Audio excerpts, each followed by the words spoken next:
Recording in progress.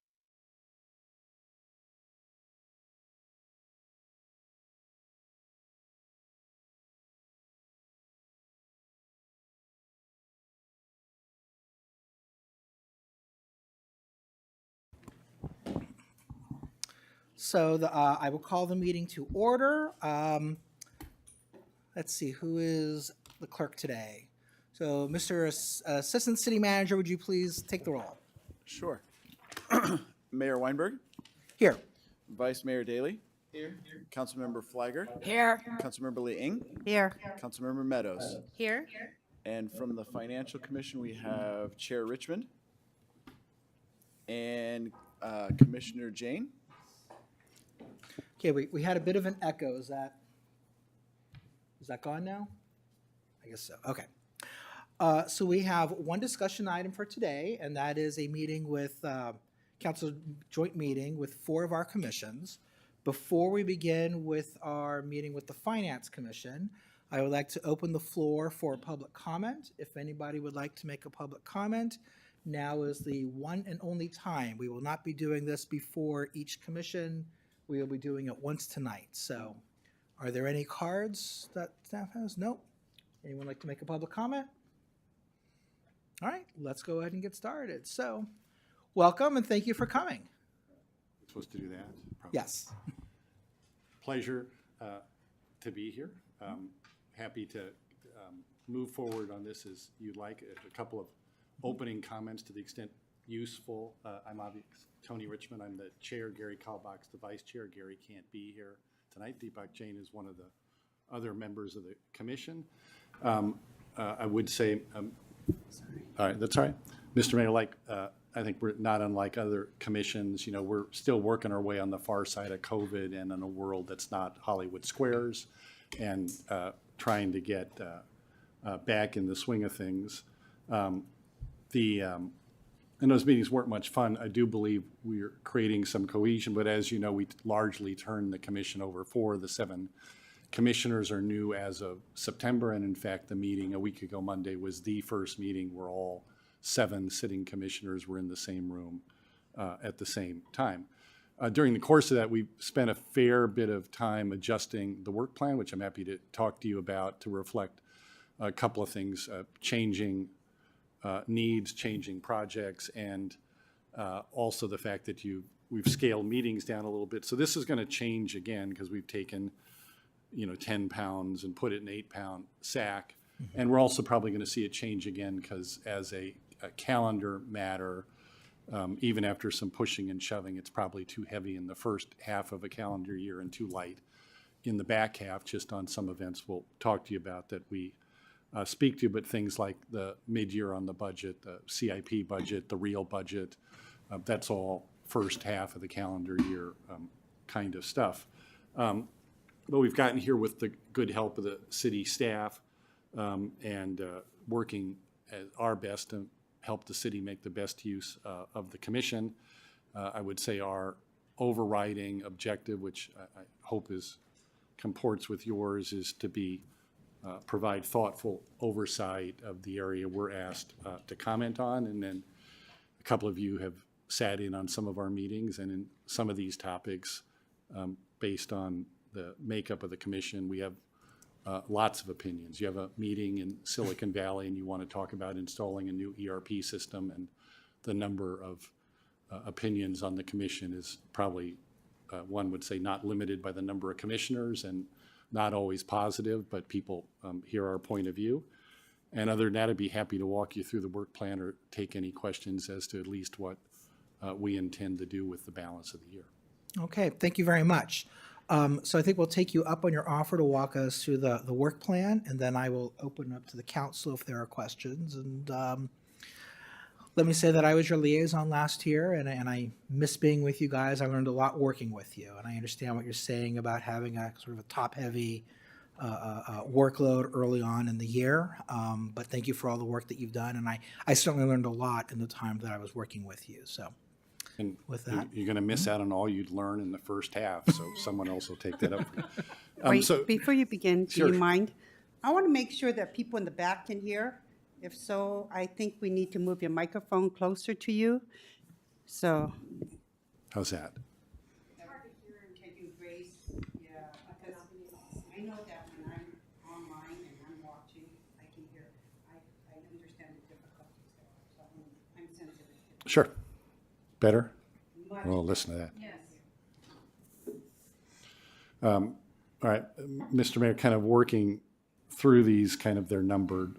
We do review on a quarterly basis the investment performance of the city's investment portfolio, which is, on the order of low 60s million dollars, a little bit seasonal as money comes in and goes out. As the council, I think, is also aware, a new financial advisor has been retained for that purpose. We met them for the first time a week ago Monday. And I'd say our initial meeting I would characterize as highly positive, and I think they're going to be quite focused on helping the city solve, a problem that didn't really exist 2 years ago, even, which is to be more systematic about investing short-term money in a world where there's real interest rates rather than interest rates being zero. So I think that's all headed in the right direction, and this was positive, and I think it's going to work fine from the city's point of view. Great. In terms of the operating budget, we obviously look at a mid-year, which was just, I think you are all set to see it. We saw it a week ago. It was all in, from our perspective, in good shape. The city manager was kind enough to come and participate in presenting it. And, whenever I see a mid-year and we're kind of plus or minus 1%, if you will, the darts that were thrown, 6 months earlier, given what's going on in the economy, that to us was positive. That seemed all to be in a good shape. We'll obviously see a budget later in the spring, maybe a little more challenging, especially with real estate transactions being down. If there was something you'd see coming slowly, and you would have seen the county commented on that as well. So that's probably a 24, 25 item to think about. As you know, the city is putting in place a new ERP system, not for the faint of heart. We got our first presentation on that. I think we'll hear about that on a quarterly basis. We're still working out with the city manager the nature of the reporting that will take place on that. That is one where there is great experience among the commissioners, and we need to modulate that experience to make sure it's at the right level of materiality, and I think that'll all fall in place. But it's an important project. Anybody who's ever done this, and I've done one and going to retire undefeated, but it's a big project. The next thing on this list is the annual audit. That's an area where, again, with the cooperation of the staff, we're going to change our approach a little bit. Historically, the outside auditor came and presented when the audit was done, particularly the last time that happened. I think, Mr. Mayor, you sat through this. There were questions, and the auditor said, well, no one asked us to look at that, or we didn't. And again, it's not to suggest that the audit wasn't complete. It didn't tie out the financial statements or provide an opinion that was appropriate, but there's always some, did you think about this, think about that as you scoped it? And so we're now going to meet with the auditor as part of their audit preparation process in the spring. Then they'll go off and look at the June numbers, and then they'll come back, presumably burdened with the questions we were already going to ask them, and they will know what those are. Again, I think that's in good shape. There will be the annual report, which people will review, and as you know, in municipal accounting, it's prodigious, and June and her team will prepare that for us to look at in the spring. One area that's on this, the next thing on the list that I think will go to later in the year, just to balance out workload, is the ever-present issue, what to do with CalPERS, and what, if any, additional steps to take to buy down the unfunded obligation or let it roll. And as you know, a super challenging area because CalPERS reporting is exceedingly latent. You're always about 18 months behind, very interest rate sensitive, very market sensitive, and so you're always playing from behind. But it's an area, as you know, I think the city has been quite focused on keeping that at a manageable level rather than the alternative where you're effectively borrowing money from the state because the obligation's not going anywhere. Capital spending will be something we do in the spring. As I think the council's aware, the staff is attempting to take a pretty different view of it, all of which I think our commission views as positive, which is there's lots of capital spending to do, lots of projects that have been there since, my son was in elementary school and he's not in elementary school anymore. And some work to cull the list, prioritize the list, and develop some processes and procedures that we've encouraged, and without any need to persuade, to get some numbers around these projects that you feel good about in a world with a fair bit of inflation. Budget review, kind of the second piece of that. A topic that in the current interest rate environment takes 15 seconds each year, but as you know, the debt we incurred on the community center has prepayment windows that can be used, but at 2.29%, nobody's advocating that cash be used to buy that loan in early. And then in the later part of the year, review financial policies and the investment policy of the city. The investment policy of the city, my guess is we'll move some more, because every advisor you hire has some views of instruments they want to be in or don't want to be in. And we took a crack at that last week. My guess is after they've been in the seat for a couple of quarters, they'll have another point of view. And that is a fast ride through the current 2024 for the commission. All right, thank you very much. I look to my colleagues. Does anyone have any questions?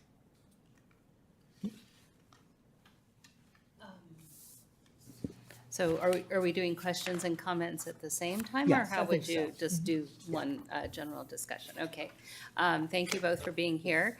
This actually may be a question for the city attorney, because obviously we don't have a quorum, and that may be the case for some of the others. So we're not making decisions here. It's okay that this isn't a quorum of the commission. Okay, good.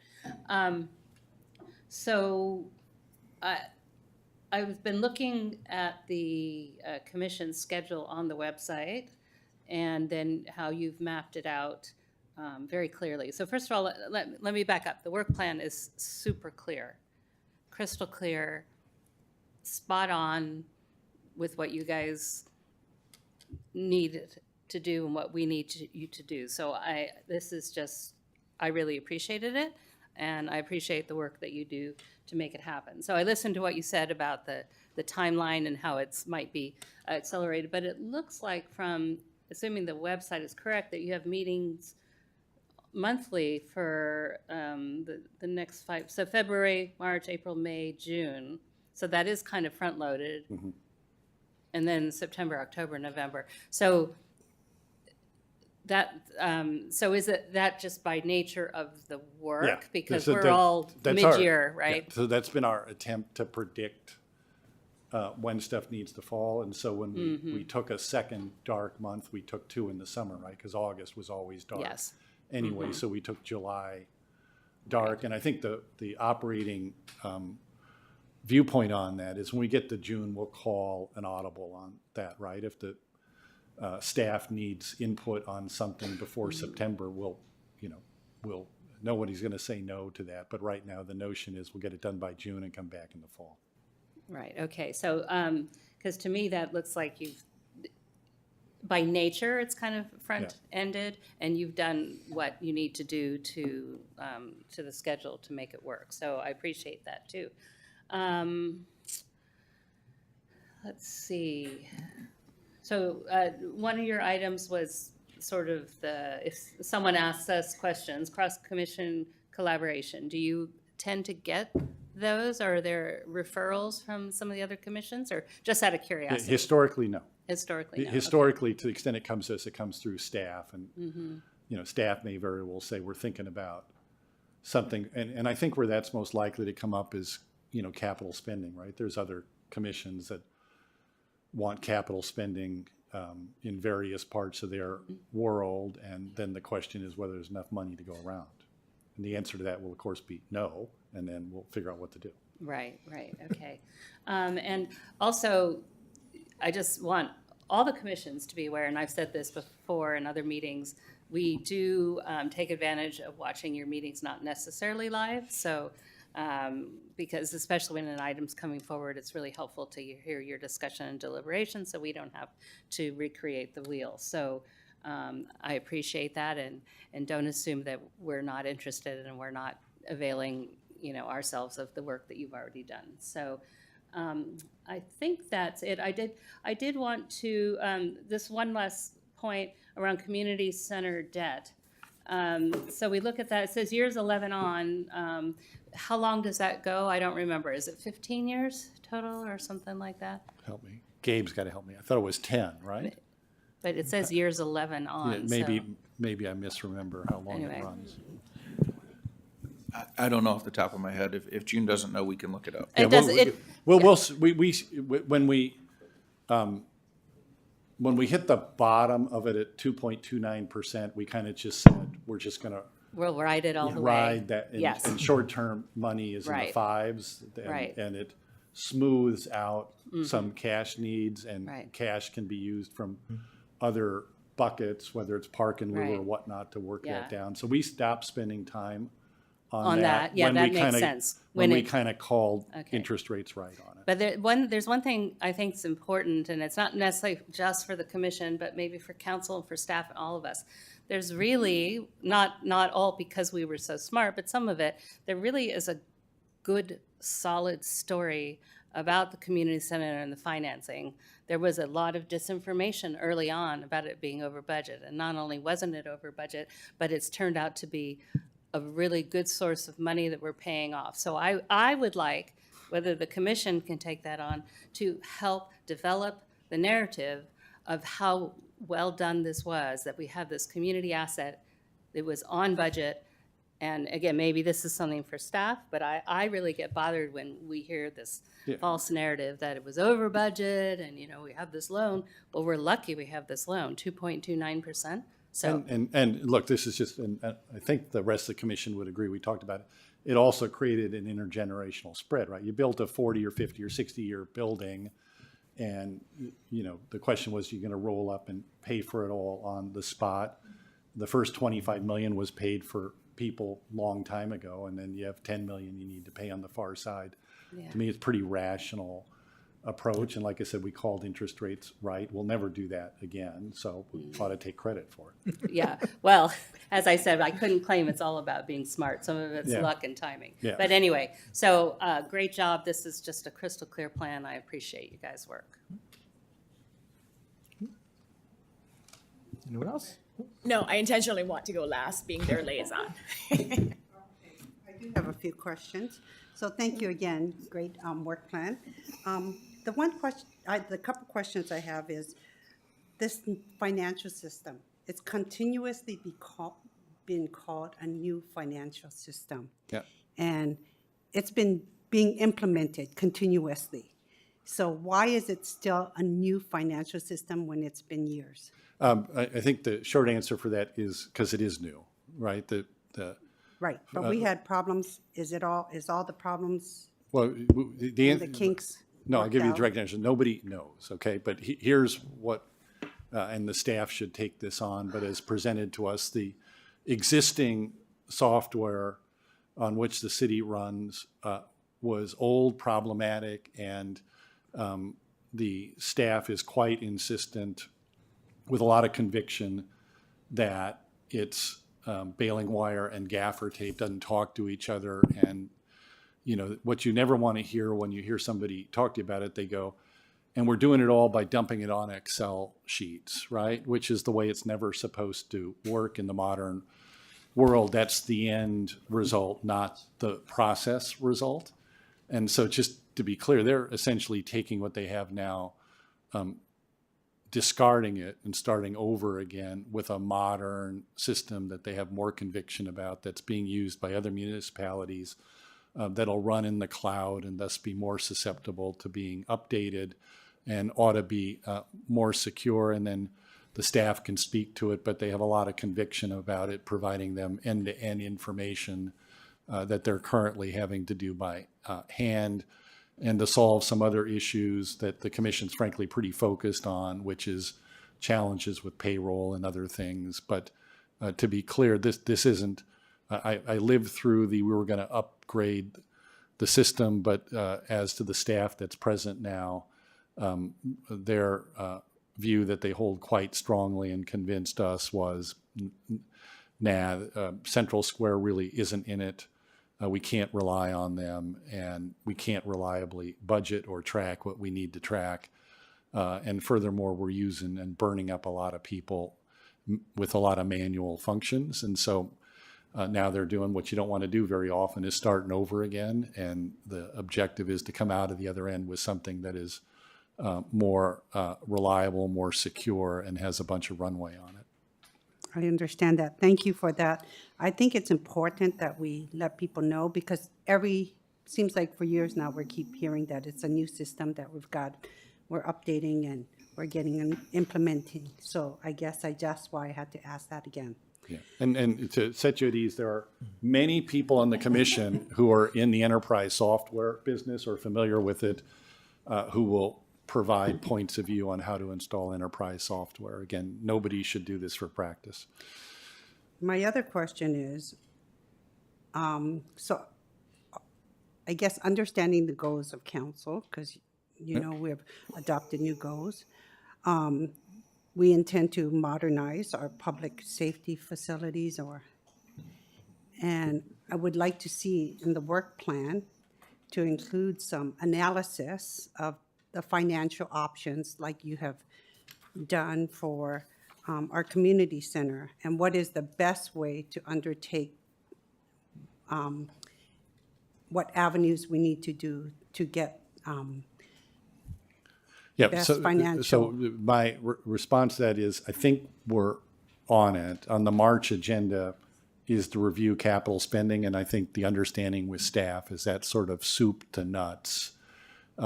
What do you have in the project pipeline, and what do you think it's going to cost, and how are you prioritizing it? And if you can't fund it from the general fund or a funded fund, if you will, where are we going to get the money to do it, and how does that interface with, if you will, the endowment or the longer term funding the city has? It's probably beyond all of that and it needs a strategy, but I think the staff understands they're going to come talk to us about that in March as to how they're thinking about it. And which routes we need to pursue, whether we need to, if we were to go out for a bond, how we would do that, or Yep, ballot measure, Yeah, certificates of participation and all that. Yeah. So I'm pleased to see that you have some new things on your work plan regarding the review of capital spending, and I'm pleased to see that. So thank you for that. So those are my questions, and thank you for sure. the work you're doing. I don't have any questions. Thank you, Mayor. And as I said, I wanted to go last because I'm the new liaison for this commission, and I attended my first meeting in person last week. And I have to say, we're in great hands with this advisory commission. I was sincerely impressed by the caliber and the questions asked, and just the partnership between the commissioners and staff. Just sitting and observing, they were working together, and it was clear they had the same goals they were working towards. So that was a very positive meeting, and it was great welcoming the new commissioners. I am curious to hear from Commissioner Jane, just his initial impressions. But I want to thank you in advance for all the great work you have done and you continue to do. I'm familiar with the work plan, and so I don't have any specific questions, but I just wanted to acknowledge your work and thank you, and give Commissioner Jane an opportunity to comment. Thank you. Yeah, as you mentioned, it was a fairly collaborative meeting. This was my second meeting. I could not attend the November meeting because I was traveling. I'm fairly new to the commission, so I'm in the learning mode, but I was also impressed with the level of expertise amongst the commissioners and the breadth. And the staff brought up some good information, and they were very helpful in at least letting me understand some of the things, the questions I asked, and the work plan that the commission as a whole devised under leadership of Tony. I think it's a solid one. So overall, I'm very pleased where the commission is going, and I'm looking forward to my participation. So. All right, well, thank you very much. We all really appreciate that you're taking the time to come talk to us.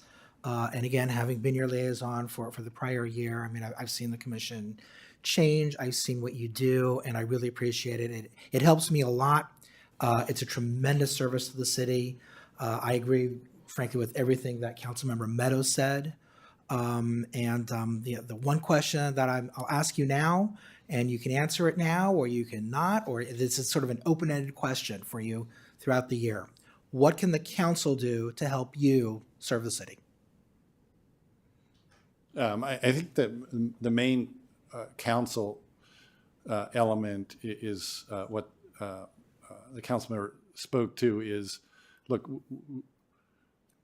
I first got on when we funded the community center. Lots of different points of view on what to spend on that, but the council said kind of with, fists came down and go, this is the highest priority in the city. We've been diddling around with this for a long time, and we all remember what we had as a community center, of which I was fond of saying one of the principal building materials at that point was mold, and had been there for a long time. And the council said, we're gonna do this, and also you learn, and I've learned the hard way in this, it's not really like your personal balance sheet, right? You can't, the city, it's hard to save your way through a big project. At a certain point, you have to go do it. So at some point, you have to convey to us what the priorities are. And, in that process, as you will recall, people said, boy, 35, too much money, 25 is what she spent. The council said, heard, considered, overruled, and we went out and financed the deal and we got it done. So I think we're going to be in another cycle here where you'll come to us with a list of capital spending. We'll say, and then you'll have to pick a couple of them and say, heard, we're going to go do it, go figure out how best to do it. That would be my prediction. I think the rest of the stuff we can convey through staff, our point of view, and through the liaison without it being filtered. I think the capital spending, given the mid-century infrastructure, and some of which has to be confronted here, I think that's the big kind of swallow hard and decide what's more important. That's just my point of view. You can have No, I 6.5 other opinions if we were all in the room, but that's my opinion. I appreciate you saying that, and I was actually going to end my comments with something similar. I think you should probably expect that at some point council is going to have some major decisions to make with some major costs associated with them, having to do with our infrastructure. So I'm glad that you are sort of teed up and ready for that. Yeah. And we're going to appreciate your input. All right. Happy. Thank you very much for your time. Thanks so much. And Mayor, I just want to say you're not getting back the commission. I'm holding on to this commission, just saying.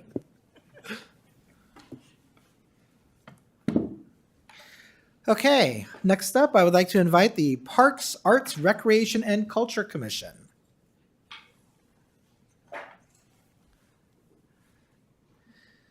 And I am excited about this meeting. We have 4 council members who are all alumni of this commission, and I'm sure we all have fond memories of our time, and we've been on your side before. Because now they're a culture. That's right, that's right. One more of your commissioners join us. Young. Young, Young, come on. Young. come on, Get up here. Come on. Dude. Such a dude. Oh, I know him well. We saved his spot for you. Okay, if I may, I'll go ahead and start. I'm the Manny Hernandez, Parks and Recreation Director and Staff Liaison for the Parks, Arts, Recreation, and Cultural Commission. So thank you for having us. And I want to go ahead and introduce our new commission. As you know, it was combined from the Public Arts Commission as well as the Parks and Recreation Commission. So this commission, we're 4 months old. And with that, I'm going to go ahead and run a slideshow as I pass it on to the commissioners that they, as they speak on that. So if I could share, I think I'll be all right. Let's see.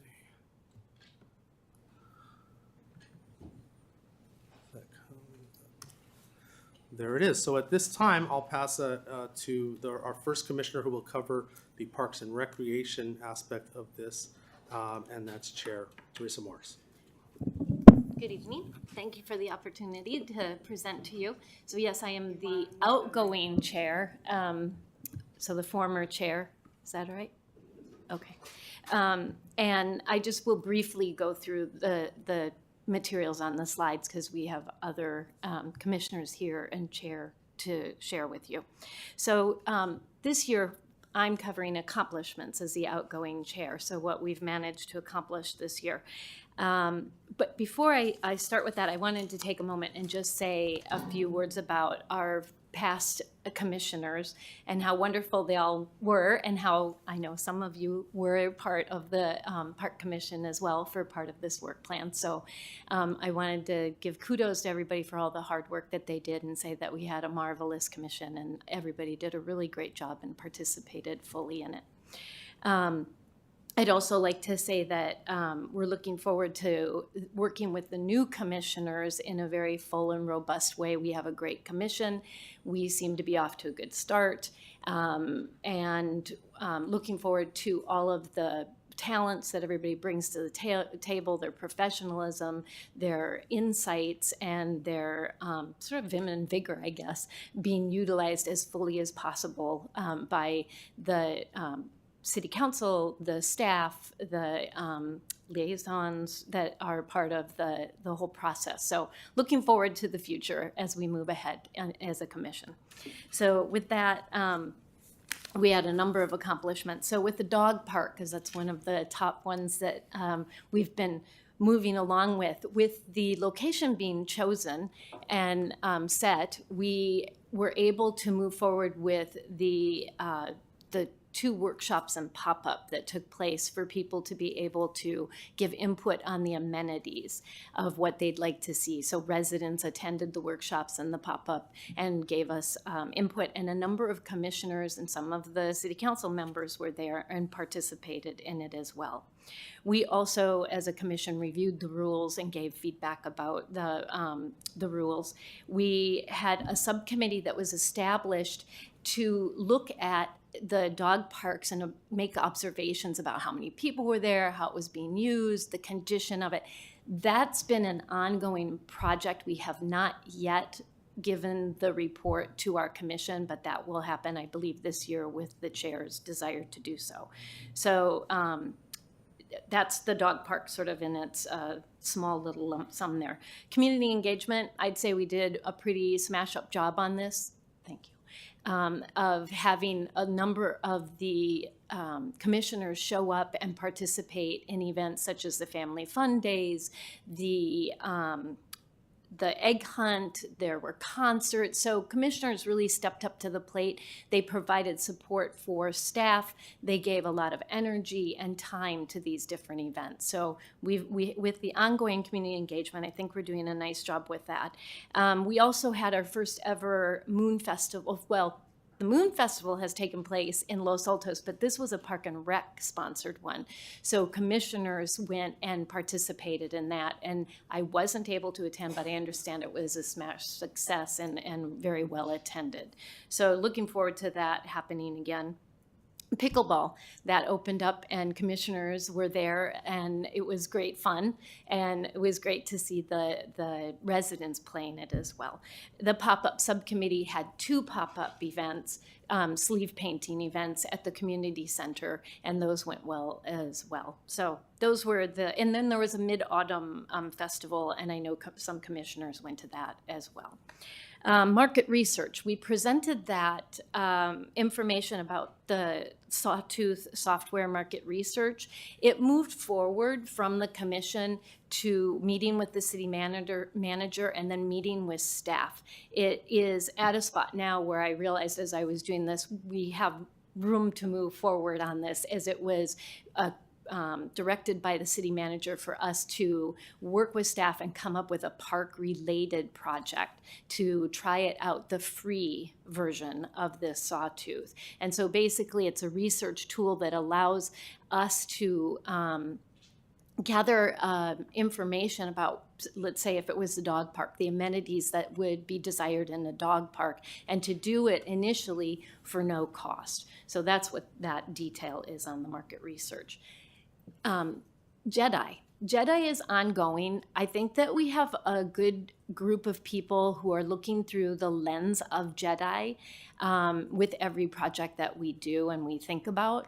We also had at the very beginning of my time as chair a discussion about pronouns and the idea was to open the door for people to be able to say what they would like to be, how they would like to be addressed.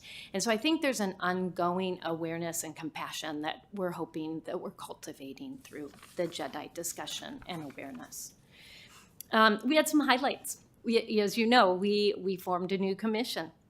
We returned to in-person meetings, and that was an adjustment for all of us. We chose a new date and time, and I thought that was an accomplishment because it was difficult, and it was one of the very first things we did as a new commission, and it took some negotiating, but we did it. So for me, it was like, yay, go team, because we got that done. There were public residents that came about the Hetch Hetchy trail and the trimming of the trees and the bushes there. We were the first people basically in a public meeting to get that conversation and to hear what people had to say about it. I know that some commissioners attended the meeting that was hosted by the city manager also regarding that. So we have a new and improved commission. As you know, it's the Parks, Arts, Recreation, and Cultural Commission now. We've done our first call for art as a new commission, and it's gone well. The results of it are hanging in the community center. Hopefully you'll get a chance to go over and look at it. That just went up about a week ago, and that was exciting. We did choose our new chair, which is Miss Valadez here, and we also, you'll hear about this later and see a picture of it, the new public sculpture that was chosen, and we suggested some locations for it. And the commission, I would say, this was really more art too, identified art pieces that did not have plaques on them. And that's all moving forward, thanks to Manny for doing that as well.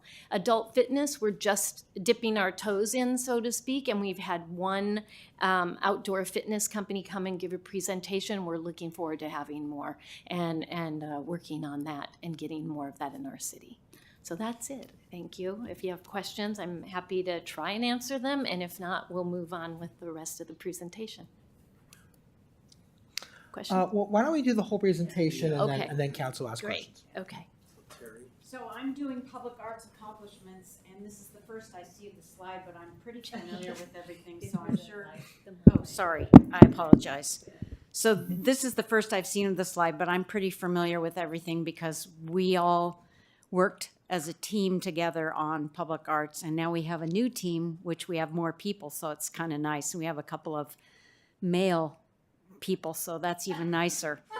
I know I'm not supposed to say that, but it's wonderful.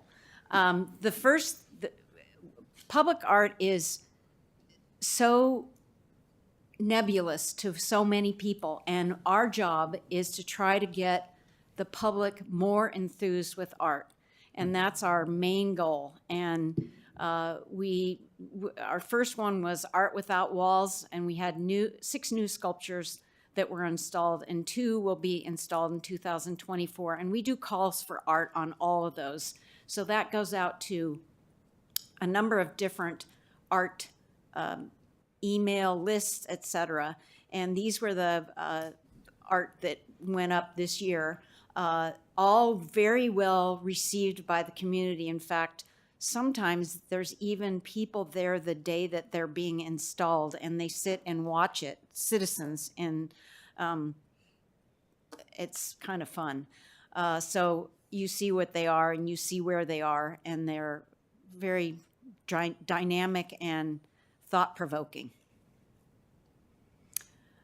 So we did a couple of one community art pop-up, only because pop-ups we felt were a little hard. We wanted to present it. We wanted to have the public know about it beforehand so they could make plans in between their kids' events.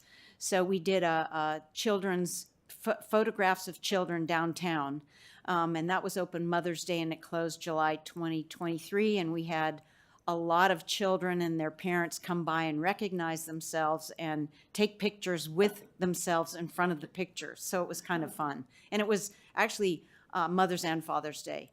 The next exhibit that we had was at the community center, and this was Every Child is an Artist. And again, the kids, all the schools were alerted, and we had a lot of children that brought in art. They had to learn how to present an art piece so we could hang them, and there were a few children who didn't have the particular frames, et cetera, and we were fortunate enough to have staff be able to do the frames for the children, so all kids got to actually have their art presented, so that was fun. And then we did Moments in Time, which was what moments in time about Los Altos do you remember? And so these were all different artists' renditions of art that is in Los Altos that they remember. And we had probably twice as many applicants, and we chose the ones that we thought were closest to Los Altos, because sometimes artists will present a exhibit that doesn't really match what we're asking for. So these were really great because they're all different colors, different styles. We try to pick things that are all different sort of art so that people get a good idea of art. Next one. So the one we have right now is What Does Winter Mean to Me? And it's fun because there's so many different ways winter comes to people. And it's a great exhibit if you want to go see it. There they are. We have been concentrating on fixing some of the art that we have that needed help. And we did a lot of research to try and find the right restoration company. And we finally found a good one that has done two of them, Magic Fish and Zooscapes, and now we're on to another two that are going to be fixed. And it's not cheap to have art fixed, but we own the art, so we want to make sure to take care of it. We asked that the town crier give us some ad to show the public where they are, and this is an example of the warthogs when they came to Marymead, and we see lots of kids, you know, looking at them, touching them. We have a dog in South Los Altos that's made out of stone, and the children just gob all over that dog. This is our newest art piece that's going to be installed. We don't know where yet, but we're excited, and the process is ongoing, and we're just so excited about it. Yeah, we've narrowed down some locations. Yeah. This is, so we designed a brochure year before last, and we finally got it implemented last year. And this is all the sculptures that we have in Los Altos on a map and labeled so that people can go and look. And when we were at the farmers market, we had the brochures, and lots of people took them. At movie night, we had the brochures. I don't remember the other nights, but that was one Parks, and we like to give the brochures out because it gives a sense of, you know, where the art is and what the art's name is, and if you have a picture of it, then you know where to find it. Questions or comments? Is this the end of the presentation, or is it? Finishes the accomplishments. I'm going to talk to the new work plan. Okay, when you Now get we're through doing the work plan. Yeah, please. So you want me to go for it? Mhm. Okay, great. You want me to put it up? If you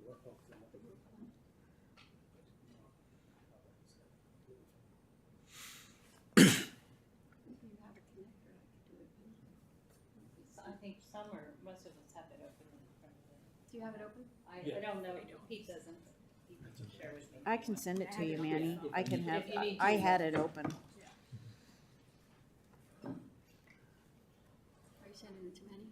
Yeah, if I can just open it. Because I took it off hang on.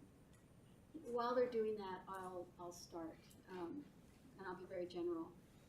the way we organized our work plan, a little bit You different. might want to take that Thank microphone. you, thank you, thank you. And I'll shorten it. Testing. We changed the organization of our work plan a little bit to try to drive the notion of what we call impact areas. So when you see the work plan, you'll notice down the left-hand column is impact. And there's where those are general statements in terms of the nature of our charter. It basically scopes out what we want to do. They vary from, community outreach, expanding the existing public arts footprint, managing Los Altos Community Center and other public facility art programs, working with staff, increasing park and facility use, increasing the participation in recreation programs, helping to drive membership and then registration through public outreach and helping support advertising and promotion. And then participating in the public process. That has two aspects to it. Before something is approved. Great. Before something is approved, we conduct community outreach. But then once something has gone over into operations, there's still opportunity for interaction with the public. And then they always have something to say, right? It doesn't, you think that everything is ready to go, but there's still more feedback to come. So we want to be part of that, and we will be. And then we're adding a strategic planning element, which I'll discuss in a bit. Okay, so now that it's up, I'm going to go back to the top. So you can see the arrangement of the work plan is impact area, and then we'll have an objective related to that impact area along with one or more deliverables for that particular objective. So in community outreach, the focus is on continue increasing community involvement in activity and the arts through programs and events. And there are several goals there. We want to, continue to search for opportunities for community involvement. One of our programs that we did and that we will do again will be Everyone is an Artist. That's where community members come and do art and make art, and they get hands-on, something that they might not do in their regular lives because it might be intimidating or beyond their ken, but we break it down for them, and then they can paint, they can do other kinds of art. We also will continue our partnership grant program, doing the calls for art. We deliver stipends to artists that are selected. I believe that continuing the tradition of the Arts Commission, the Park Commission will increase its development and involvement there to have a very strong voice. And then we'll need to understand if the public is appreciating that art. That's an important component. We have our opinions, but we also need to make sure that the public is coming to see it, and then when they see it, they appreciate it, they feel it's on theme, and it inspires them perhaps to come back for the next show. We want to work on PR outreach and vis-a-vis the brochure. We already talked about that as an accomplishment because we did launch it, but it is part of the official 2023-24 work plan. And then continue our involvement in Parks and Rec events, from the farmers markets, concerts, family fun days. The goal there is twofold: support staff as volunteer calories, but then also to expand on our opportunities to get community feedback. Moving on to public art footprint and art conservation and stewardship.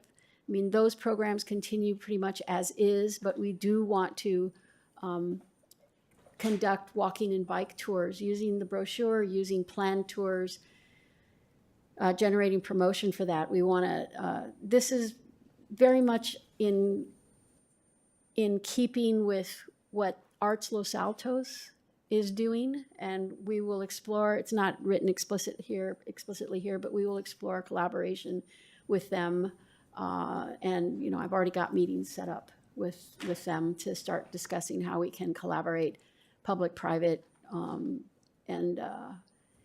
move from there, so that we're not trying to subsume them. We're not trying to not support them, but I think it's important that the community understand the difference and that we are seen as two collaborative entities where we've got each our scope, but there's no competition. So that's going to be very important for us. The other thing is that as we move into expand our existing public art footprint, we want to continue to place more public art. We'll continue to expand that program. We have to finish our selection on the placement of the heart and then move on from there. There's also, we want to continue to push this initiative of art near me. And we've probably heard of the concept of, the walkable city, parks close to people, within 10 minutes or 15 minutes. Well, there's also the concept of art near me. And it's important to make sure that our city is filled with art, whether it's coming from the private sector, whether it's coming from the public. We want to have art everywhere in our city, especially as new housing is coming in. The conservation stewardship, the team does and will continue to do a great job on that. I want to move on to the next page.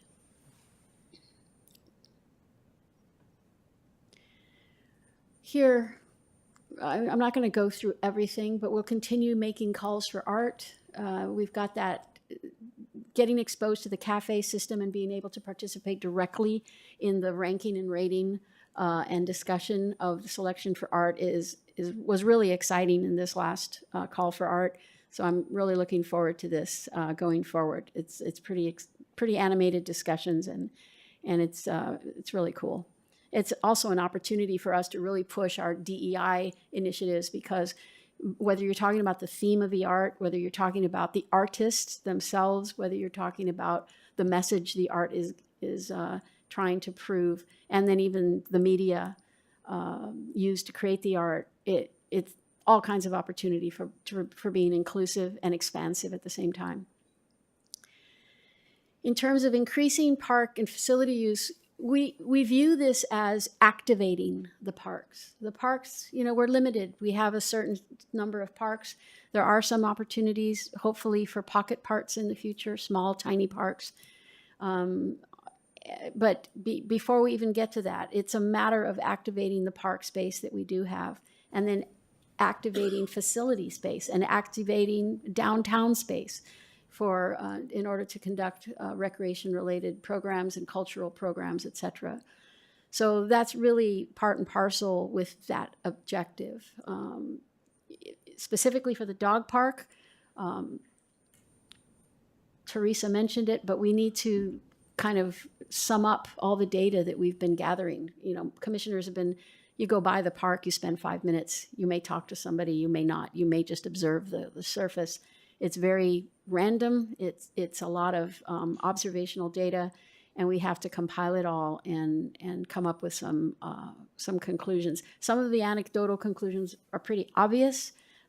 They conform to our thoughts. People like a park that's clean. People like a park that's dry. People like a park that's safe and accessible. And the kind of feedback that we've gotten and that we've seen in terms of when the park is being used versus when the park is not being used correlate with all those things.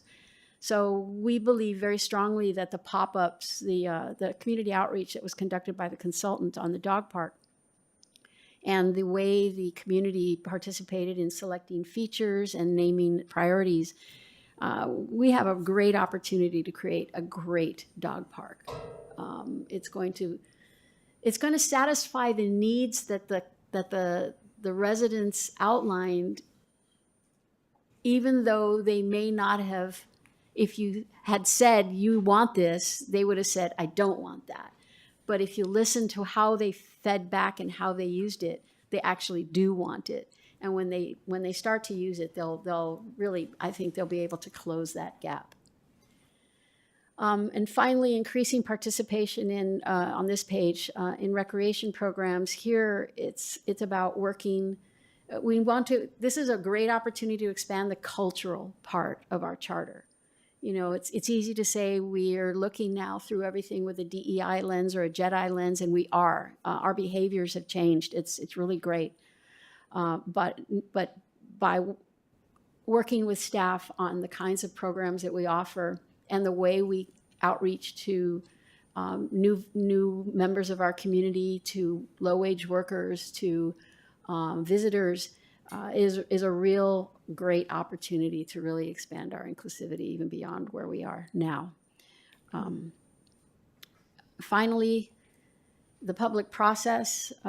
We want to continue to be involved in the public process because, as I said, nothing is ever really set that you have everybody's approval. Even when you've gone through a public process, you've come to a resolution, literally a resolution, you're going to implement something.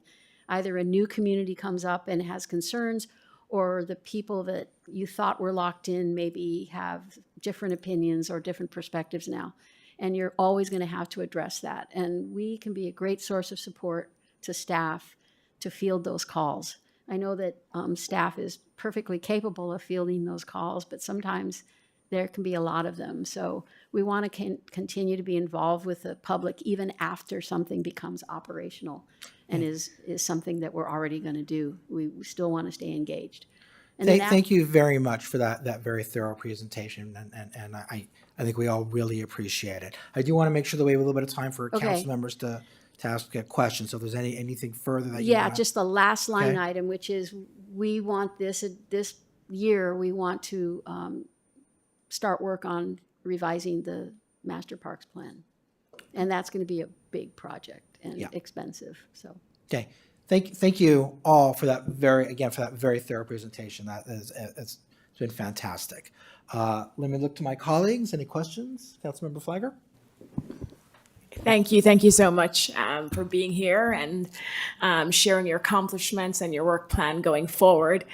I wasn't planning to ask about the master plan you just mentioned, but I'm curious what's triggering this decision to review the master plan. It's something as former Parks and Rec commissioners we've all touched, and I'm just wondering if there's a specific area or issue or item that's triggering this. Or is it just it's been a few years, let's look at it again? It's a couple of things, maybe three things. The last thing you just said, it's old. It's from 2012. So it's old. Our city has changed. And also, so then leading into the second thing is there are new ways of providing parks, arts, recreation, and culture. And the current plan doesn't necessarily address those. So it's our opportunity to be perhaps, and we're working, obviously a consultant will have to be involved in that, to be more creative about utilization and activation. I'm going to use that word again, activating our parks and our recreational facilities and even our downtown. And then finally, we've got the housing element. We're going to have over the next 10 years, we're going to have a whole new set of residents, a whole new set of buildings.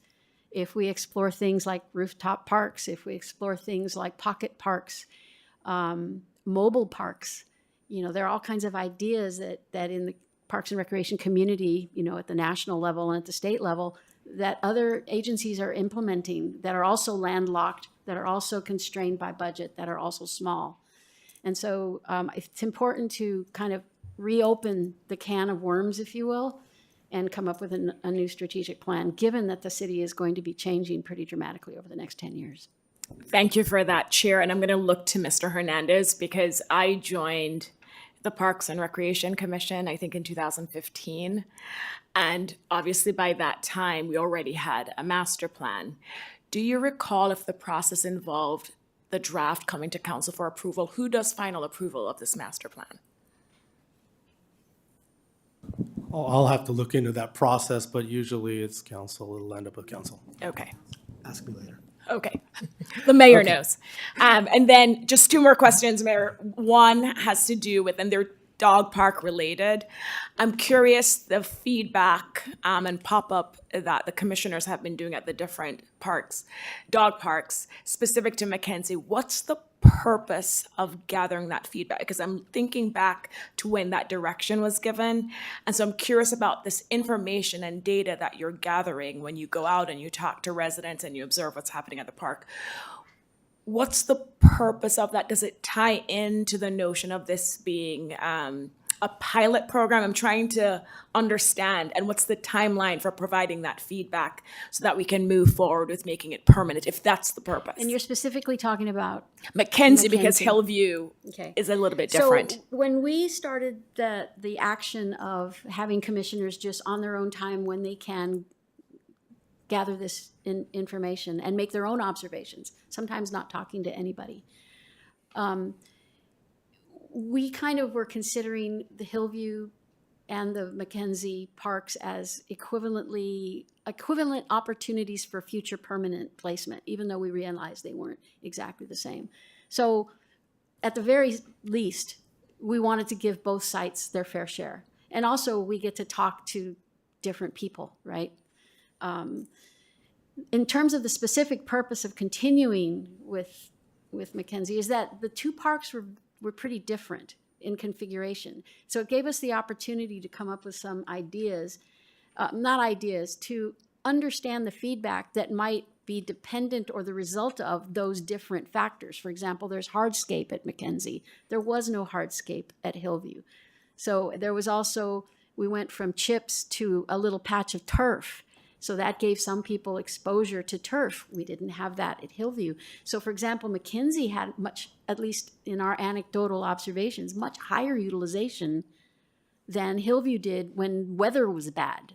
People would still bring their dogs and they would play on the turf and they would play on the asphalt or concrete, whereas Hillview was empty. I mean, unless somebody really wanted to have their dog have a mud bath. They just But weren't how there. are you using that data, just to help us move along? It helps in that when we worked the pop-ups, and we were participants in the pop-ups as residents, but also as commissioners, you know, the ones run by the consultant, we could speak with knowledge. We knew that not only from our own experience, but from our observations of the way people used, which features were more important in the final design of the park. So Chair, this may be my misunderstanding. I thought you were continuing to do this observation and gather data and feedback on the dog parks. We pretty much has stopped as of Okay. this winter. You know, we're not like doing it now. We started, it's been almost a year. There was a start and end date to it. Yeah. Passed our end date. We passed our end date, so Okay. we're done with that. Okay, that's why I was curious. Why are you still doing this? And then, two suggestions. One, you mentioned possibly doing bike tours. I know the Complete Streets Commission partners with Greentown annually to do a bike tour of the city, and of course their focus is a little bit different, but maybe you can look to work with the Complete Streets Commission and the Greentown to combine your bike tours. Just something to think about. And then the second suggestion is, I know how well attended your projects, events, art contests are, and so if you're not doing this already on the sign-up sheet, maybe have people sign up to receive the city managers weekly, because I know that's one way to reach more residents, because they'll show up for your events. When we have our pop-ups, I literally pull my phone out and I walk attendees through the bubbles to sign up. Have sign-up for- sheets and have them just put their email address and names Oh, and you have want us them to gather? consent. Okay, yeah. Yeah. I mean, we did that for the sleeve painting, but we didn't do that for some of the others, like the concerts and stuff like that. Thank you. Yes, thank you. Okay, we're behind schedule now, so I have some questions, but I'm going to hold them out of deference to the other commissions that are waiting. But do any of my colleagues have questions or comments? Councilmember Liang. Thank you. So I was on the commission when we were doing the master plan, and I was very involved in that development of that master plan.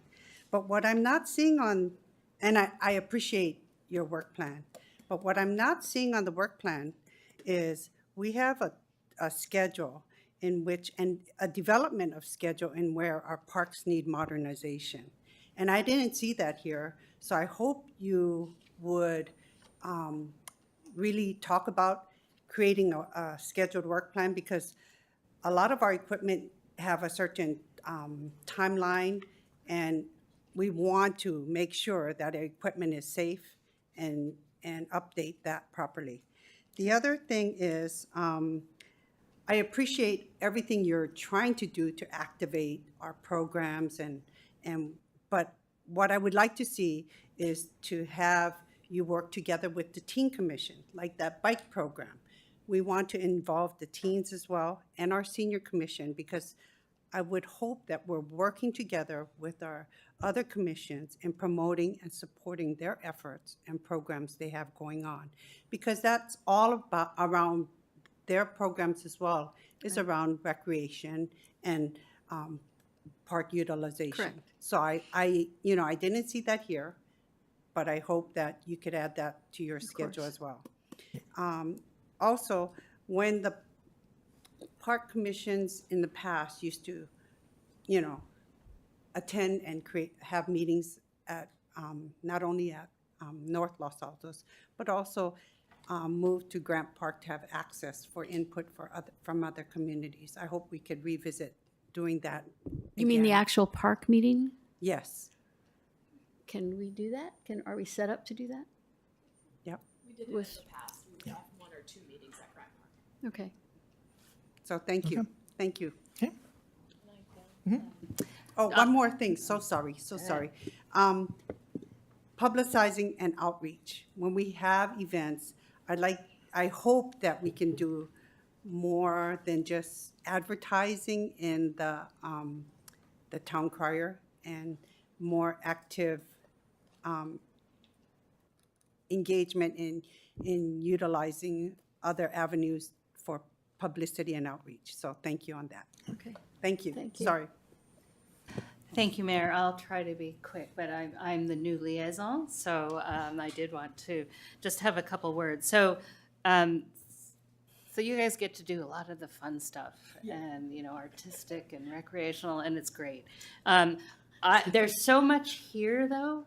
I really, this is a lot to accomplish in 1 year. So I wondered if you prioritized, or maybe you pick a top 4 or 5. This is a lot. I mean, there were like 4 different calls for art. So maybe have the process standardized where it's easy, but if you're recreating the wheel, then that's just 4 calls for art. That's not even all the rest.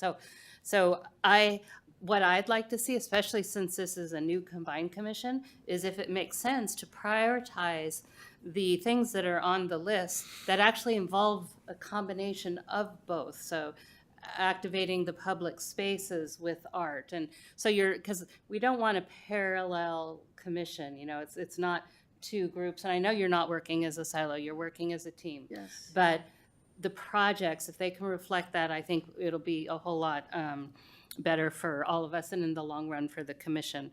So I am not convinced, along Councilmember Fleiger's comments. I thought council said something about parks master plan, and we did not prioritize that. So I really question that. We Wait, haven't what? prioritized, just to be clear for the Yes. record, it's not a master plan.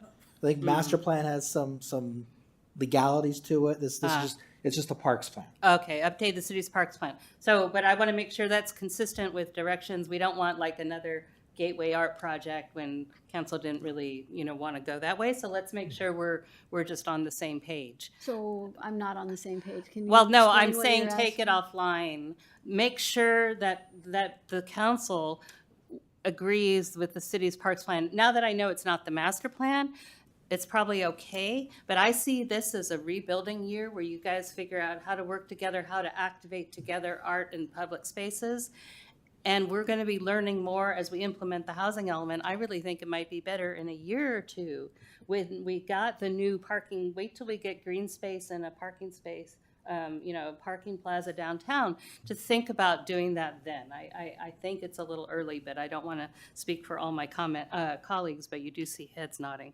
I also want to mention that market research, when you go out and you're collecting input, and one thing we ran into is that each commission used to do it their own way, and then we had no consistent look of the city doing market research, and it was confusion around the surveys and who was conducting what. So I want to be sure that we have a uniform approach, that staff is following whoever staff thinks should be leading it, but that whatever you guys do looks the same as whatever another commission may do. And so don't go off and create a wheel that only you guys are going to be using. So those are just some cautions, but I think the plan is exciting. I don't have details, I can't tell you, but I No, I think. was just going to ask if you want a standardized market survey approach or process or tool, then that has to come from staff so that all the Well, commissions that's what can I'm use it. saying. I'm saying I think it's a little counterproductive if the commission develops its own tool, because we've done that in the past, and it gets very confusing when there's different kinds of surveys and they don't look like they all come from the city. And so, there's some responses, and Pete had something. So I'll stop, and Teresa looks like she has a, I was yeah. gonna say, so this was the first stepping stone of it potentially being used citywide. You're talking about Sawtooth? Sawtooth. Yeah. So the city manager, and you can correct me if I'm incorrect on this, said, let's give it a try in park with a park project first. And if it worked, it was going citywide. and To it be could our be tool purchased. for all of us, Because yeah. it can be used free for a Okay. certain amount. Okay, so I just want to make sure that it's not a one-off and that No, we're it's doing it something, in, okay. we're doing it with Yeah. the But I city think it's manager. a Yeah. circling back, Okay, discussing with the yes. city manager again. Yeah, yeah, making yeah. sure your points are Yeah. in there. Okay, and I'll be quiet and let, Thank you. yeah. Vice Mayor? So it wasn't that long ago that I was participating in some of this stuff. I remember the origins of the Sawtooth software trial. And it is potentially something that could be rolled out to the rest of the city, although I wasn't supportive of it then, and I'm not terribly supportive of it now. I'm also not supportive of doing a new parks plan this year. You guys just merged. There's a lot of work that comes out of the Arts Commission that I think you need to master as a team over the course of the year, your new duties. And I also think that as Councilmember Meadows pointed out, that we're going to be dealing with some new aspects of either new assets that are planned to be developed or what have you. So I would be in favor of not having the commission do a new parks plan this year. We're built out. Honestly, not a whole lot has changed since the 2012 plan, which I'm very familiar with. I remember when I interviewed for the commission, and Lynette and Nisa were on a dais with a total of 5 women, and we were talking about the work that Lynette had done and so forth on the parks plan. We don't have any different parks. None of the boundaries have changed. The only thing that's different between now and 2012 is that the equipment, to Councilmember Lee Ng's point, at almost all the parks needs to be replaced. Is that right? So, We're also introducing two totally new types of parks that are not comprehended in the parks plan. And they're all the ones that we're reinstalling are going to completely evolve in their application. I'm of the kind of person that wants to create the plan before we acquire the assets. And I see the parks plan as a means to really join our commission together on a unified endeavor that has broad reach. So I beg to differ with you. Obviously we'll take your direction as the council, but I do want to get that word in, because if anything, I think that's a project that could really unify and orient the the people that came from the Arts Commission into a broader application of their energy to create this plan. okay, we'll take that into consideration. Thank you. Thank you. Okay, thank you very much. I just want to say on that last point, before you start working on a master plan or just a generic parks plan or anything else that's going to require a consultant, please have staff consult with council. If it's something that's going to have to come to council for approval, it should be something that the council says, this is where we want to allocate resources. And I don't disagree, Chairwoman, with anything you just said about the importance of a plan and how the process can help the commission. I'm simply thinking about all the things that aren't on your plate coming out of the housing element and other things that we're directing staff to work on that unfortunately are just taking a slightly higher priority. And again, I do believe that a new plan would be in order. I just can't justify it right now, given everything else that the city has to do with scarce resources. So if it's something that major that the council is ultimately going to have to consider and approve, I would just ask that you make sure that the council is on board with that. Okay. Oh, one more thing before I forget. We were all on, the four of us were on various park commissions. It started with, when I was on the commission, we looked at implementing new hydration stations. And it hasn't really gone far. I hope we can continue to look at grants and to have those new hydration stations in place for, bottled water The refills first and everything. implementation will be Lincoln Park. Great. So thank you very much. I would now like to invite the Finance Commission. We're about 15 minutes behind, but I know that we are all looking for, excuse me, not Finance, Historical. The Historical Commission. Finance is history.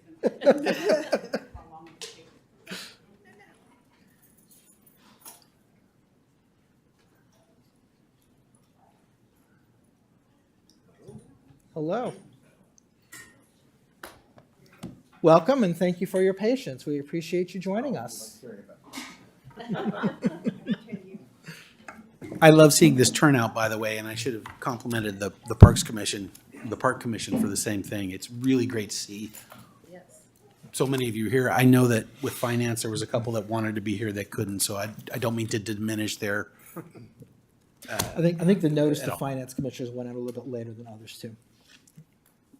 Well, we're pleased to present our work plan for 2024. It's our goal.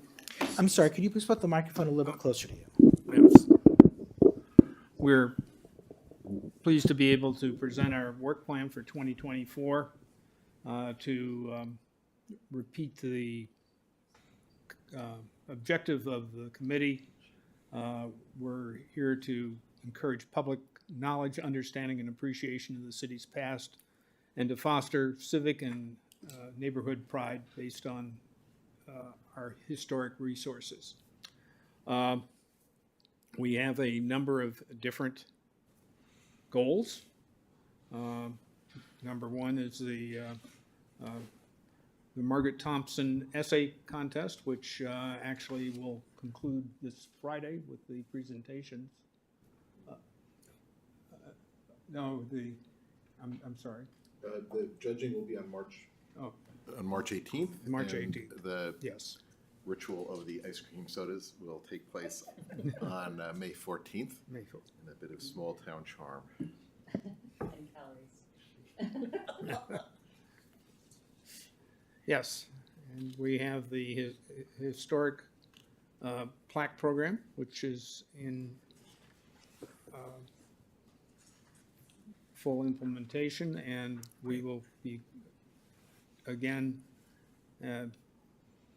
awarding plaques this year, and the objective is to award them in May. We have the historic apricot orchard, which you can see right out there in full swing. The History Museum is taking the leadership on that, and we're very excited about, excuse me? No, my hand is got an injury. So Oh. I have to go away. Sorry.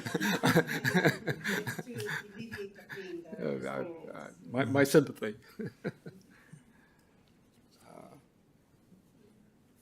Then we have the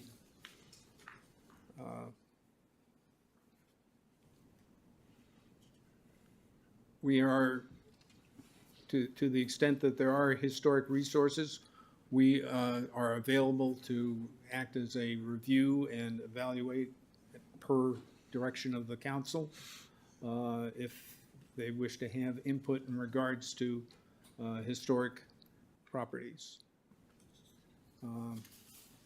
Then we have the annual Historic Preservation Award, which has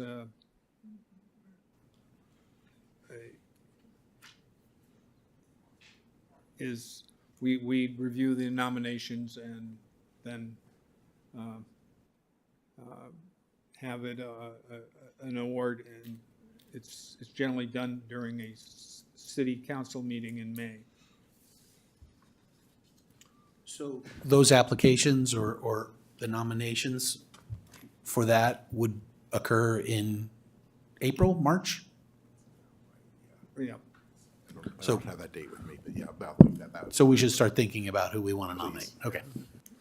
The Mills Act is part of our responsibilities, and this Mills Act applications come up whenever they come up, and we review them.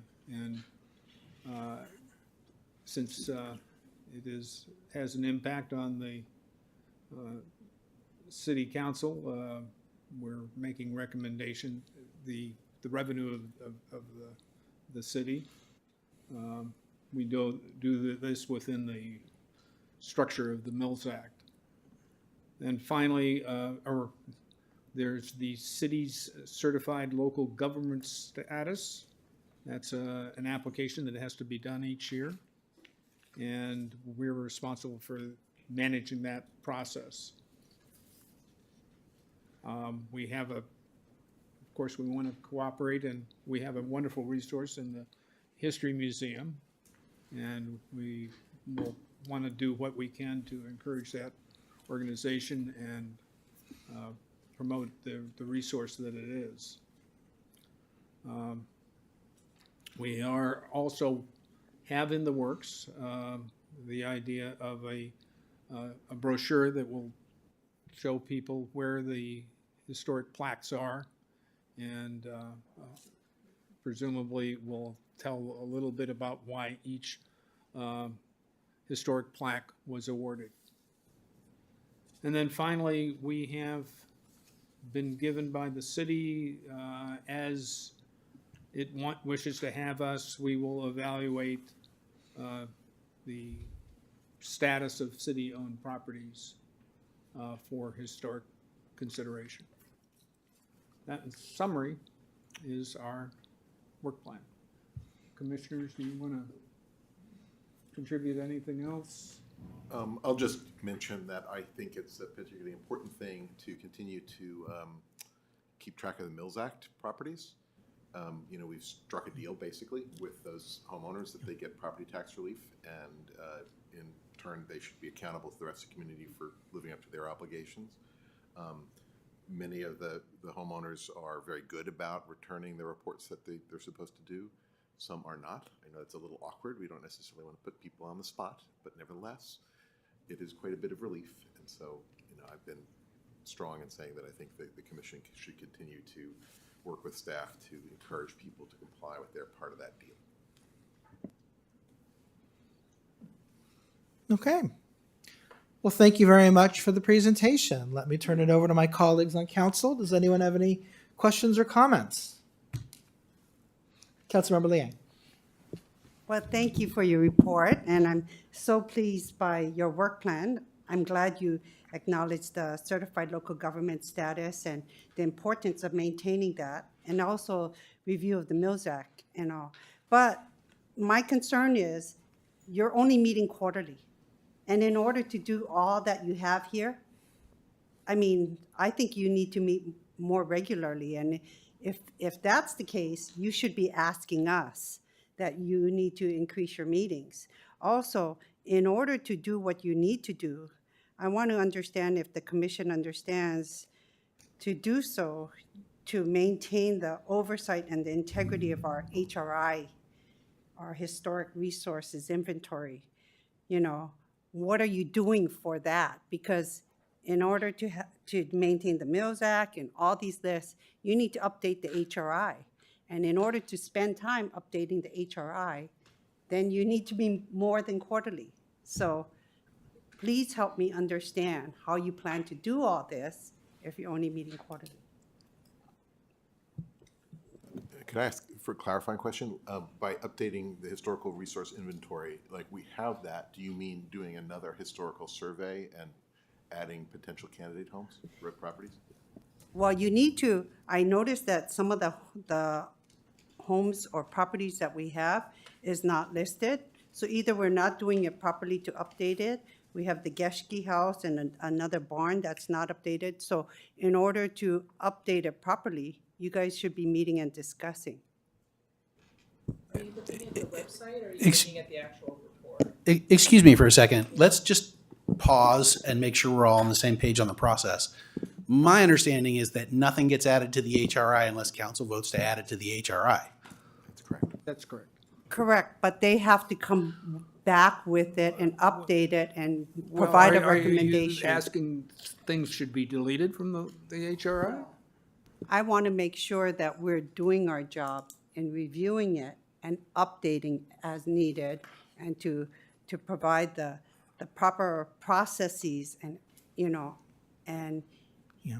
I want to thank you very much for information. bringing that up, because the HR is very important. So it's probably a good idea just to note to staff that if our HRI needs attention, it's probably something that should come to council. And then after council can consider it and think about the implications, we can then decide what kind of direction specifically should be given to the commission. Because I think in the way that the commissions have been restructured, the Historic Commission is operating according to its charter. So if we want to expand something or change something, and the HRI certainly is a very important document, but I don't know that it's something that we can really clarify here. I think it probably would have to go to council and have more thorough discussion. Can I mention one other thing, which is the quarterly meetings are the ones that we have scheduled in advance, but there have been a number of occasions where a work item has come up for the commission, and working with our staff liaison, we have been setting those up following the Brown Act noticing and so forth. But what we found was that there were periods of time where there was not immediate work, and having a meeting for the sake of the meeting isn't terribly productive. So we are having more than the quarterly meetings, but that's being driven by when the work items come up. Thank you. So yes, and I saw that when it talked about applications, so I know that should come up where review of applications. So I know that you will be meeting more than quarterly, and that would be special meetings for that. Thank you. And Mayor, if you don't mind, I mean, Not at all. council decided all this commission stuff, so it's not up to us to put it on the commission to make changes. The commission could flag it if they, I think we beat this to death, but I don't think it's. We are your Yes. creature, not Yes. the other way around. Right. But we, as a group, decided the schedules for all these commissions, and until we heard otherwise, it's not up to a single one of us to dictate otherwise to you. So thank you. And I know, I've seen the flexibility having been last year's liaison, so thank you for your good work. Sorry, Mayor, I just took that over. No, not at all. Councilmember, do you have any other questions? Well, I guess I'll raise it for a future discussion item. Okay. Any other council members have questions or comments for the commission? Councilmember Flagler. I just have a quick question. Thanks, Mayor. I want to make sure, and thank you for the presentation, and thanks for being here. Chair, I want to make sure I heard you correctly about the role the Historical Commission plays with regards to the apricot orchard. Can you expand on that? Like, what role do you see the commission playing? I think that we were encouraging the museum in its efforts to develop the orchard, but among other things, when we do surveys of the historic resources of Los Altos, we would include the apricot orchard. That's basically the nature of our involvement. Add something, just since I have Say- a couple say, of hats to wear. You're in the this situation. museum person. I think that one of the things that we're aware of on the stewardship contract, and here I'm sort of speaking in the museum hat a little bit, stewardship contract is a little bit different from the rest of the contracts or other contracts the city has, in that as a historical resource, there's reason for the public to be interested in how it's going, right? How the stewardship is going and the progress that we're making and so forth. And so one of the things I know the Orchard Commons Committee, that Jane Packard, who I'm sure you're familiar with and her good work, is interested in is what is the right place and the right venue to do that. I don't know that we know the answer to that. We're actually in the process of working with staff on the process. We're kind of getting to feel it all out and so forth. One possible place for that would be the Historic Commission, and that'd be a little bit less oversight, since after all, we essentially report to the staff in our role as a contractor, or to the city manager in our role as a contractor, but as a place that might serve as a place for a venue to give a readout on the progress. That might be a place, but I want to say that that's not decided. That's a part of what we're discussing with the city manager as we work out the rhythm of how this stewardship contract is going to work. Does that answer. No, thank you, Mr. Lang. And I just, we'll see where this goes, but I imagine as part of that process, there has to be council involvement. And that's why I wanted to clarify Agreed. the commission's role and to ensure that, the commission is not viewed as the final decision maker on this. So I just wanted to clarify. Thank you. Can I comment on that, please? So I want to make sure, like she said, Councilmember Feiger said, we're all working together to ensure that the proper processes and environmental and historic studies are understood, and the provisions that we need to be done regarding in and adjacent to any historic resources when an application is reviewed. So we're all on the same page on that. Thank you. Councilmember Flagler, anything else? No? Okay. Sally, Pete, anything? Yeah, just one last very quick question. Some of you I know, some of you I don't. I was hoping maybe you would just introduce yourselves real quickly. Sure. I'm Liza Koch, lifelong resident of Los Altos. My parents built the house after the war on Costa. And this is my first year. And I have an interest in the history of Los Altos. So this is the way I wanted to play it out after my retirement. And you're a vice chair. I'm a vice chair, yes. Thank you very much for your service. I'm Larry Lang. I'm actually going off the commission after 2 terms in September. I plan to go through the revolving door and make a lucrative living as a lobbyist after that. You have to wait a year. Okay. I'm Ted Evans. I've lived in Los Altos for 40 years. I have a historic home. It's in Adobe. Was the original 8 acres, apricot orchards.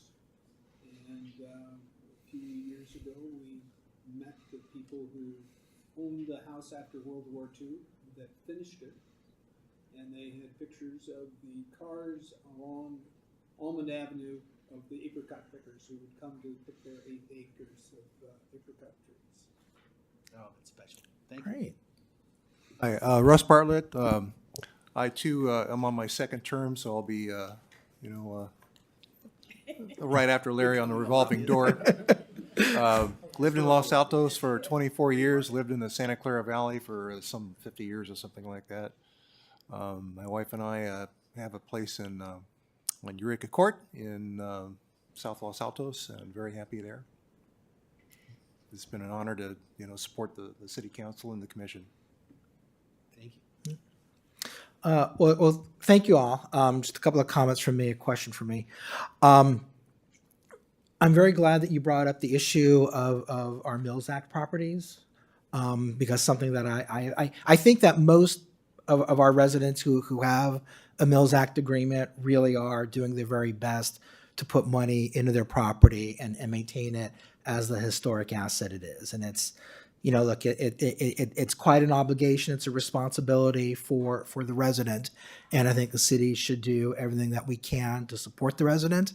At the same time, property values are high. And if you're not paying property taxes and that money's supposed to go into the property, the city does have a right to monitor that. And make sure that that's happening. And again, I think the vast majority of our Mills Act property owners do in fact do that. However, that being said, if the commission feels that there is another way that we could be getting information, that we could be monitoring, I don't know if we're just getting reports or are we getting copies of invoices from contractors or what's happening, I would not be opposed to the commission making recommendations to council, maybe in how to tweak or otherwise change our policy, just to make sure that the city is using the appropriate muscle that it has to ensure that there is compliance. Because I don't want to live in terrorum over property owners, not at all. But if there are property owners who are getting a benefit but not holding up their end of the bargain, I think it's appropriate for the city to say, hey, we're going to nudge you a little bit. If I could just follow on to that, because I think it's important. I think it's particularly important. assume that in the future, some subsequent property owner comes before you asking for Mills Act relief, right? The public's going to be watching that, and they're going to be saying, well, what's the track record of how that's been administered in the past? And so if we want the public to continue to support this program, which I do, I think it's important that we encourage all of the owners, because you're quite right. Most of them are, in fact, very diligent about it and very conscientious about it. And I'm sure even the ones that aren't, it's not so much they're against it. It's just, things come in the mail. You don't always attend to them as promptly as you might. But, it's a lot of money. And as stewards of that money, I agree. And I hope that, and I know we've talked with Sean, Mr. Gallegos, our staff liaison, who does a great job at this stuff, about how we can make this better. And I'm sure that'll be an ongoing topic. Okay, great, because you're the ones that are on the front line. We don't see those reports, so let us know what's working and what's not working. And I will ask you the same question that I'm trying to ask everyone else, which is there anything that you need from council to help you serve the city? And you can answer that now, or if you think of an answer later on throughout the year, let your staff liaison know, and they will filter it up to us. But if there's anything on top of your mind, let us know. Thank you. Okay. Thank you all very much for your time, and thank you for your service to the city.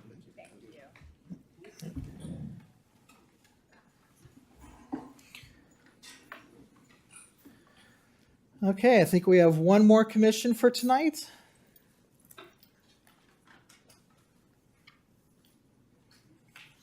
We've avoided the forum.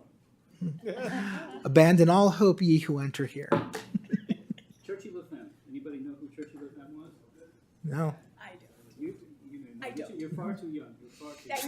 Thank you, Mr. Stein. It's possible that Mr. Daly recognizes Churchy LaFemme. He would point out that this month, Friday the 13th, come on a Tuesday.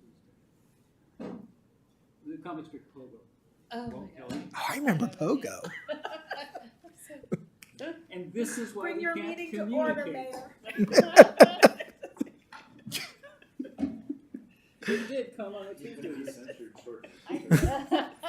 No, wait until I speak to them in the meeting.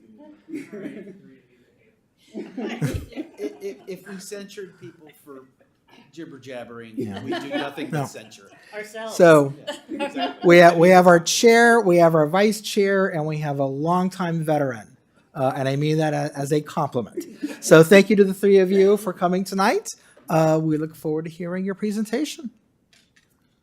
And thank you for listening to it. Oh, sorry. Thank you. Yes, ma'am. Thank you. As Jolie was pointing out to us, we exist due to state law. We do what the government code tells us to do. We try to do it to the best of our ability when we have a meeting. Basically, our work plan is to continue doing that as diligently as possible.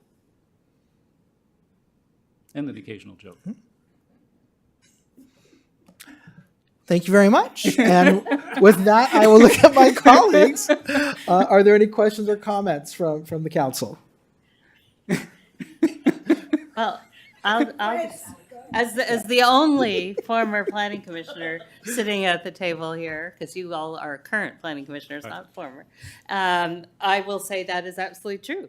I mean, it really is. The work comes to you, and you do it when it shows up on your plate, and sometimes you get maintenance counsel. So you're doing what we absolutely need.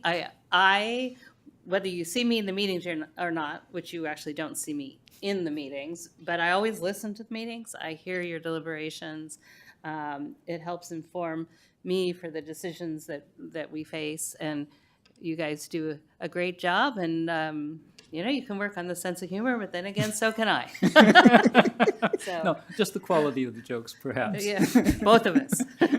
Well, I believe the standard should be low enough that you can beat them.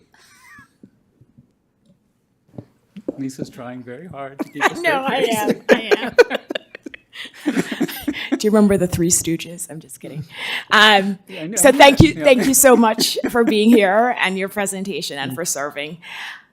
could you just give us an overview of the types of things that came forward? I know a lot of things that touch your desk come to us, Right. but just give us an overview of the types of things that came across your desk. I hope we're keeping you busy. Yeah. I think it would be good for the public to hear the types of things you've been working on. The focus of things has been largely the objective standards that we have now put in place in the code for both mixed use and single-family housing. Okay, so that we have consistency and we have protection of the city in the event that we have to say no, we can say no because of this, and we avoid some issues. The thing following that, of course, was the housing element update. Both of those took a lot of time, a lot of effort, and I particularly want to thank staff for, I don't even want to think how many man-hours were involved in working this out, both the legal staff and the city staff. They just have been spectacular, and we couldn't be luckier than we are in having them do this. In addition to that, we have had a few projects that have come to us. Some came to us in the form of study sessions, and I hope that we will see some of them come back. I don't know where they stand in the process, but there were some worthy projects, a couple of smaller ones on Lyell that we approved. There was one on, I think it was 3rd Street, that we did in a study session. It was a nice one, and we haven't seen it come back yet, but it was a small sort of infill and very cleverly handled so that it fit a very strange little space and very nicely done. And we've had a few other things like that. Not as many projects as we'd like to see, but it's post-pandemic and, I don't know, pre-something. And things are apparently pretty much frozen as far as funding and that sort of thing. So we haven't seen as many projects come to us as would have been the case in the past. Mostly we've been doing cleaning up of the code, housing element, and the objective standards. That has taken a lot of work. The commission has worked very hard. I think every single vote on this has been 7-0. I mean, the commission works very, very well together. I'm very impressed by this. Everybody contributes something, and I think we do better having the conversations that we have. And so I'm really happy that we've been able to do that. Other council members?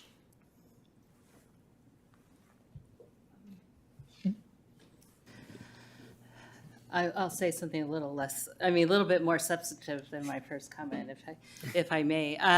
So your work for the housing element was super valuable because you guys did the first lift, and then by the time, so between Director Zorns and his team doing the initial pass, you guys doing the hearing, and then it coming to us, I mean, that was a surprisingly seamless process. And that's because of the role you play, and again, the role that staff plays. So, and I actually have some words I'll say about that later too. So thank you for all that, because we are in great shape. And one of the staff reports, we were the 6th and only, is it 6 of 15 or 16 cities that are approved and still compliant?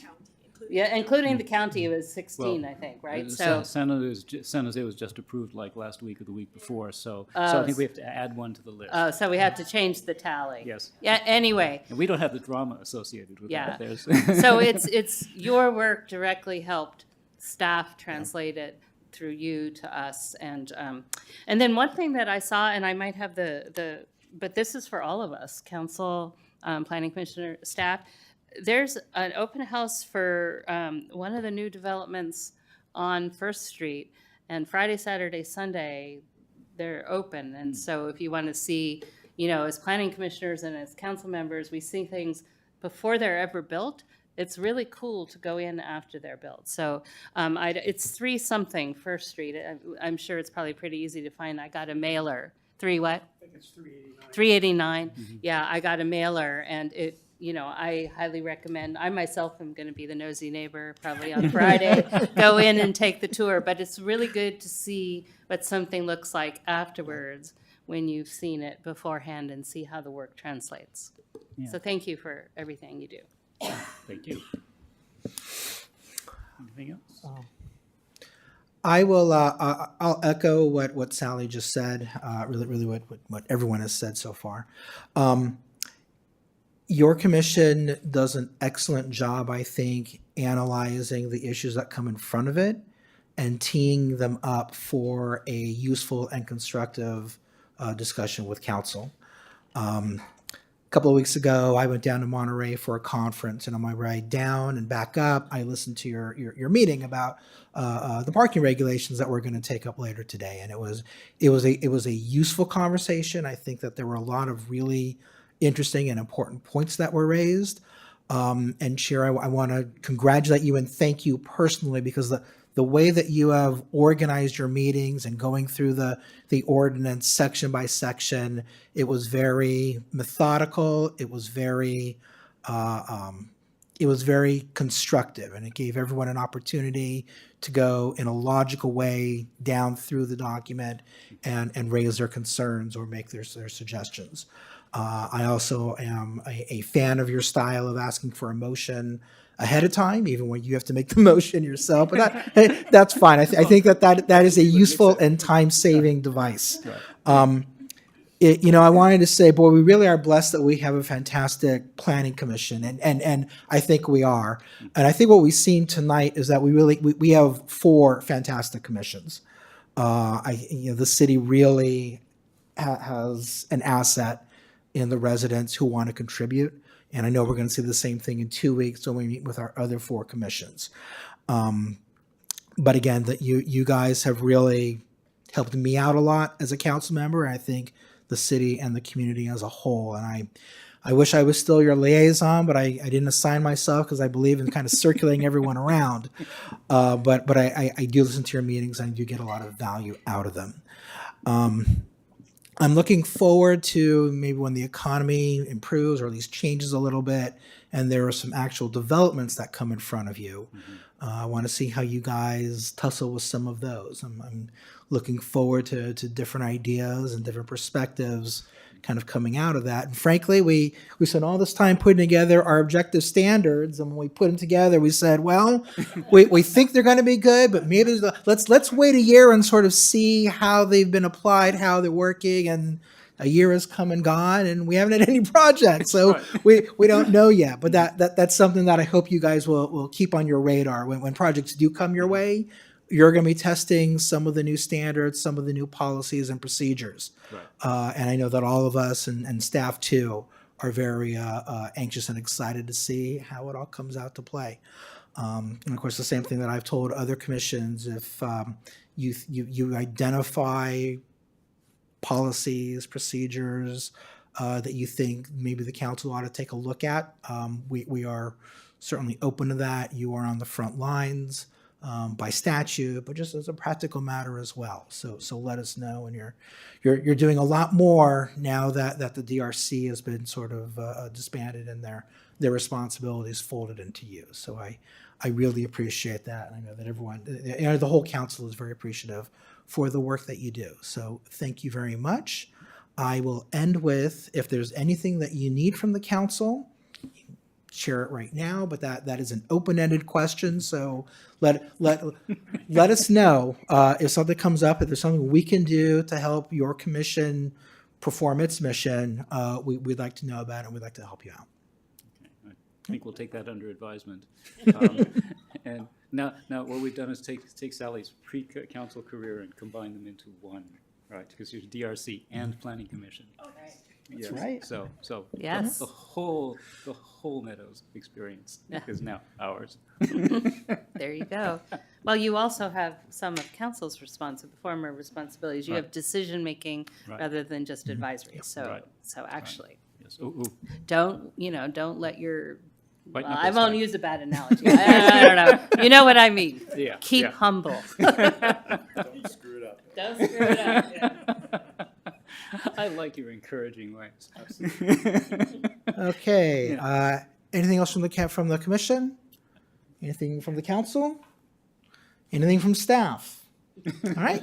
Then with that, I will declare this special meeting adjourned, and we'll be back in about 10 minutes for the regular meeting tonight. And I hope this is a preview of the Recording meeting itself. stopped. It's really short, right? Great job preparing, Eric, for the I meeting. I was I did make a comment about your China alcohol shaker.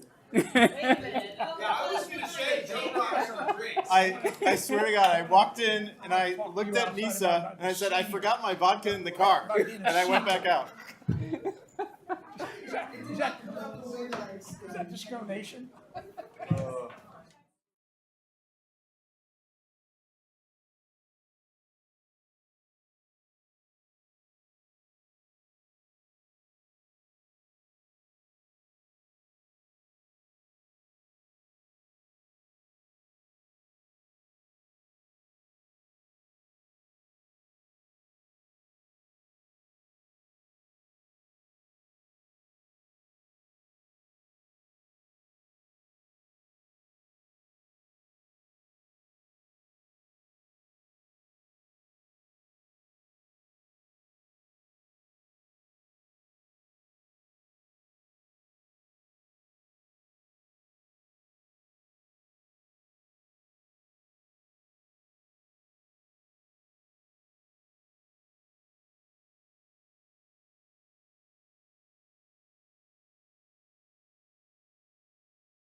County airport?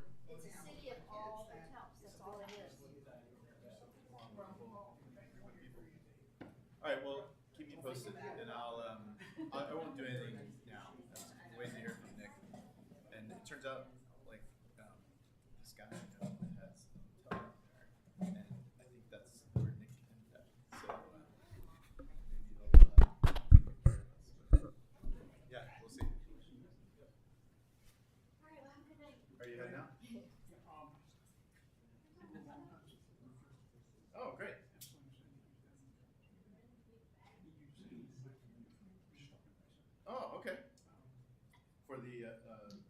fundraiser? Okay, yeah, March, it's in early March.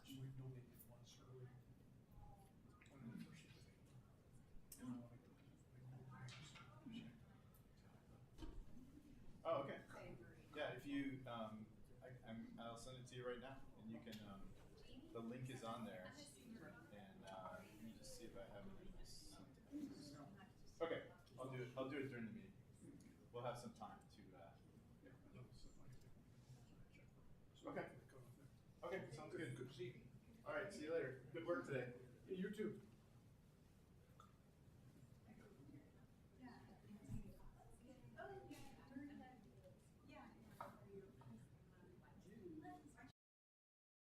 I'm all right.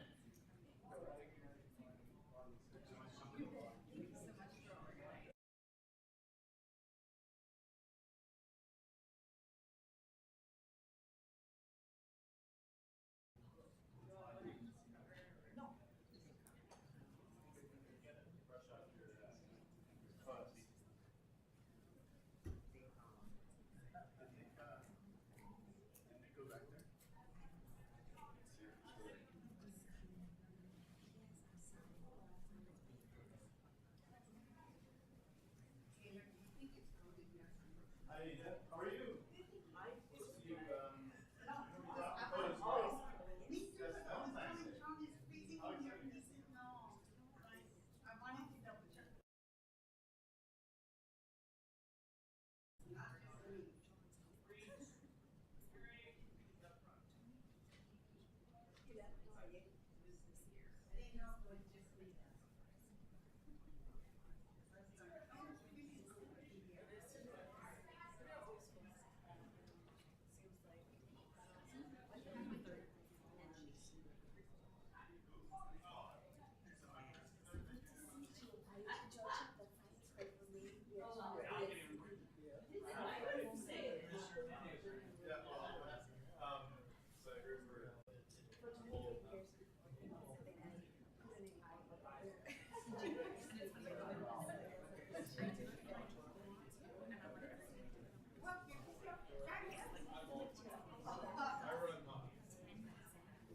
Good to see you again. It's good to have you come by, and not just for the kids, yeah.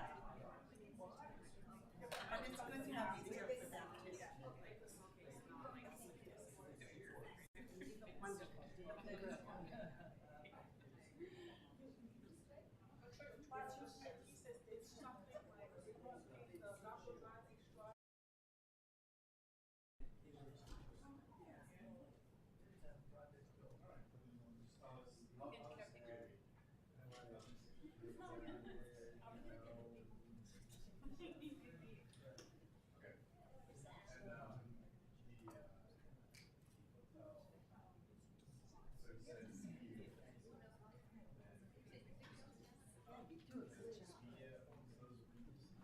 Encourage them, reinforce them. I know.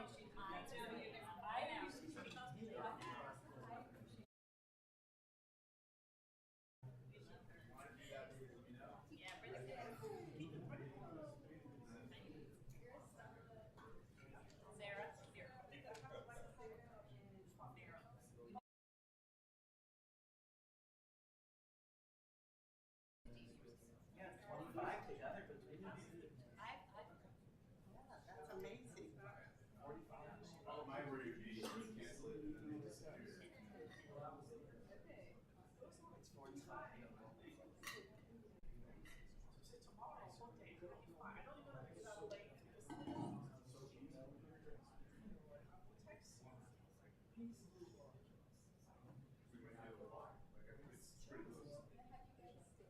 Oh yeah, there's a big,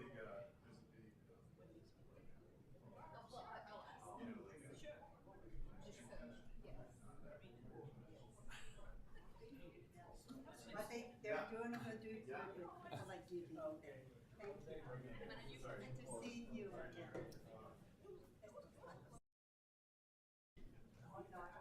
I'll see him on break.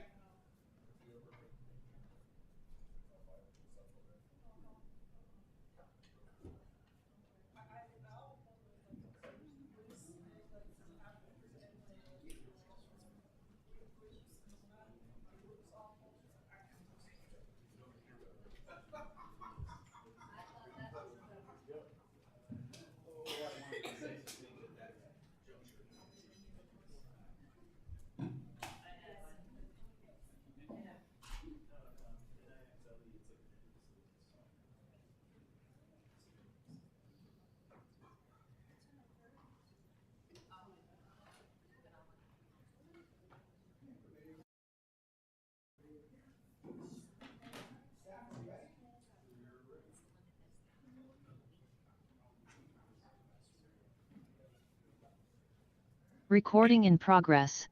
Hello, good evening. It is Tuesday, February 14th, 7 p.m. Welcome everyone to the regular meeting of the Los Altos City Council.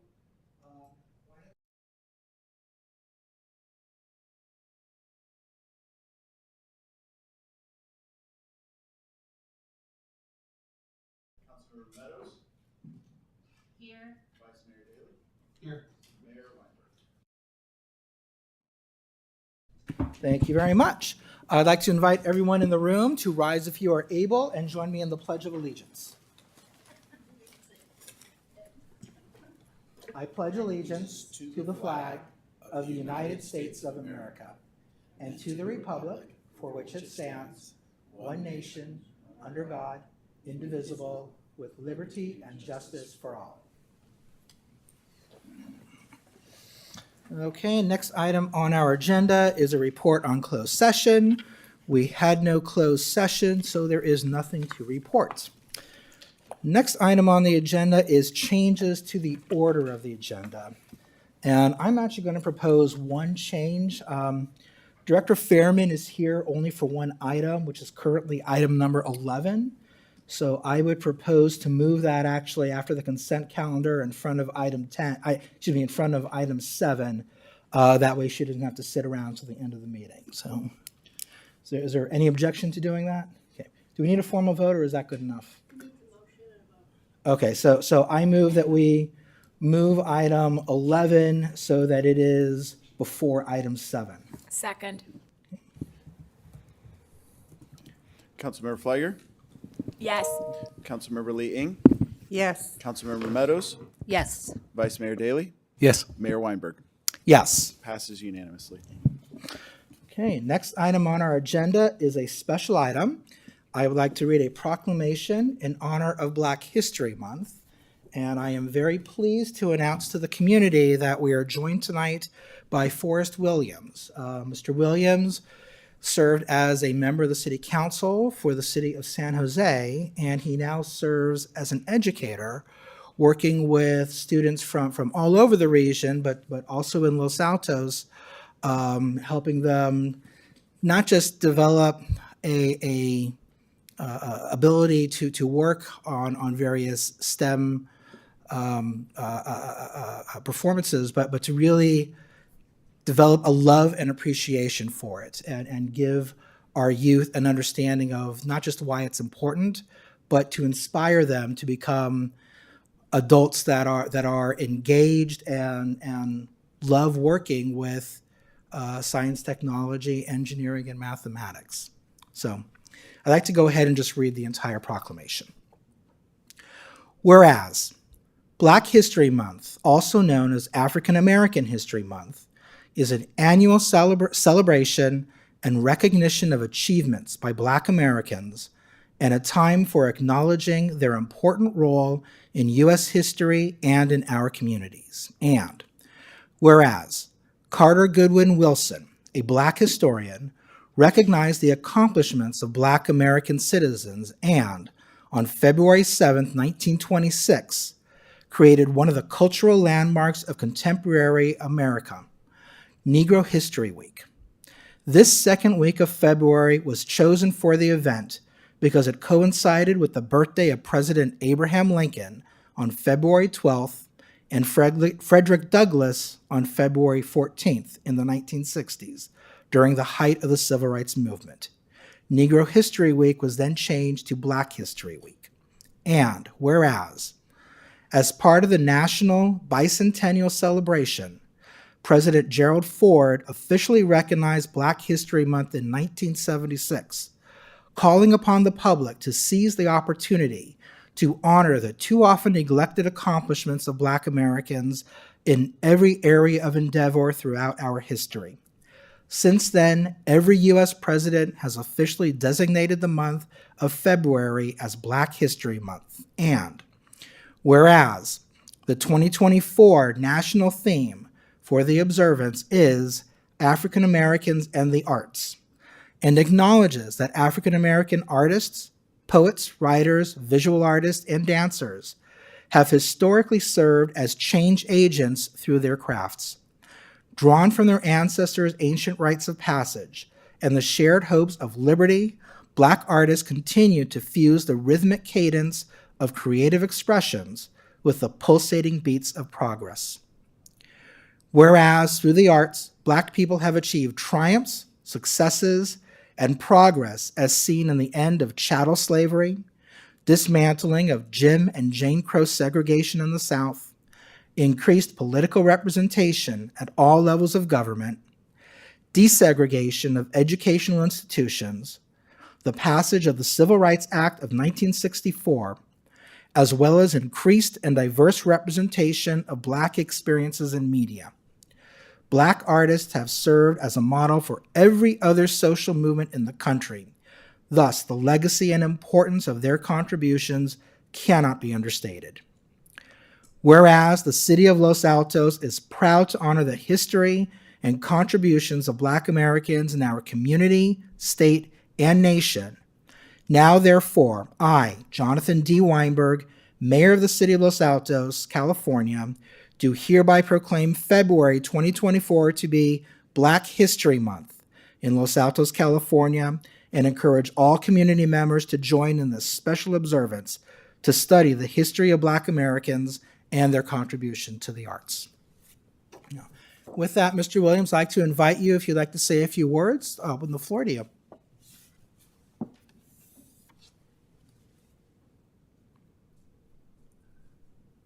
Well, thank you, Mayor. I'm honored to be here with my wife to accept this proclamation. The world is a different place, and it will be a different place in the future. And we must shape that world. We must consider all individuals in the world. I always use the analogy that the Earth has its rotation, and it's very difficult because of gravity and its relationship to the other planets to change that direction. We often hear, well, we're going to go back to where it was. There is no going back. I don't know of any planets that have reversed their rotation. In the millions of years they've been in existence. So how can we go back? We must move forward.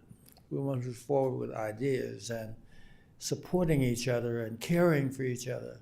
That's the only way we're going to make this world a better place.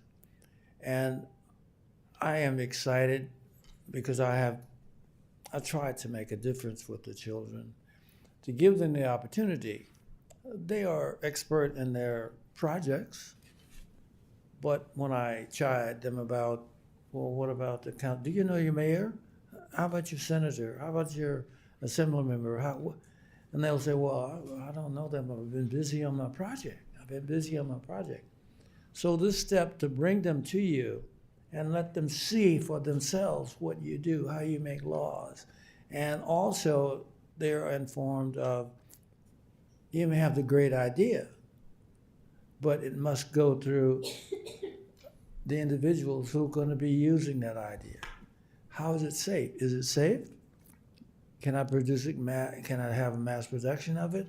What's the benefit of it? You know, those things that you help them to understand. They see you in action. And I'm pleased to do that. I love it. It's my passion. Engineering is something that all of us experience every day. There's nothing in this room that an engineer hasn't touched. So when you open the door, you may ponder that question.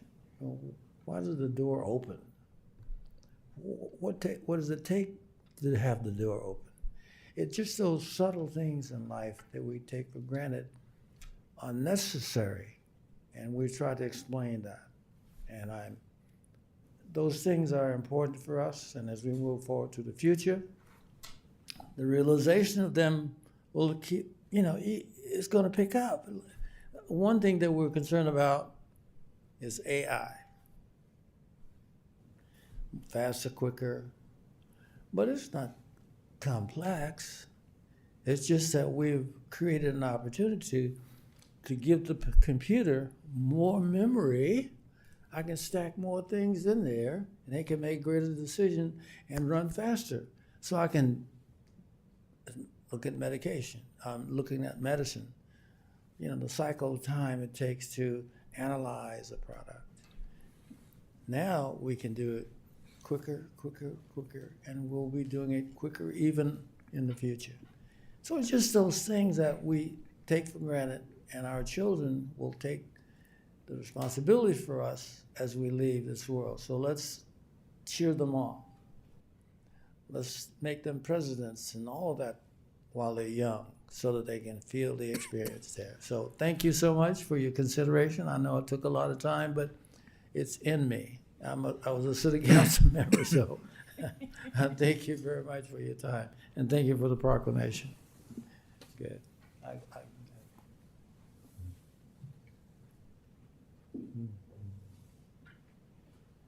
you very much for coming. Thank Thank you. you for your words. Thank you. Thank you for My pleasure. I'm supposed to I'll get a date. I'll bring the kids back. Yes. Not coming. Absolutely. Okay. We're looking forward to it. All right, then. Thank you. One more photo? Yeah.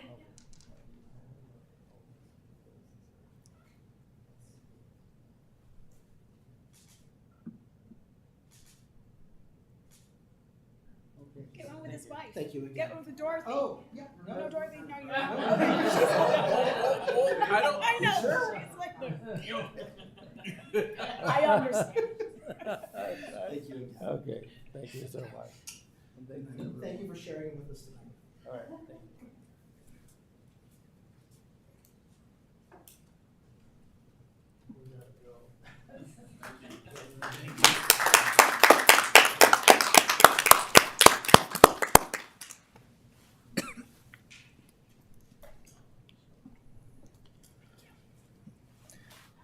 The next item on our agenda is public comments for items that are not on the agenda. So if you'd like to speak about anything that is not on our list of items to discuss tonight, I would invite you to fill out a speaker card and deliver it to Steph. Do we have any speaker cards yet?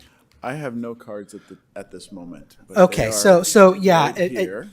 I know I see that there's some people here who'd like to speak. So if you would please just go ahead and fill out a card, and then we will proceed. Speak and then fill it out. Excuse me.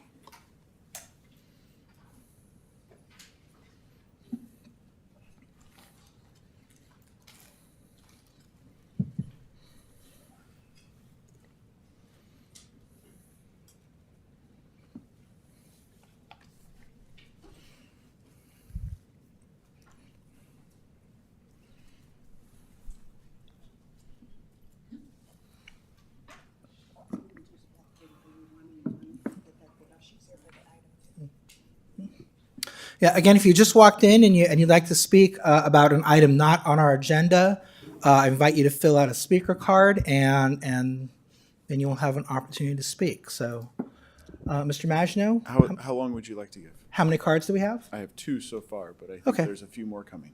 Let's give everyone 3 minutes. Okay. First speaker is Benjamin McCann, followed by Marjan Yahya.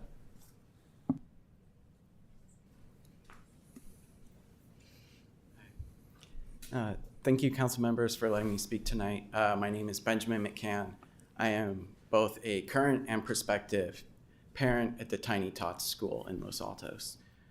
I've had a very stressful week. We learned that an RFP went out to close. The Tiny Tots program is currently running and replace it with a private operator. And so we've spent the week, touring other schools that are out there. And we toured all of them before choosing Tiny Tots. And we're touring them all again because now we need to find a backup plan. But, enrollment started December, January for a lot of these schools. And the enrollment timeline really was not considered when proceeding with this RFP. And I think there's been this assumption that the teachers are all going to continue at whatever the new operator is.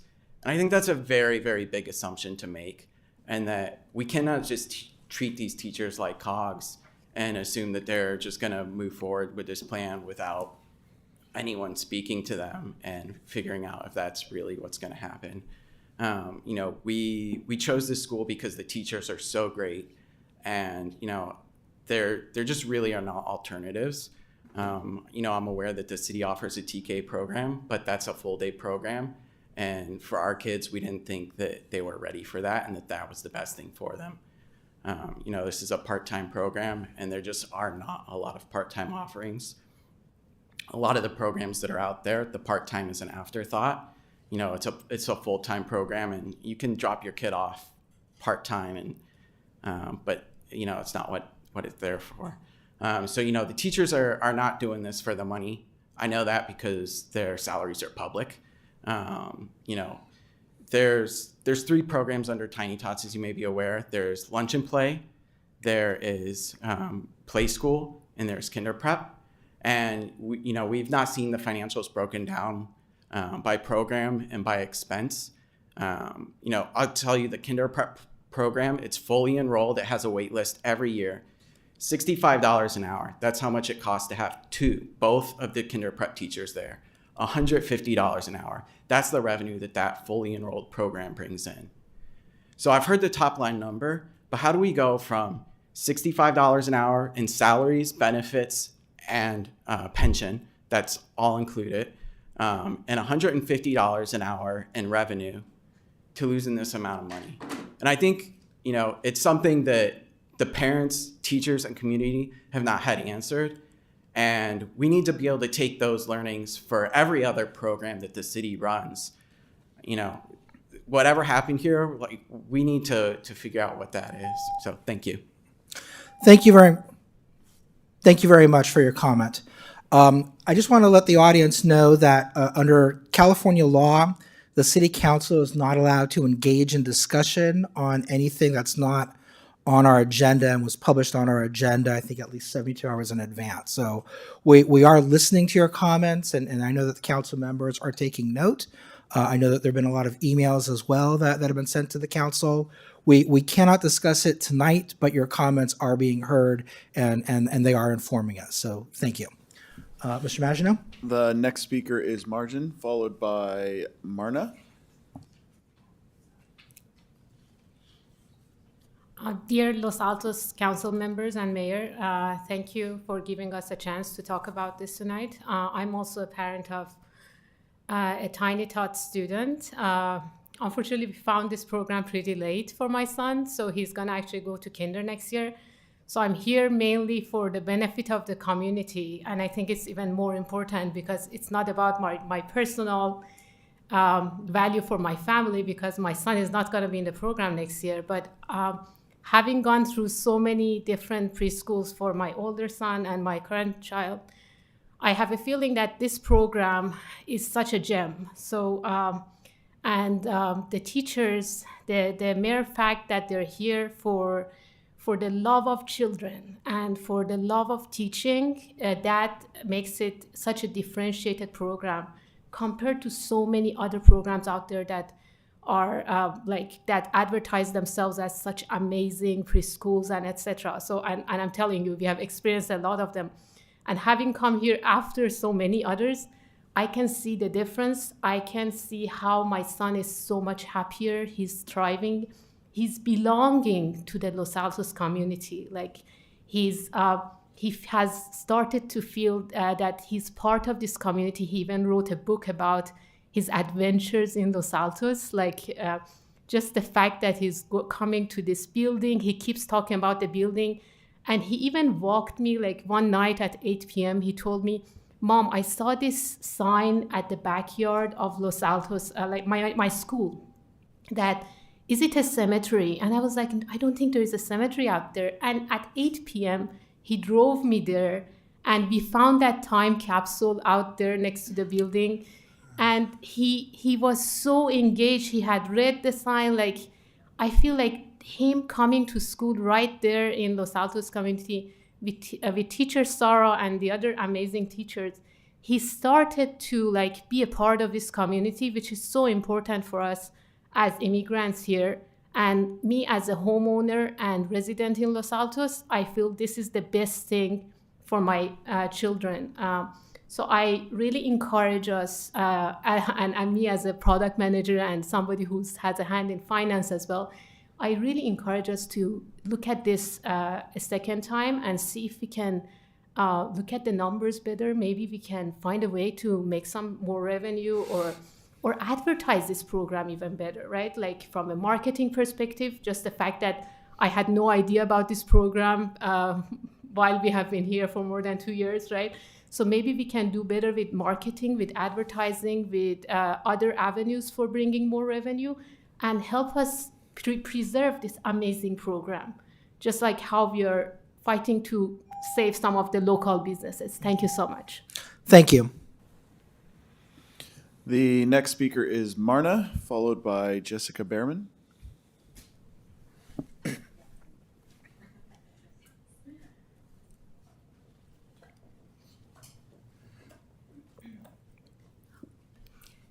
Thank you, council members and mayor, vice mayor, and city leadership staff also for your very important service to the community, and also your important running of Tiny Tots as far as support in all these years. And I'm a mom of a 4-year-old daughter in her second year, and Tiny Tots and Mrs. Stella's class under the expert guidance of Mrs. Stella, and Mrs. Stella and Sarah and Meryl, our head teachers, are over here. If I can have you stand. Yeah, wonderful. I mean, you have around 40 years of experience combined. You have just amazing staff here, and so I'm a first-time parent. My spouse and I are first-time parent, and we were, a younger toddler preschool it's just a different animal, right? How every child develops is completely different, and our child after COVID wasn't allowing anyone to touch her, even grandparents hugging her. It was just me and her dad, and she wouldn't wash her hands either, which was not great when you're picking your nose all the time in school. So, but luckily now she's thriving and just letting her grandparents hug her, and so happy. And her favorite place is school.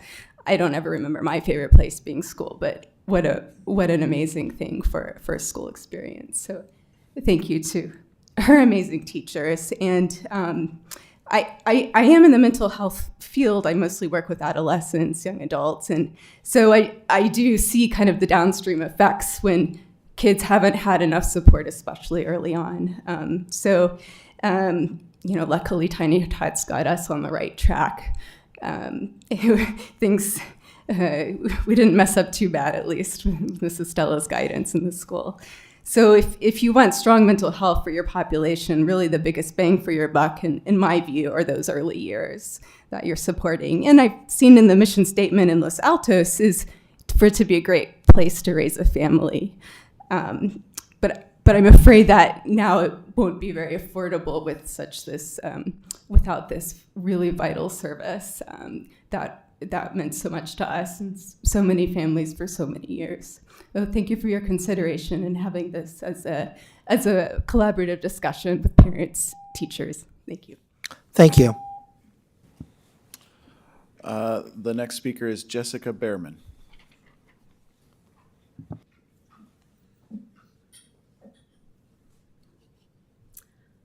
Hello. I like seeing myself on the screen. And, there isn't much more that I can add that hasn't already been said, but I just felt very compelled to come today just to kind of support the teachers, support the school. This has been an amazing program for my son who was in kinder prep. I have a daughter currently at Tiny Tots. I have intended to enroll her in kinder prep this coming fall as well. We moved here a couple years ago, and my husband and I were absolutely floored at the cost of childcare here. We moved from Washington State. It's expensive up there in Seattle. Here is another level. I think it's very important to consider that not everyone can afford to spend $20,000, $30,000 for a 3-year-old to attend preschool. So when we first moved here, I had looked at the prices, was like, I can't do this. I'm just going to work. I work from home, planned on having my son stay home with me. I was just going to try and do both of them, be a mother and work at the same time, which wouldn't have gone well. So I stumbled upon kinder prep at a tree lighting ceremony, actually, enrolled my son, and it was amazing for him. He just flourished. We met so many amazing friends that we see on a daily basis. Even though they're zoned for a different school now, we still, keep in touch with them. We see them all the time. It really built an amazing community for us. And my daughter is doing so well in Tiny Tots as well. So I really urge you to talk about this at your next meeting, get it on the agenda, please. Try and look at what ways we can make this sustainable to keep this program, get parent input. I was disappointed in how it was told to the teachers, to the parents, that this program was going to be cut next year. So, getting input from us. I know I speak for myself. I think I also speak for some of the other parents that we would be happy to pay a little bit more in tuition. I do recognize that it isn't that expensive. It's a very affordable option, and I would be willing to pay more to keep this program going. I do know that I've also spread the word on Facebook. When my son was in kinder prep, I think a couple families actually joined from that post. I've sent some of my other friends over. I think that we could do a lot more with advertising and just getting the word out, which would definitely help. So thank you for listening. I really appreciate it. Thanks. Thank you. I have no other cards. Okay. Members of the public, thank you for giving us your comments tonight. We appreciate it. Next item on the agenda is our consent calendar.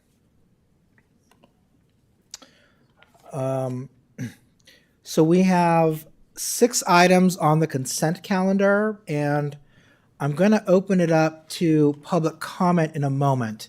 After public comment, members of the council will have an opportunity to pull any of these items off of consent. However, there will not be another opportunity for the public to make comment on a pulled item. So if you would like to make a comment on any item on our consent calendar, I invite you to do so now. So Mr. Maginot, do we have any cards?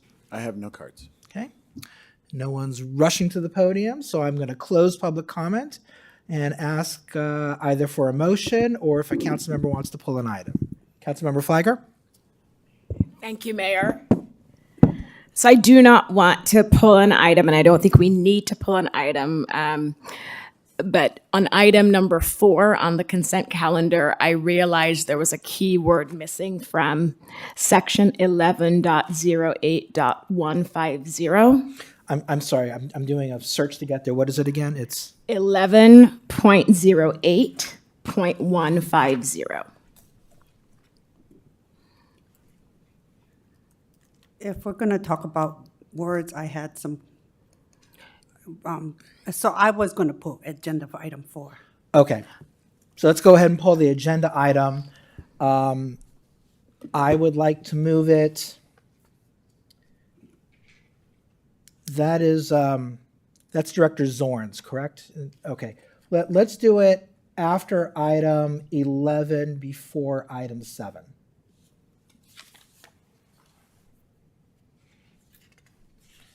So we'll do consent, item 11, item 4, and then back to the regular agenda.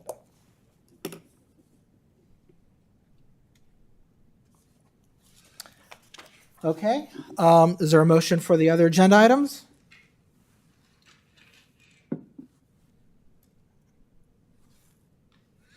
Okay, then I will move that the council adopt the consent calendar items 1, 2, 3, 5, and 6. Second. Councilmember Fliger, Yes. Councilmember Lee Ing, Yes. Councilmember Meadows, Yes. Vice Mayor Daley, Yes. Mayor Weinberg. Yes. Passes unanimous. Okay. All right, so let's go ahead and move on to item number 11.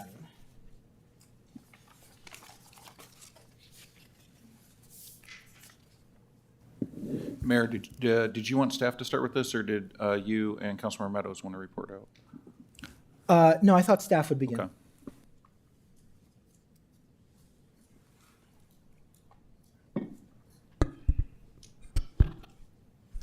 Good evening, Mayor Weinberg and council members, Director Fairman from the Public Works Department. The item before you tonight is about the Ad Hoc Street Maintenance Subcommittee. So the two policy questions I have for you tonight are, does the City Council wish to create an ad hoc subcommittee to discuss strategies for street maintenance? Alternatively, based on feedback from the Mayor and Councilmember Meadows, the recently adopted council priorities and the information in this report, does the council wish to provide a different direction regarding achieving a PCI of 76 by 2027, and instead of focusing on implementation of the council priority of circulation, safety, and efficiency? So those are the two council policy questions for tonight. Just in general, some information here. Staff uses MTC's Street Saver software for the maintenance of the pavement management in our city, and a survey is performed every 2 to 3 years. Our current PCI is 74, with a PCI goal of 76 by 2027, as directed by previous council. This is a measure of the condition of our streets. And our recommendation, my professional recommendation to you is, based on your strategic goals of safety and circulation safety and efficiency, it's better approach not just to focus on a number, but to look at a comprehensive approach that takes in consideration many factors. This is the complete master plan with the safe routes to school, ADA improvements, and many other factors. With that, I conclude my presentation. Thank you very much, Director Fairman. Are there any questions from the council for the director? Vice Mayor? So what I'm hearing is that the focus on a PCI number would prevent us perhaps from allocating resources to things that don't improve the PCI number, but would otherwise be very beneficial toward efficient and safe circulation. Is the crux of what you're saying, that by focusing on the PCI number, we're actually making our focus too narrow? So I'm not saying to discard the PCI number completely.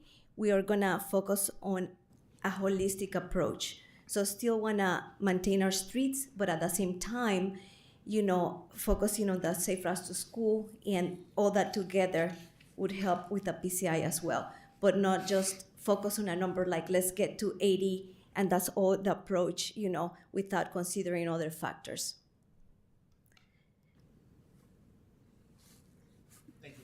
Thank you. Councilmember Flagger?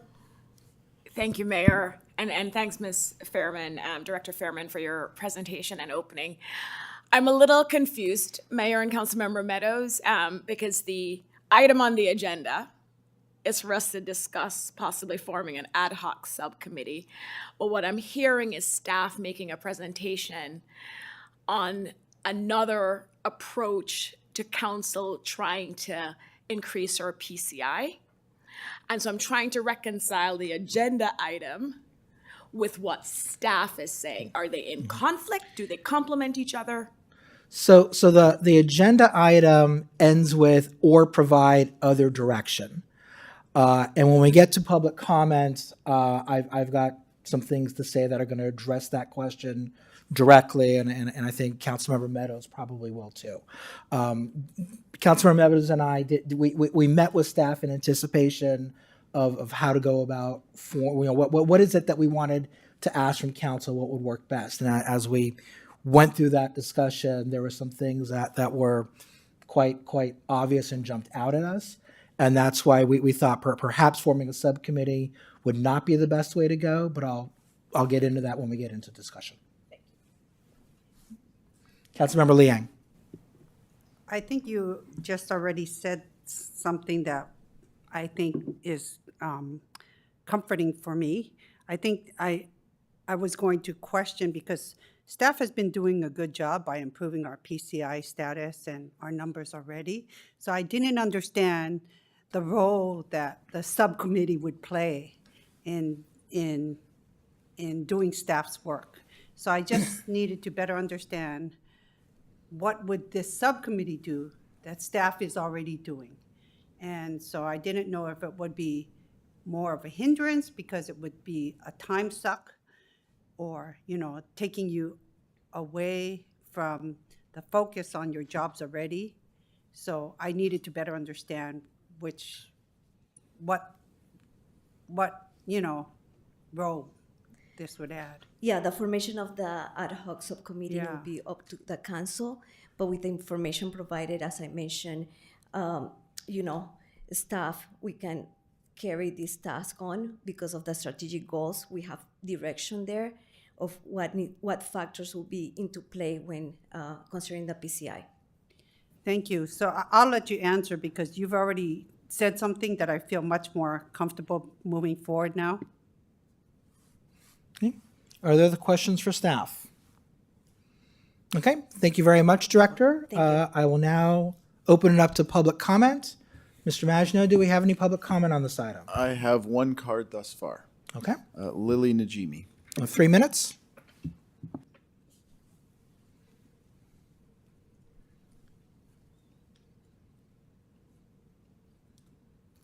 Hi, council members, city staff. Really appreciate all the work that you're doing and making our city being greater. I lived in different states, in upstate New York, in Minnesota, in Wisconsin. I recently visited Boston, Maine, and the city, the pavement conditions I've seen on the Los Altos streets are the worst I have seen in my life in the United States. And the taxes that I'm paying are the highest in Los Altos. So I think the condition of our streets should match, the high quality that we have in Los Altos. And I don't know how you are measuring the PCI, because I heard right now that currently the PCI is at 74, and we are trying to improve it from 74 to 76, which that is not much improvement. When I look at the condition of the streets today in Los Altos, they are very poor, and 74 says they are very good. So I do agree that we need to look at other measures as what we call it's good, because most of the streets are being patched up, and there are a lot of holes and potholes on the streets, and they're not repaved. Whereas when I was recently in other cities, in Portland, in Boston, those are all cities that get snow, they have salt, it takes a lot more maintenance to make their streets look good, but they're much better than what we have in Los Altos, which has good climate and it doesn't ruin the streets as much. So I really think we do need to look at the quality of our streets other than the PCI that we have been looking at, and look at what considered to be a good quality. Maybe we need to compare it to other cities that have better streets. not even, driving by a car. If somebody was on a bicycle and went on some of these potholes, comment and bring it back to the council. So this all came about because as I was preparing for our meeting 3 weeks ago, just an update on PCI was on the agenda. And I thought, okay, I mean, as I'm preparing for the meeting, budgeted an hour, maybe 2 hours to go over it. And I spent probably 6 to 8 hours going through the staff report and the expert report, because nothing is more riveting than reading about street quality and maintenance and PCI. It was not my intent to dive into this, but as I did, I was reading a lot of things that just kind of they weren't making sense to me. There were some acronyms I didn't understand, but more importantly, there were 5 strategies that the consultant laid out, 2 of which would have led to a PCI of 76 in 2 or 3 years, which is council's direction, but it would have increased the amount of deferred maintenance we have on the streets.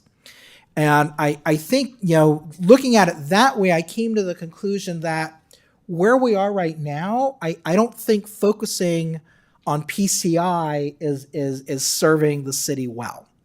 Half of our streets could have an individual PCI of 100, and half of them could have a PCI of 50. And great, we've got an overall PCI of 75. Isn't that great? We're all done. No, of course we're not all done. The goal here, I think for all of us, isn't to have PCI at a certain number. It is to have good quality streets. And I became Brown Act buddies with Councilmember Meadows, and I know this is something that's been floating around in her mind for a while about it too. What the direction that council has given staff is we want PCI to hit this particular target. And that direction was given years ago. I was not on the council at the time, and I am not criticizing the council for giving that direction, because at the time they gave that direction, it probably made sense to do that. And staff is following that direction. But I think that we've reached a point where shooting for a specific number is not accomplishing the goal that we have, which is to have good quality streets. And I think we heard that from the public speaker who gave comments a moment ago. So then, the question is rolling around in my mind, well, what's a better way of doing this? And I don't know. Maybe shooting for a PCI, a particular number, maybe that is the best way of doing it. I'm not a civil engineer. I just don't have the knowledge to do it. So I talked about it with Sally, and we thought maybe we'd form some kind of a subcommittee if the council was willing to do that. And that's why we asked to agendize it at the last meeting. Well, in anticipation of asking this council to form an ad hoc subcommittee, Sally and I met with Director Fairman and the city manager to get a better understanding of what is the current direction and what are other alternatives. And in the staff report for tonight's meeting, you saw 4 of the questions that we gave and asked them to respond to. I think what we were prepared for was to sort of look at different ways of how to analyze this. What are different areas that a subcommittee could assist staff with? What are areas that a subcommittee maybe should stay away with? But as the meeting went on, some real obvious truths kind of came to us, which is that the direction that was given to staff was given at a time before we had a complete streets master plan. It was given before we really had an emphasis on safe routes to school. It was not giving staff the flexibility that it needs to be able to find a better way of fixing our streets, maintaining our streets, repairing our streets, so that they're better. I mean, something else that I agree with the commenter just now is that we have the worst streets, I think, of all the cities around us. And that's just a no? Have you driven Sunnyvale? Yeah, I don't know. Okay, well, I'm glad to hear that. But the point is that they could be better. They could be better. our streets could be better than they are right now. And I think that the current direction that we have given to council, which is, that council has given to staff, which is shoot for a particular number, is not serving us well. And the first thing that I said was, well, if we change the direction, we're not gonna have to worry about all this deferred maintenance, creeping up, right? And the answer was, oh no, the amount of deferred maintenance is still gonna be creeping up, even if we take a different approach. And that's because the streets simply have fallen to a state of disrepair that they're going to get worse before they get better, but we can make them better more quickly by pivoting on the direction that we give to staff, by giving a more holistic a direction of we've established policies through the Complete Streets Master Plan. We've established safe routes to school.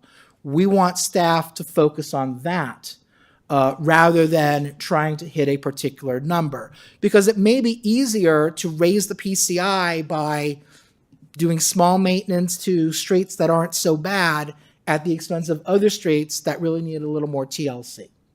So I'll turn it over to Councilmember Meadows, but where we kind of ended up with was, I don't think we really need a subcommittee. I think we just need to pivot the direction that the council gives staff how to maintain our streets. So, Councilmember Meadows? Yes. So everything he said, and I'll try to just frame it just with a few different words, so maybe it makes more sense. But I think, again, as the mayor said, it's not that the PCI didn't make sense in the first place, from wherever we were starting from when that decision was made. But now, the amount of money we're throwing at it to achieve not much improvements, that's 74 versus 76, with deferred maintenance and continuing to drop off, because what we need to do, and I may say this wrong, so if Director Fairman cringes, then I said something wrong here, but if you're just picking the streets that you can bring them up to a certain level to do this little slurry seal, sorry, I shouldn't get into technical details or whatever, you're actually ignoring the streets that need deeper work. And that's why the deferred maintenance is growing, because we're just doing the light stuff to keep the number up to this goal while we're dropping out the bottom on the others. Sorry, that was really bad. So Director Fairman will not hire me in her department. I failed the interview. But the bottom line was, at the point where we've been throwing the money to get it up to this point, we now have to, and if we also look holistically at our strategic priorities, there's probably a better way, and staff can work on it. They can still measure PCI, but they don't have to manage to PCI.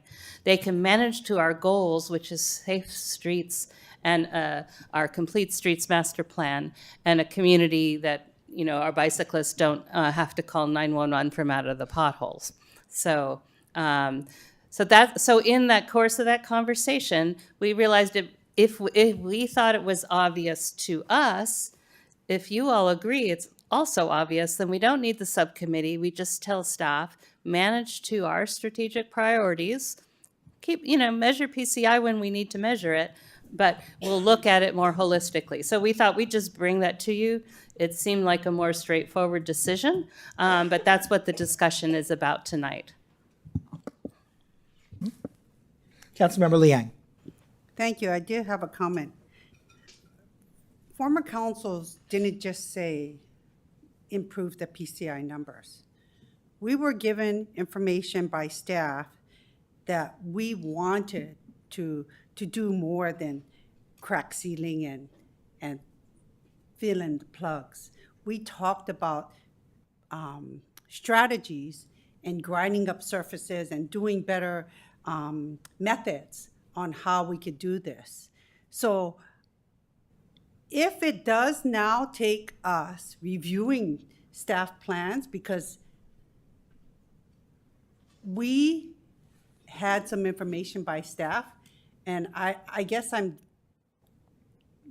maybe wondering now, we're going to get more involved with overseeing the work of staff, because I thought we had a discussion on how we can just do more than slurry seal and do these simple improvements.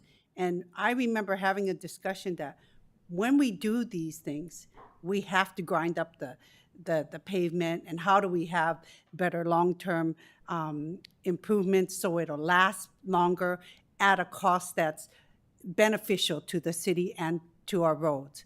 So I am a little troubled from what I'm hearing tonight, and everything that we talked about was at that time going to work at improving our PCI in addition to giving us better roads. So I am a little troubled at what I'm hearing tonight, and so.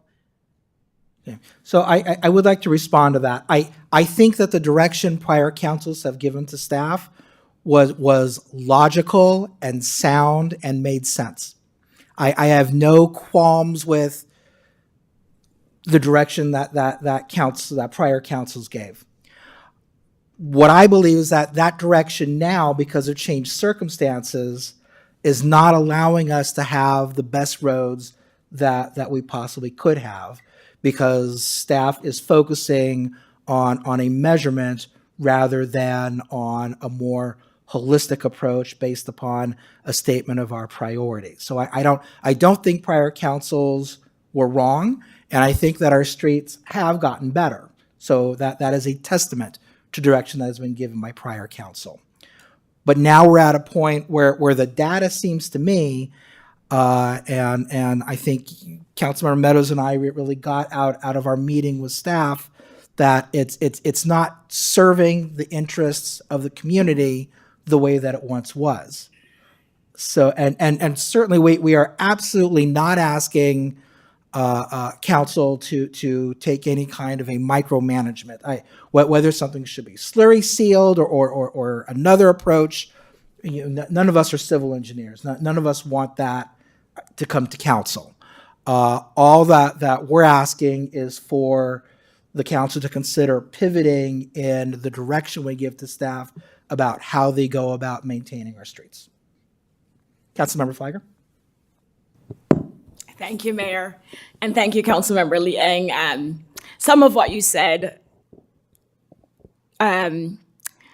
reflects my recollection as well, and I just want to share context. And to your point, Mayor, and contrary to Councilmember Liang, I am not troubled. I'm actually encouraged by where we are tonight, because I do remember when we had the PCI discussions as a council, it was never just solely focused on the number. To Councilmember Liang's point, we did discuss all these other improvements to the streets, but I think what we did was we deferred to staff on the approaches they would take to accomplish the PCI while doing all those things. And I like to give credit where credit is due, because the Complete Streets Commission, at least 2 commissioners last year I know raised this, where they were questioning, our PCI is obviously going up, which is a good achievement for the city, and we applaud staff for that. But they were actually questioning the approach, because to Councilmember Meadows' point, you would focus on one street that you'd get 100, but we still had some streets at PCI 50. But when you took the average, we were still able to say, yay, we're at PCI 74. Right? And I remember the Complete Streets Commission raising this last year, questioning, what's the approach we're really taking in identifying how we improve our streets to reach the PCI goal, but also ensuring that we're doing all these other improvements. And so the vision has always been there. And so I really want to applaud you, Mayor and Councilmember Meadows, for bringing it forward. Because, if we're seeing that we're reaching an artificial goal when other things are not being met, I think it's on us to raise it and ensure that staff, council, commissioners are all aligned on what we really want to do as a city and how we achieve this goal. So, and your explanation about why we no longer need an ad hoc subcommittee makes a lot of sense to me, but I actually appreciate you raising it. I do, because it was able to bring forward things that I know have been discussed at different levels. And I do think ultimately this is the right direction for the city. We can check off different goals, safe routes to school, accomplishing things in our Complete Streets Master Plan, and at the same time achieving a higher PCI. And to the public comment about, we're going from 74 to 76. I think this approach, you should see and feel the improvement based on this approach versus how we were doing it before. But listen, if we go through this process where we're doing safe routes to school and we're implementing things from our Complete Streets Master Plan, even without planning for this could get us to a higher PCI than 76, right? And so again, thank you. I thank you for bringing this forward. And thanks, Dr. Fairman, Director Fairman, did you hear that? For being on board and clarifying for us the approach that the city is going to take going forward, because I do think it is the right approach. So thank you. Councilmember Liang. Thank you. I didn't get a chance to finish my comments. But anyway, I'm glad we get to refocus our staff where we need to, and to make sure that we are reevaluating the methods that we are using. I know that I sent some information regarding new equipment on how road maintenance should be done based on what other cities have been doing. So I hope we can continue to look at the new technologies available. So I appreciate staff and Director Fairman continuing to look at what best practices are occurring within our neighboring cities as well. And I do agree that sometimes we have to really look, like if we want to look at complete streets, we still have our other plans that we need to look at, because as we improve our streets, we can't just keep making changes to streets if we don't have our other plans in place that helps us do that. Then we're like implementing something and then we have to go back and redo it. So like we have to look at our traffic calming master plan and other plans that will help make sure that we are working on whatever we put in place to help with our safe routes to school. We're putting it in the right time and not have to redo. I mean, Jardin is a good example. So we need to make sure that we're not just putting in just to put in, and we have to have it all in place. Thank you. Thank you. Any other comments? Vice Mayor? I'm ready to make a motion. Okay. I don't know if a motion is needed. First, can I ask the city attorney if we actually need a motion? If we're changing guidance, if the original was guidance, can we just do it with guidance this time, or do we need a motion? I'd make it clear with a motion. Okay. So I move that the city council of the city of Los Altos instruct staff to prioritize or to manage the maintenance of the streets in a way that comports with our priorities rather than previous guidance on PCI. Yeah, I'll second that. Is that clear enough to staff? Yes. Okay. I guess a friendly amendment then. I think while improving while continuing to improve our level of PCI as council would like to achieve,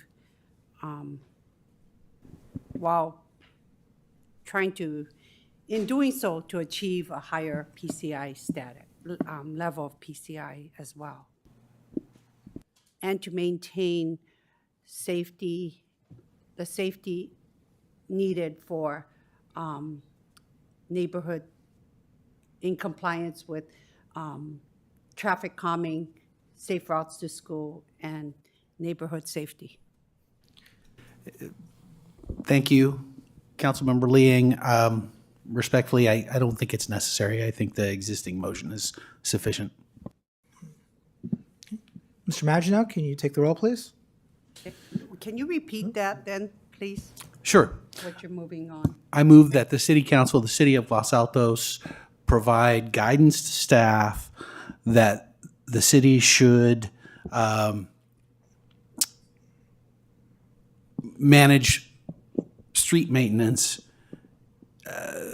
in accordance with the priorities that we set, rather than previous guidance pertaining to PCI. So then we're providing guidance. This motion is to provide guidance. Then we're just providing, we should just be making direction. Friendly doesn't amendment, sound so right. that instead of guidance, it's direction. Sounds great. Okay, Mr. Maginot? Councilmember Fliger, Yes. Councilmember Lee Ing, So just to make sure that we've worded it correctly, it's to provide direction, that council is providing direction, right? Well, I'm just making sure, because that's not how it came off sounding to me. And said, okay, then I'll say yes. Councilmember Meadows, Yes. Vice Mayor Daley, Yes. Mayor Weinberg. Yes. Motion passes unanimously. Okay, thank you all. Thank you, Director Fairman. Let's go back to item number 4. Do we have a staff report? So this was a pulled item, Mayor. Right, it's the second reading, so if there's no staff report, that's fine. No staff report, just. Okay, so I'm sorry, thank you, Councilmember Flygor. Councilmember Liang, you pulled item number 4, so do you want to open it up? Yes. Under 11.08.090, I just found that there was one Forgive me, what was it again? 11 point? 08.090 under notification. And I think the word discretion needs to be removed. At their discretion needs to be removed. Because it says, once the city issues a tree removal permit, city staff or the applicant shall pay post notice. It shouldn't be at their discretion. We're asking them to post notification. Director Zorns, do you have thoughts about that? I think the discretion is who posts. It's the applicant or the city, and there's a shall. So there shall be notice posted, and it's at the discretion that the city posts it or the applicant posts it. Am I Yeah, correct? so it's my authority to grant them the ability to post it themselves, and they can send us a picture, which is actually what we currently already do, showing where the notification has been posted on the site. Okay. If I can clarify, it's not whether it's posted, it's who posts Right. it. Yes. It will be posted, yes. The problem is how it reads. That part that says at their discretion is in the wrong location then.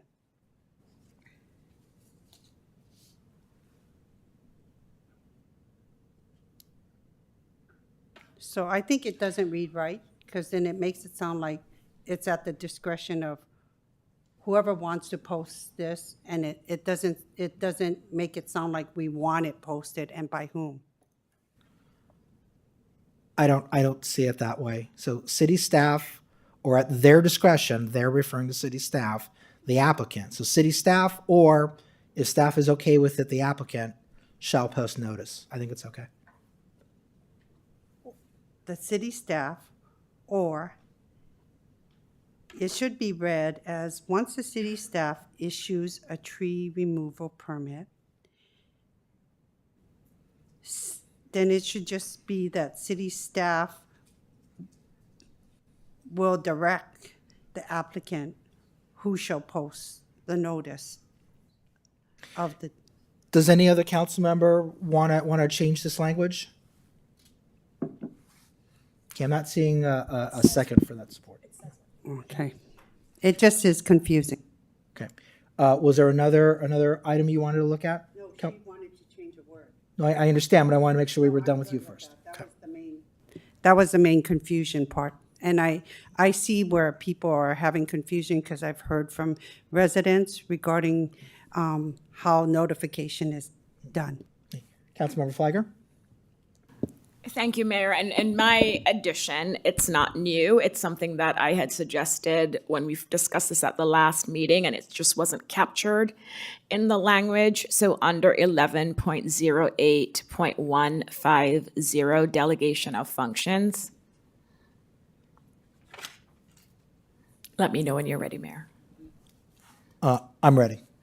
Where it reads, including, so at the end of the redlined sentence where it says including any waivers or exceptions granted, it should actually state including any reasons for the waivers or exceptions granted. So it's not just including any waivers, it's documenting the reasons for the waivers or exceptions. And that's what we had said at the last meeting. I recall us having that discussion. Is there any council member who is opposed to that? Okay, so this was direction that was given at the prior council meeting. If that correction is caught up, do we need to bring this back to our next meeting, or can this No, be? this is a minor clarification. It's not really changing the substance. Okay, Yeah, it should say including the reasons for any waivers or exceptions granted. okay. Does anyone else want to? The reasons and documentation. So it already talks about Okay. Okay, making sure. All right, does any other council member have anything they want addressed in the tree protection ordinance? Okay, Mayor, it's not in the ordinance itself, and I could save it for later, but I think there's a great misunderstanding of what's been done here, because all that I hear that people focused on is the smaller circumference diameter. Nobody seems to understand, and it's not been reported, that actually now we've encouraged and helped the removal of hazardous trees. So I would like, whether you do it through press release or something, some education to go out there, because there's been significant steps we've taken to make it easier for people to get rid of hazardous and dead trees, including waiving fees. So that's just. I think it's a great point. Yeah. Thank you. So if there's anything staff can do to push that message, that would be great. Yeah. Okay, I'm going to move that the council adopt an ordinance of the So city. clarification on that. So when you say help to push that message out, how do we intend to do that? Well, they can figure it out. If they're happy with the direction, then they can figure it out. I move that the council adopt an ordinance of the city council of the city of Los Altos, amending chapter 11.08 of Title 11 Miscellaneous Property Regulations of the Los Altos Municipal Code for Tree Protection Regulations, and waive second reading. Seconded. Councilmember Flyer, Yes. Councilmember Lee Ing, This is the first reading? Because, this is the adoption. so, okay, because we're waiving the second reading, right? Right. Okay, thank you. Yes. Councilmember Meadows, Yes. Vice Mayor Daley, Yes. Mayor Weinberg. Yes. Motion passes unanimously. Okay, thank you to staff and my colleagues. We're moving right along. So we are now on to item number 7, comprehensive parking regulations. Director Zorn, should I turn this over to you? Yes, thank you. Getting the PowerPoint up.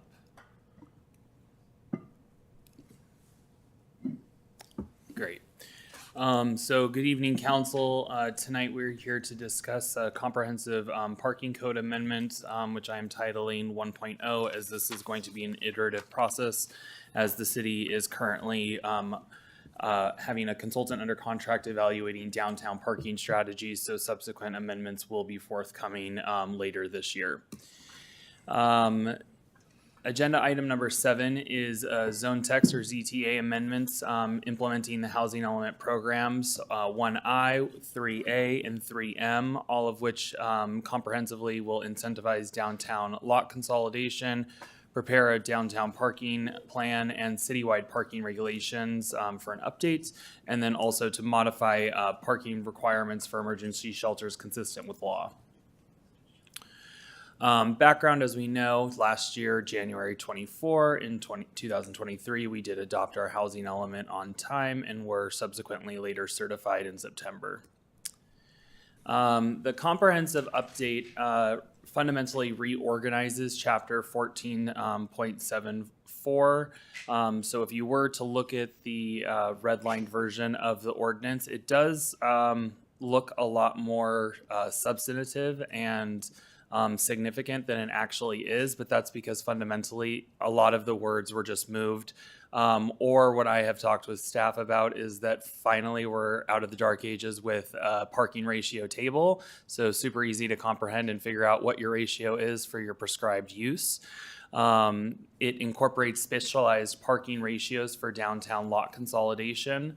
So it creates a mechanism to incentivize lot consolidation potentially.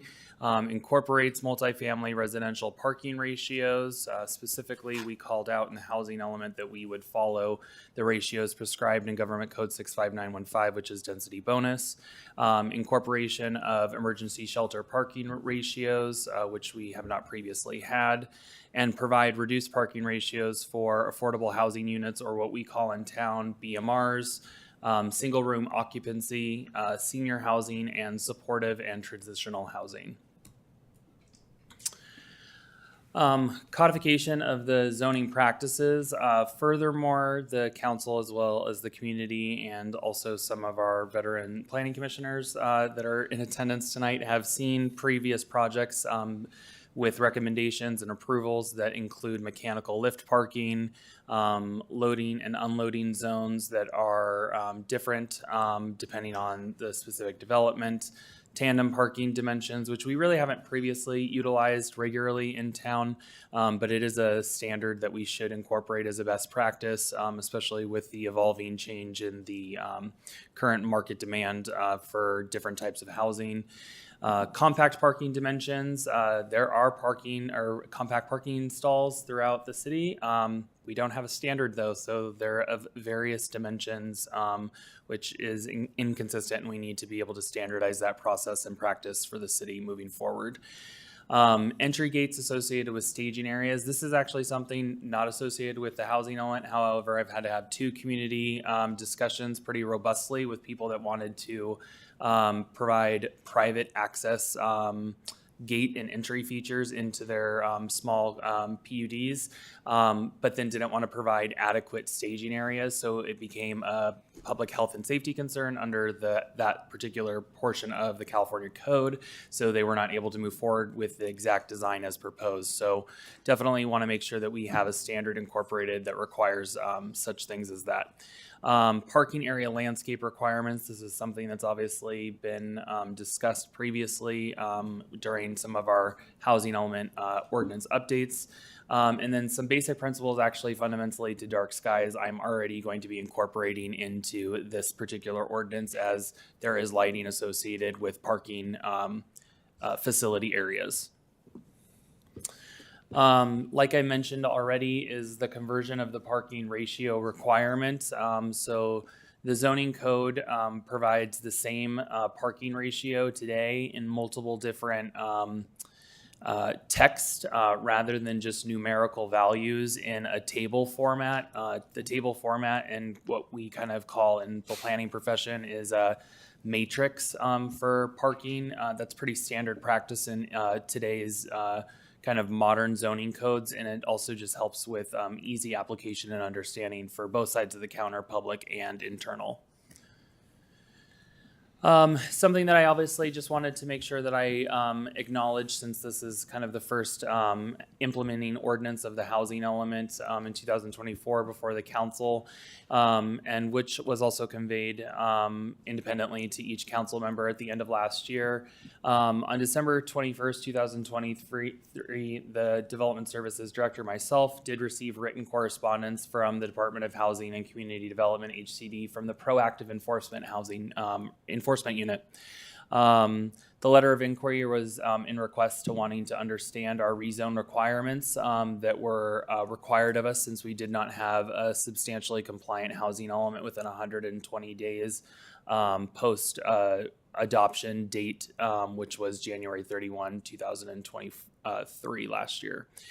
As of November 28th of 2023, the city of Los Altos has completed all necessary rezoning actions. So it is my professional opinion, as well as the city attorneys, that we are safe harbored and fined from any potential rezoning penalties. That does not mean, though, that the proactive enforcement unit cannot monitor our compliance moving forward for the future. Since providing HCD after we received the December 21st letter, I did provide them the resolutions and ordinances of the adoption of our rezoning package and provided them a written articulation of what that actually means, because obviously everyone's codes are set up differently throughout California. So if they provide us any feedback in the future, I will obviously allow and inform the council as soon as possible. Countywide housing element compliance. This was actually mentioned in our study session with our city commissions earlier today. Is out of 16 jurisdictions, we are actually now one of the 8, so we're actually a part of the 50% threshold. So this is a little bit outdated since San Jose did just get certified within the last 2 weeks. And this has been in effect. We were the 6th jurisdiction as of September 5th, 2023. So only 2 more have come after us for certification. The Planning Commission recommendation. So on January 4th, 2024, the Planning Commission did meet and discussed, but did provide a unanimous recommendation to the City Council, which is before you tonight, which is to introduce and adopt the proposed language, which has already been incorporated with the minor modifications that clarified the zone text language. And so with that, the recommendation from staff to council tonight is that the City Council introduce and waive further reading of the draft ordinance as presented tonight. Oh, that's very weird. Oh. Thank you, Director Zords. Ghost in the machine. Let me turn it over to council. Are there any questions for staff on this proposed ordinance? Councilmember Liang? Thank you for the report. So I have a quick question on 14.74.060 and under AI, where we have parking stall standard dimensions. On A, B, and C, A and B, we've stated space shall consist of an area not less than 9 feet. So if we choose to maintain 9.5 feet, we can do so. We're not limited to going to 9 feet. Is that correct? I'm sorry, where's the 9.5 that you're referencing? No, our current parking stall sizes are wider than 9 feet. So if we want to continue to maintain wider than 9 feet parking stalls, we're not limited to go down to 9 feet parking. I think the question is there any reason that the council could not amend that 9 so that it were 9.5 if the council so chose? So 9 by 18 is the standard parking stall that's been adopted for the city. Any increase would render all parking throughout the city as legally non-compliant and would subsequently require a lot of future entitlement work because of now triggering essentially a mass non-compliance. So then you're saying that all stalls need to be that minimum? For the standard dimension, yes. Yes. They'd be the size when they were approved, but I think we've been using 9 by 18 for many years. Yes, exactly. So anything less than that or greater than that would then make all of our standard stalls throughout the city non-compliant. But in order to maintain what we have now, then if any changes would occur, it has to be that smaller stall size. Then that's what you're saying, right? I'm not sure. Yeah, so if there's existing 9.5, then that means that they've just kind of created an extra 6 inch of width for the parking stalls. Our standard has been for over 20 years 9 by 18. Okay. So if there's physical ones that have resulted, so there's sometimes in a parking structure, you're kind of left with a structural member and an underground parking garage that kind of impedes kind of the equal kind of spatial distance that you can have. So, you know, I live in a community that has a parking facility, and I'm kind of bound by 2 structural members that support the rest of the 5-story garage. And so I kind of have a super generous, because it's like 4 extra feet on either side, but there's not enough room to create 2 stalls out of the one. So that's kind of what that kind of example I think you're kind of giving. Our downtown is kind of a prime example, is that we have some that are just oversized just because of the overall lot dimension. So it wouldn't be that we can't you know, maintain what we kind of currently already Right. have. Okay. But That's the if we main were thing. to change it to increase it, that we would run into a significant zoning issue throughout Okay. the city. But we can continue to maintain those. The existing stalls as they Correct. are today, but not a Correct. standard change. Okay, that was that helpful. Then the other thing is, under C, we put disabled persons parking standards shall comply with ADA. But even though we put that, can we put in a size? Because I know that they have handicap van size, which is a minimum of 12 feet by 18. Can we put a size that we would expect to be the minimum? So traditionally, you do not include ADA parking stalls within zoning, because you run into the conflict of vested rights under zoning versus under the building code, which if they, you know, have an ADA lawsuit, then it always ends up being a fun headache to deal with. So we don't do that. Also, the ADA stall dimensions in the last 10 years, I think, have been manipulated and modified at least 3 times that I can be aware of. That might not be for your traditional 1-stall standalone, but there's also what we call a double pack, which shares the loading space in between the 2. That has since changed. It's also somewhat evolving and changing pretty rapidly with the EVCS, which is for EV-ready handicap stalls, because depending on the configuration that you do elect to do, it can impact that. So we would be kind of constantly amending this, versus with the building code is the triennial, which is just kind of constantly updated every 3 years. Okay. So yeah, we really shouldn't be placing anything about ADA stall dimensions in zoning. Okay, I just wanted the more generous ADA parking stall size that they offer. So I just was trying to see if we could have that. So thank you for answering that. I'm fine, thank you. Okay. Any other questions for staff? Councilmember Flagger? No? Okay. Let's go on to public comment. I have no speaker cards. All right, then I will bring it back to the council. I want to again thank the Planning Commission. I thanked them earlier today at our special meeting, but I want to do it on the record again at our regular meeting. I think the Planning Commission really did a great job teeing this up for us, and listening to their deliberations really helped give me a lot of clarification, and I got a lot of my questions answered through that process. So what I propose we do is that we go through the ordinance section by section, and if anyone wants to propose a change, they raise their hand, and we consider the change at that time. So starting at the beginning, section 14.74010, purpose and intent. Does anyone want to propose a change? Okay, let's go on to 020, applicability. 030 is site plan and permit required. There's a typo Okay. on that, the bottom of page 1, including the site, grades, drainage, utilities, I think, rather than utilizes, and easements. Yeah, thank you, that's all. I have no further amendments throughout.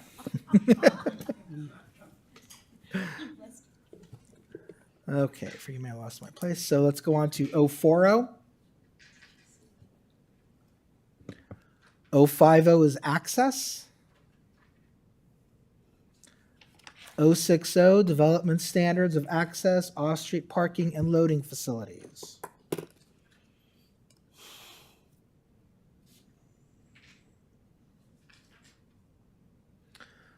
070, alternative to off-street parking and loading. Oh, is that the same thing? I'm sorry. Is that?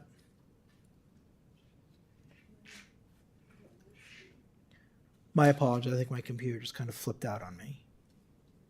The standards are in 060, and then the alternatives to 060 are in 070. Okay, thank you. 080, mixed-use development parking requirements. 090, loading facilities. Councilmember Flagger. So I'm sorry, on the lighting, Mr. Zorns, and you mentioned we're working on the dark skies ordinance. It's not referenced here, and I don't know if we need to, but that's actually something I had noted because I'm glad you mentioned it in your presentation and in your answers. But it's silent as to how the dark skies ordinance, and we don't want to have to come back to this. So is there language we can insert here that makes clear that whatever we adopt in the dark skies ordinance will apply here and supersede this if applicable? Where's sorry, which- here? So it's 60. So it's Back in 60. 14.74.060, section D, I think. Yes. D, yeah. Yeah, so there's, so really, I kind of want to try to train the council, the commission, and also it's going to ultimately be the public is the certain communities are calling it a dark sky ordinance and having it as a blanket in one specific area. However, there's performance metrics standards that end up, that already are included in Title 24. There are certain things that we actually have lighting, certain requirements that are in some of our design controls for like the mixed use districts. So we're going to actually end up needing to have more of like an educational policy kind of guide document for the public that we'll have to put on there once we have the actual dark sky ordinance. That's kind of standalone, that's going to be in a different part of the municipal code altogether, that will reference that there's these components for the parking facilities, there's these components that are for outdoor installations, and this is what cumulatively makes our dark skies. I want to strengthen it and not have a standalone kind of silver bullet for certain components, because that can easily kind of get unfolded. I mean, this is kind of like the approach of like that they've taken in with housing law is we're folding it into multiple different parts, and to undo it, you're going to have to touch a lot of different things. So this helps to strengthen and further kind of provide the emphasis throughout this, that these are just the very basic standards about the fixtures being shielded and screening, and then only illuminating walkways and path of travel. Those are just basic principles that I can come up with just from doing planning, design, and site plan, layout for an architectural set of drawings.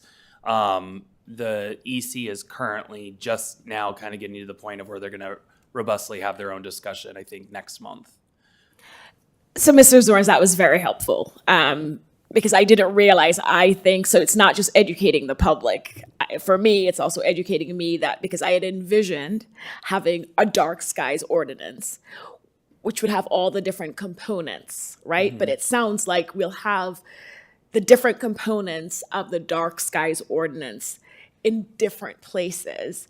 And I appreciate if staff's vision is to then have a document that we do call dark skies ordinance that makes reference to all these other sections so someone can pick up that ordinance and understand where it applies. So this was very helpful. Thank you.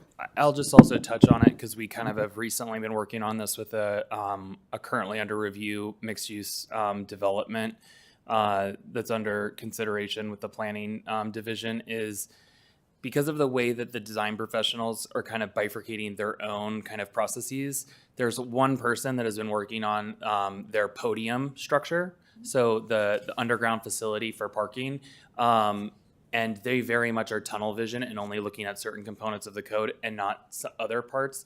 So it would be almost kind of an error on our part to say, yeah, we're only going to have this one standalone ordinance, because we're going to almost have to rely on the architect making sure that they fold it into all of the other design professionals that they're having as essentially sub-consultants under them. So just clarifying clarifying question. So when we have our dark skies ordinance that would apply to here, can we look at, because I know by like certain times or certain hours, we want the lights to be turned off and using maybe motion detected, like other countries are using motion detected lighting. We don't have to revisit this. Point of order, Mayor. I think we're getting a little bit off the agenda item. We shouldn't be talking about our dark skies ordinance. We should be talking about this one. We are, but that's where I'm asking, making sure that if we do that, we don't need to change the. We wouldn't incorporate what you're kind of referencing as in application as performance metrics, and the performance metrics would be held in the building code specifically because it's the fixture installation versus the fixture limitation. Okay. And it's semantics for some, but it's the actual way to apply it and enforce it. Okay, thank you for that clarification. That's very helpful. Okay, anyone else have anything for 060? 070, alternatives to off-street parking and loading facilities. 080, mixed-use development parking requirements.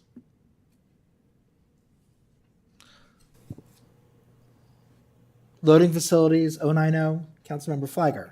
Now, going back to 8080,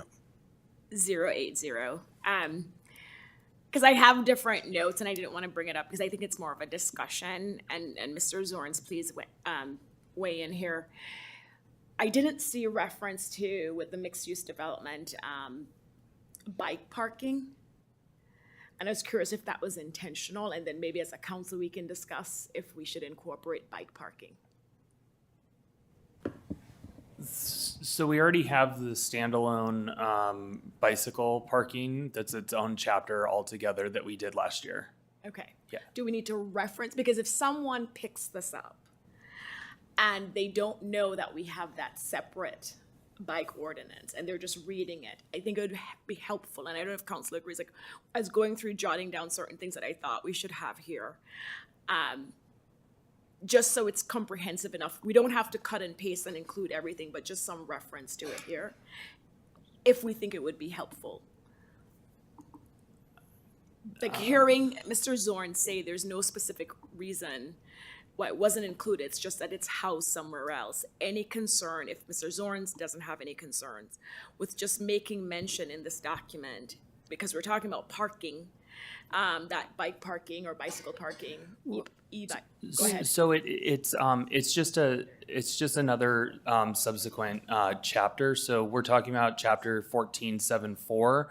And we created the chapter, which is codified, I'm looking at it right now, in the municipal code, which is 14.75. So it's literally the next one, and it's titled bicycle parking. So when you go to our zoning code, I mean, you have to look at the two. We have not yet created, really the reason when we've operatively had it for myself in other jurisdictions, when you do reference it in the off-street parking, is if we are supportive and looking to provide an off-street parking reduction, which is then offset by the on-site bicycle parking. Right. So we would need to, I would be willing to fold it in and reference it, but we'll need to amend actually the other chapter as a part of that, because we do not have a reduction in the overall parking demand. So that's going to be a fundamental policy development standard development. I am following, and I don't know if there's even support to include the language here, but it's something I noted wasn't included in this chapter. Okay, questions about section 090, loading facilities? 100, downtown parking provisions? 110, common parking facilities? 120, authorization to execute license agreements?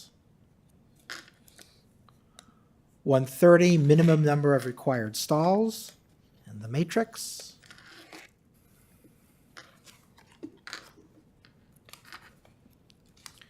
I think the rest is red line. So are there any other questions for Director Zorns? Okay, then let me open it up for, I'm sorry, did you have a question? I do have Okay. some. So one of the things I noticed as I read through this revised ordinance is we use the word shall a lot, right? And I just want to confirm with the city attorney, if we wanted to take exception to anything contained in this ordinance, is it just council here on the dais taking exception to it, or is there a more involved process that we would need to take? Well, if it's a shall requirement and they want to deviate from that. I thought it went green. Yeah, so if they want to deviate from that and it is a standard parking requirement, they may need a variance. However, under density bonus law, it could be a waiver. So,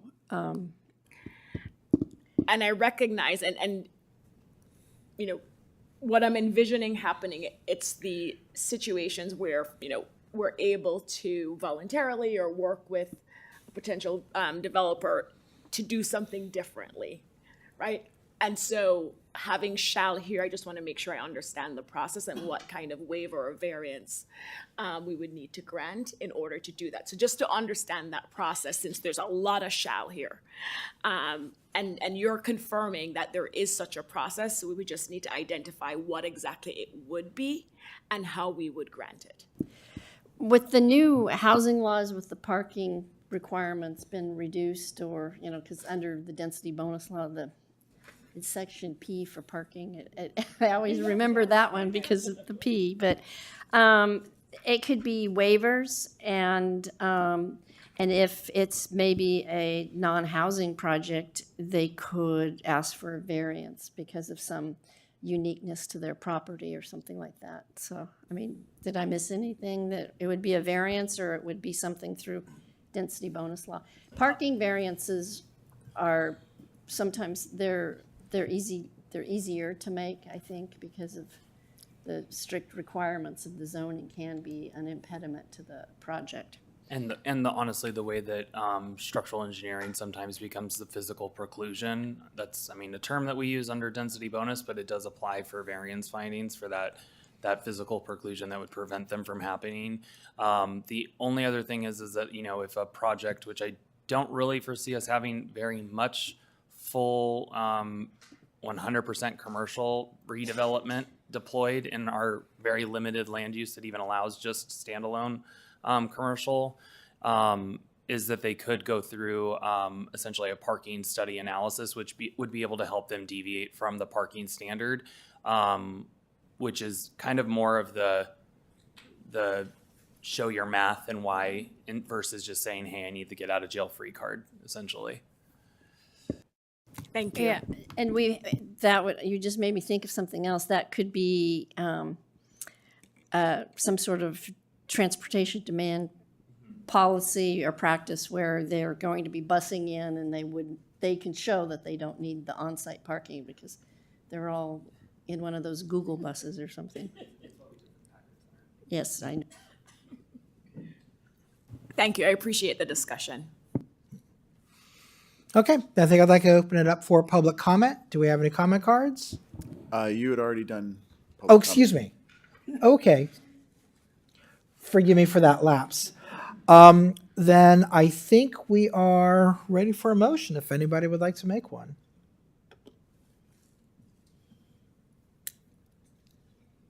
Really? Yeah. I can go ahead. I'm having a hard time finding where I am, though. So, Mayor, I will make a motion that, let's see. It's page 127 of the original packet. So that I move that we adopt an ordinance of the City Council amending chapter, I'm on the tree protection regulations. We don't need Yep. to do that, sorry. I have a hard time navigating on that. I move that the council adopt an ordinance of the City Council of the Go right City of ahead. Los Altos, amending chapter 14.74 of the Los Altos Municipal Code to implement program 1I, program 3A, and program 3M of the sixth cycle housing element and waive first reading. And I think I heard you say introduce, right? I heard Introduce and waive first reading.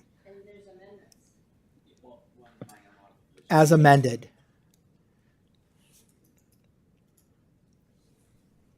Do you need me to do it again? Okay. Second. Councilmember Flagger, Yes. Councilmember Lee Ing, Yes. Councilmember Meadows, Yes. Vice Mayor Daley, Yes. Mayor Weinberg. Yes. Motion passes unanimously. Thank you very much. And Chairman Steinley, I will say that that invitation is the sincerest form of flattery. So thank you for giving me the idea of how to go through that. So moving right along, let's go on to item number 8, which is municipal code amendment to the LAMC, updating to reflect prohibited days of construction on city-observed holidays. So we have a lengthy staff report on this, I take it? God, I hope not. So the not PowerPoint, but screen should share in just a moment. So the council is just going to be considering a municipal code amendment to section 61670 of Title 6, which is health and safety. This is specifically housed in the noise ordinance. So it is a little bit buried. However, it is something that staff has had a little bit of conflict with in the last 2 holiday seasons since I have been with the city in regards to having complaints on what we are known and dedicated city holidays. So with that, the municipal code needs to be amended to reflect Martin Luther King Jr. Birthday, Cesar Chavez Day, President's Day, Juneteenth, Indigenous Peoples Day, the day after Thanksgiving, and Christmas Eve.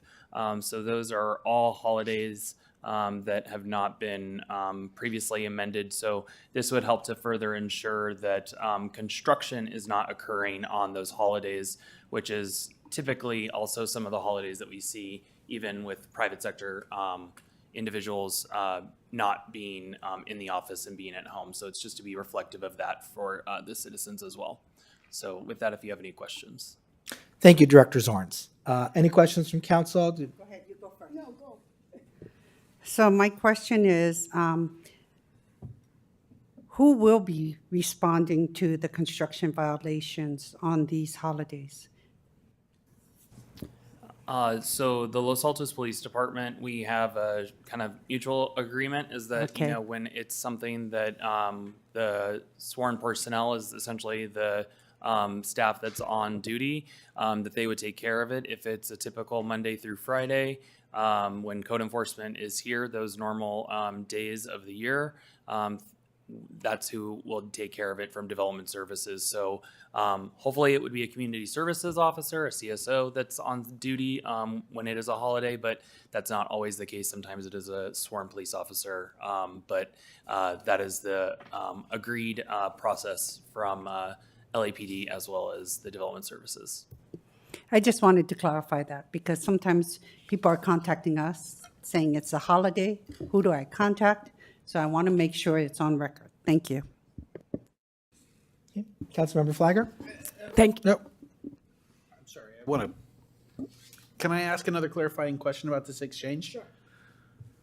If it's a weekday and it's a holiday, how is code enforcement going to be here to enforce anything on a city-recognized holiday? No, that's why.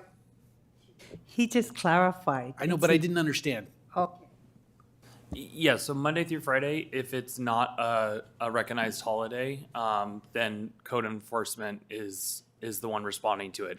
If it is on the weekends, like right now, and someone's doing construction on a Sunday or after hours, LAPD is the one that is helping to respond to those. And then if it is a recognized holiday, then LAPD is the one that is responding. So that's kind of the process that we would take. So in every instance, it's going to be LAPD because the ordinance is about construction on a holiday when you're not going to be working. Yeah, so yes, so I understand where your question is. So during these holidays, yes, LAPD is the one that's responding. It's the general code enforcement though is responding to it when it's not a recognized holiday and they shouldn't be doing construction on it. So yeah, I understand where you're clarifying. Okay, Councilmember Flagger? Thank you, Mayor. So I don't expect the city to be changing its city observed holidays frequently. But I'm curious why in drafting this, we just didn't state on city observed holidays as set forth on the website in the event that we change these holidays again in 2 years with a different council. Like, these are things I think help with efficiency so we don't have to keep revisiting. And I'm just curious, is there a reason why we decide to call each one out as opposed to just saying city observed holidays as set forth on the city's website? Fortunately or unfortunately, the Development Services Department for the last 20 plus years has provided essentially a handout that says exactly this code section. So there are several contractors that do regular business in town that will say, nope, I'm allowed to do it because this is the area of the code. So they will cite it back to the building inspectors or code enforcement. And so they really do rely on it, and that's how they were able to the last 2 times get around it, because it's specifically referenced here. So it would be changing, I mean, what we've been doing they've been quoting and citing this section of the code for the like New Year's, Memorial, Independence, Labor Day, those ones, so on and so forth. It's been listed out, and that's what they always reference. They don't really go to the city's calendar or individual referenced resolutions with holidays on them. But the code section would remain the same. Like, it would be the same handout. It would just reference the website. And I actually think it protects us, because if they're really relying on a paper handout, they may get an outdated version. And so they would still look to this either online or when they walk to the front desk, they get a paper handout that says city observed holidays, visit website. And everybody has a phone now where they can just jump online and see the observed holidays. I think that would work better. Obviously, there's a reason why we want to enumerate, we want to identify them here. I just think it better protects us, especially if 2 years from now a different council comes in and they want to change some of these holidays, right? And it gives us that flexibility. But I'm fine approving it the way it's drafted. That just was a flag for me. Why are we itemizing them when they may change? Other questions? Councilmember Meadows. So I'm going to ask a question, not necessarily for my benefit, but we did have we did receive emails, and all we're addressing in this proposed change is specifying the holidays per our up-to-date personnel, because we received some emails that made suggestions to other points in this ordinance. Oh, and I just lost it. And that's not what we're doing tonight. So we're only simply addressing the holidays as the change. Is that correct, Director Zorns? Yes. Yes, okay. And then I have one more question, except now I forgot it. So it's all right then. That's enough. Yeah, thank you. Any other questions? I came back to me. I'm sorry.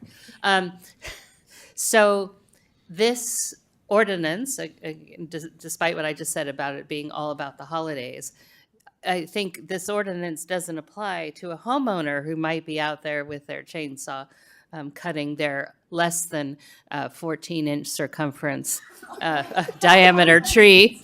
Well done. A homeowner can be doing any number of things that a contractor cannot. Isn't that correct? Because I know homeowners like to take advantage of Monday holidays potentially to do work around the house. So can you clarify? Yes, there's another section of Title VI that addresses lawn care, which is also different than leaf blowers, believe it or not. We'll be back with something for the very lengthy, robust Title VI that we have. Right. Okay, thank you. So you clarified that this applies really to the paid contractors that come in and do various work. Okay, thank you so much. Any other questions for staff? Okay, then let me open up the floor for public comment. I have no speaker cards. Okay, and no one's rushing to the podium. So I will bring it back to council for deliberation. I'll take the, I'm ready to make a motion if you're ready. well, I actually want to exercise my privilege to start off the conversation. Okay. I thought Nisa's idea was great. And if there's another council member who supports it, I would want to go that way. I don't see why we can't give contractors a sheet that says, here's the ordinance, here's a QR code, because I love QR codes that will take you directly to it. And you can even say on that sheet, as of March 1, 2024, these are the observed holidays, but check the website for accurate information. And then we wouldn't have to come back and revisit this every time we change our holiday. So I can go either way. I would support it if we didn't do that. But if anyone else wants to go that direction, I would support it. I like it. I think that's a more efficient way to be. So there are 3 council members that would rather go in that direction. Is that going to require a rewrite of the ordinance, or is that something that we can move forward with? Yeah, we'll need to return with a reintroduction Okay. to modify that language. Just question on that. Can we just provide direction that a handout be given and then we can continue forward on this ordinance? No, we will need to change the ordinance because the ordinance, we need something in the ordinance for enforceability. So I'll tell you what, So why don't we move penalties forward with it needs to tonight, be but in the the- next time this comes back, if staff could keep in their file somewhere in 2 or 3 years that we'd rather go in a different direction. Sure. Next time we add a holiday, we'll change this, right? Because it'll have to come Or back to us. take away a holiday. Right, Or absolutely, take away a absolutely. holiday. Oh, you're not changing it. No, I agree with the mayor. It's not worth it coming back. Well, if You we know. do change it, can it come back on consent? No. No, it Not would an still have ordinance to be yet. under a discussion item as the introduction, so it still It would. will come back on discuss. consent to adopt. Okay, Councilmember Liang, you wanted to make a motion? Okay, then I'm just doing it as set forth. Introduce and waive further reading of municipal code amendment to section 6.16.070 of the Los Altos Municipal Code, updating to reflect prohibited days of construction on city-observed holidays, and find that this ordinance is exempt from environmental review pursuant to section 15061, B3 of the state guidelines implementing the California Environmental Quality Act of 1970. And a friendly amendment to replace the first whereas clause with the proposed language in the Q&A that came out earlier today. Oh, okay. And I'll second that amended motion. Mr. Magino? Councilmember Flagger, Yes. Councilmember Lee-Ing, Yes. Councilmember Meadows, Yes. Vice Mayor Daley, Yes. Mayor Weinberg. Yes. Motion passes unanimously. Thank you very much. And with that, it's close to 9 o'clock. Why don't we go ahead and take a 10-minute break? I believe that we will be able to get through our entire agenda tonight.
100 miles. Oh, yeah. Yeah. You could see Shasta, I could see Shasta from the moment I got on I-5, where 113 means I.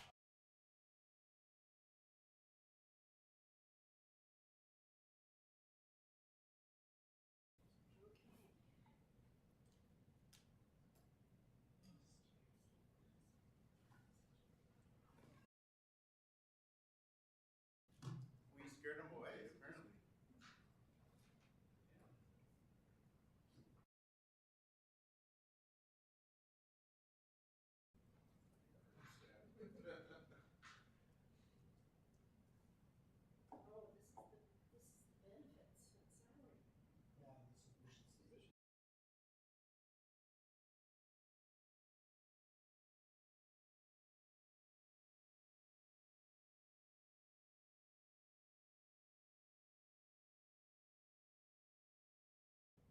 That other one had the comma in the wrong place. Yeah, where? It did? Yeah, there was a comma.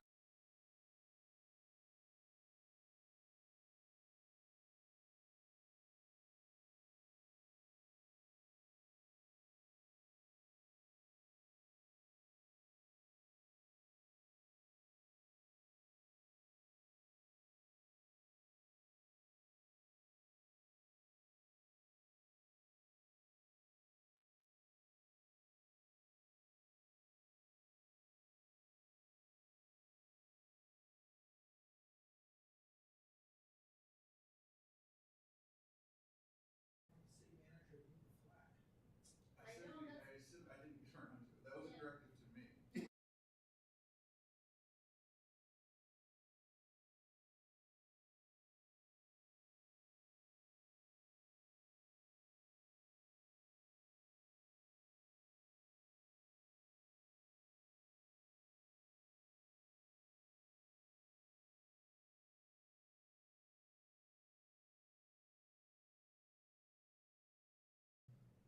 I'm waiting for that recording in progress.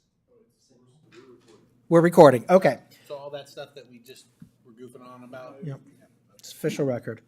Item 9, city mission statement. Let me turn the floor over to Mr. Maginot for staff report. Sure, I don't have much of a staff report. This was an item requested by the council. The mission statement is in your packet.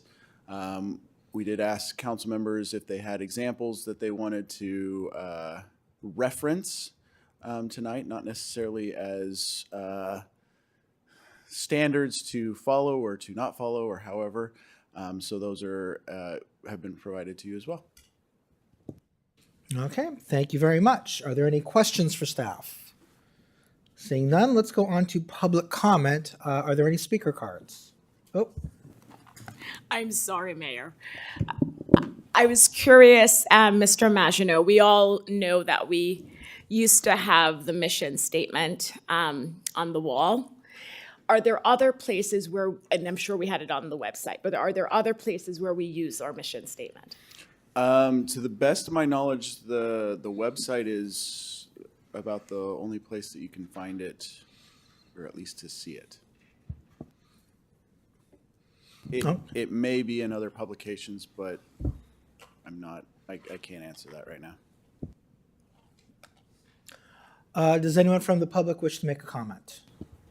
I have one speaker card. Okay, 3 minutes, please. Mr. Steinley.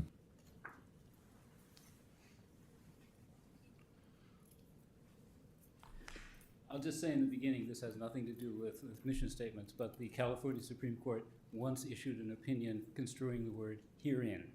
Just thought I'd throw that out there for those who actually true. Mission statements. I can understand why a private organization or a club might have a mission statement.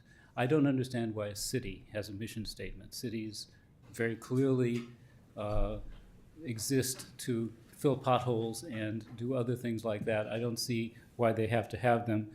And as I look at the examples that were offered, a word came to me that I have never used before this council. It begins with the letter B and it ends with the letter T. Not the one you're thinking of. Mine has 7 letters. Bombast. Bombast is an interesting word. It's been in the language since the 16th century, and it began as a designation for packing materials, basically the 16th century word for plastic peanuts. And it seems to me that mission statements for cities are worth their weight in plastic peanuts, but nothing else. We have a perfectly good one. It has far too many words. Nice place to live and raise a family, if you want to do that. I don't see why we have to have something that has many words and something that obviously is not important enough to do more than decorate some portion of the city website. We're not competing with anybody, which is normally what a mission statement would be for. And I can't imagine why we would want to change what we would do. However, if we do, I have some thoughts about how we might go about doing it, how to think about it. It's something that should be a clear statement of policy. It should be generally applicable. It should discuss some public benefit, and if possible, it should be consistent with state policy, because after all, cities have to do that. I thought of some examples. Something like Los Altos. We like it. That's not very good. Los Altos, you'll like it. It's at least aspirational. But looking at all the criteria, I came up with one that I think would work. No parking. It fits all the criteria. It's short, it's sweet, and it works. So, unless we're going in that direction, okay, I think probably this is these 3 minutes that I'm taking up would be about all that this is worth. Thank you. Thank you very much for your comments. And when you're leading up to the word bombast, I thought the word was going to be herein, since that's what you started off with. Okay, I'm going to bring this back to council. I think there are, well, I was going to say that there are 2 threshold questions, but I guess there are really 3. The first is, after the speaker made his comments, do we want to have a mission statement? The second question would be, if we do want to have a mission statement, do we want to make changes to the one that we already have? And if we do, then the third question is, what should those changes be?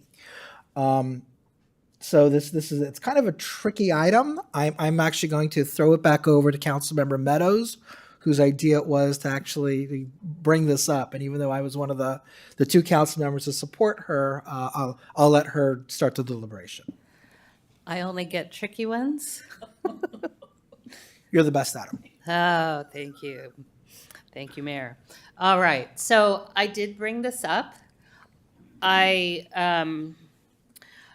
Despite the public comment, I do think that it's important to have a mission statement or a statement of values or something.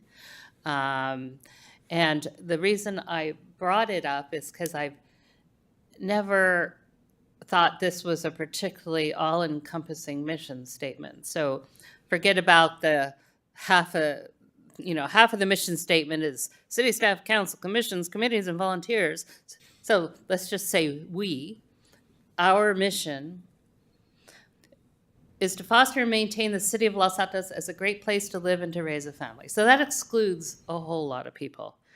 It excludes those who have already raised their family and are older. It excludes those who really don't want a family. They're just living here by themselves because they like state of mind pizza or something. It mentions no values around inclusivity. It's just not, and it's not all about the people who are living here. What about our staff? What about our broad community, our teachers, our businesses? And we spend a lot of time on our goals, and we always talk about Los Altos as a community, not just about people who are living here and trying to raise a family. So it's not inclusive at all. So that's why I brought it up. I think a simpler way to be more inclusive, and I think it might have been in the staff report, is to say live, work, play. That's a broad, simple way. We can put whatever the values is around that. But what I had provided, I didn't get it in time to be in the staff report, so in the Q&A is actually an example, not of a mission statement, It's under agenda item 9, a council member, that was me, provided an example. It's actually an example of a equity and inclusion statement.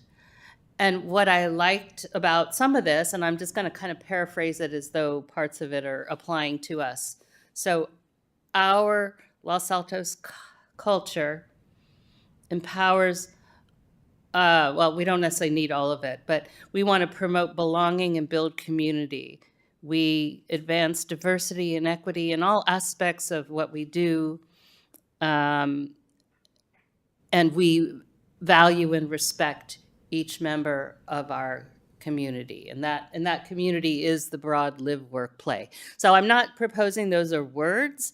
I'm just proposing to you what I think our mission statement is lacking. And so again, it could be something as live, work, play, I think encompasses all of us in the community. There might be other words that we're missing, but then to just touch on how we value each other, and how, basically how we respect and value each other. So I don't want to get into wordsmithing, but that's why I feel that what we say right now is very exclusionary. It really refers to a very narrow segment of the population and only those who live here. And that's not what we're about. So we could debate whether we need one. I'd rather not have one than have the one we have, because I think it's so exclusionary. So that's why I brought it up. It's bothered me since I've been a commissioner, in fact, because we'd always have to point to that. And every time we'd say, oh, that's our mission, it was like cringe, because it's just not inclusive enough. So I'll stop. Okay, thank you very much. Who would like to go next? Vice Mayor. I agree with everything that Councilmember Meadows said. I have found that mission statement to be very exclusionary, and I tend to gravitate toward live, work, or visit. And we want our community to be a place where people want to visit. We want our downtown to be a place where people want to come and shop and dine, right? And we also want everybody who works in our community, whether they live in our community or not, to feel like they are, equitable participants in community life. So I'm with you. I don't know what the right wording is, but the one that we have needs to go. Thank you, Vice Mayor. Well, I'll go ahead and go next, and we'll just go in a line here. I agree with the Vice Mayor and with Councilmember Meadows. And with all due respect to Mr. Steinley, I think that the mission statement does have a greater weight and a greater value than he opined. On the one hand, there's no question that I think it's true that the vast majority of residents who live in Los Altos don't know our mission statement. I think that's true for the vast majority of residents who live in any city. And I can paraphrase what it is, but without actually seeing it in front of me, I wouldn't be able to recite it verbatim. But the mission statement does more than just communicate to our residents. It also communicates to the people who serve us and help make the city function. I think that an inclusive mission statement will help the city attract and keep quality staff members, because when it comes to recruiting and employment, I think the mission statement, frankly, should be one of the first things that's out there. When here's the application package, and by the way, here's our mission. And an inclusive statement that really says we as a city value the broad diversity of what we consider to be our community, including all of the residents with all of their backgrounds, employers, employees, property owners, city staff. I think that it is important that that message be communicated to our staff. So when staff is providing us with the excellent services that they are, They know that they're doing it with the understanding that council sees it not just as a benefit to the residents and the people that elected us here, but to every part of the community that helps to keep the city running. So the inclusivity, the exclusivity that Sally mentioned, I mean, that certainly was going through my mind, but it also excludes people who are not living in the city, and I would like us to include a recognition of them. So that's where I am hoping the discussion goes. I was the one who submitted the samples that are in the packet, and I'm on the wrong page. I really, and I'm not saying that we should plagiarize or take from. I really liked how Downey and Claremont structured their mission statements. San Clemente, I thought, covered a lot of things that was important, and they did it, in a bullet point style. I'm not crazy about it, but I thought it would be instructive just to see what another city is doing, and perhaps there's a majority on council that would want to go that way. And then I threw in the city of Sierra Madre because I know that we have alumni from that city, and just wanted to give a shout out to them. But I would like us, if we're not able to come up with language here tonight, perhaps we can direct staff, because they have a lot of free time on their hands, to make some suggestions that maybe would be a little bit more inclusive and would focus on some of the other values that we want to focus on as a city. So, Councilmember Flagger? Thank you, Mayor, and ditto to a lot of what has been said. I was listening and I was wondering if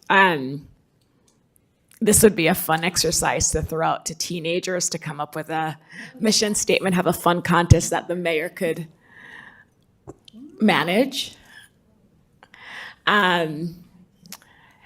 If we want to do that, then I don't have to share my thoughts yet. But I'll just say, there's so many things we could include in a mission statement. I agree with what has been said about our existing mission statement. It wasn't inclusive enough.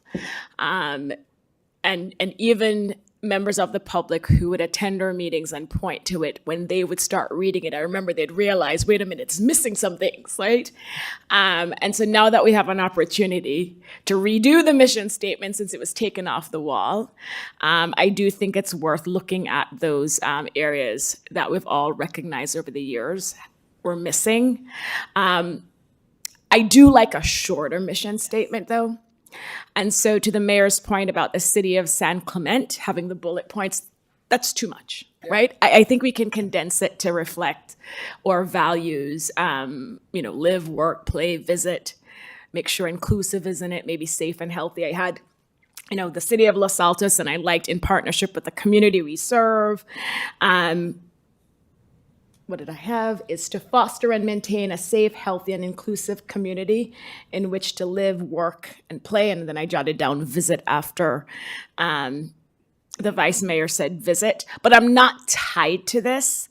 If we want to throw it out and have a fun competition, that'd be good. But I agree that it should be revised, it should be shorter, and it should be more comprehensive and inclusive. What was the language that you were playing with? The city of Los Altos in microphone. Thank you. Okay. The city of Los Altos in partnership with the community.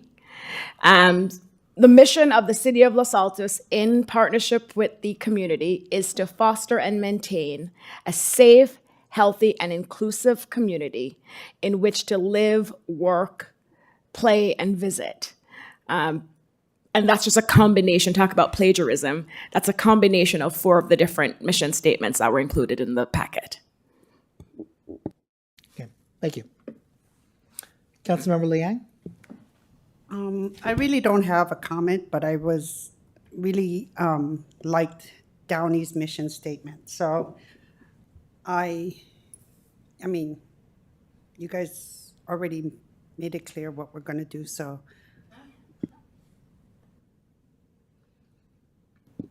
I mean, don't think we've made any decisions, so Yeah. keep Well, going. I think it's clear that the intent is to change the mission statement. Oh. That's clear. So, Well, but if you, oh, sorry, Mayor, I'm just curious, if you don't want to change it, we should hear that, because that would be, so if you have another perspective, please add I it. just don't want to, Oh, you don't want to comment? Oh, okay. yeah, because it's already decided.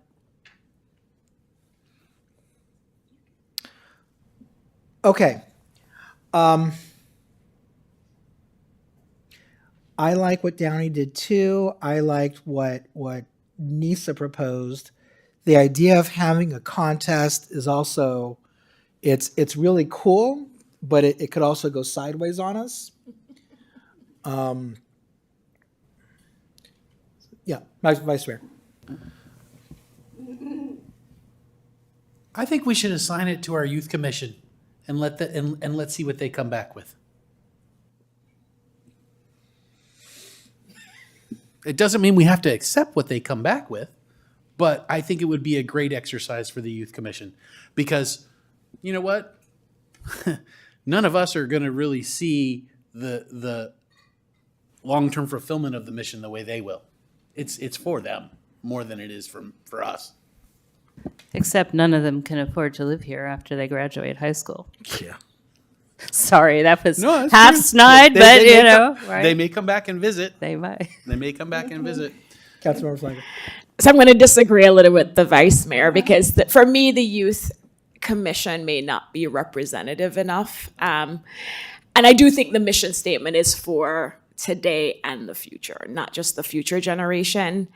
And I know I do think it would be fun. I don't know how many resources we need to put behind it and what the time involvement would be to do this kind of contest. I do think it would be fun to see what people submit, and then we take it from there.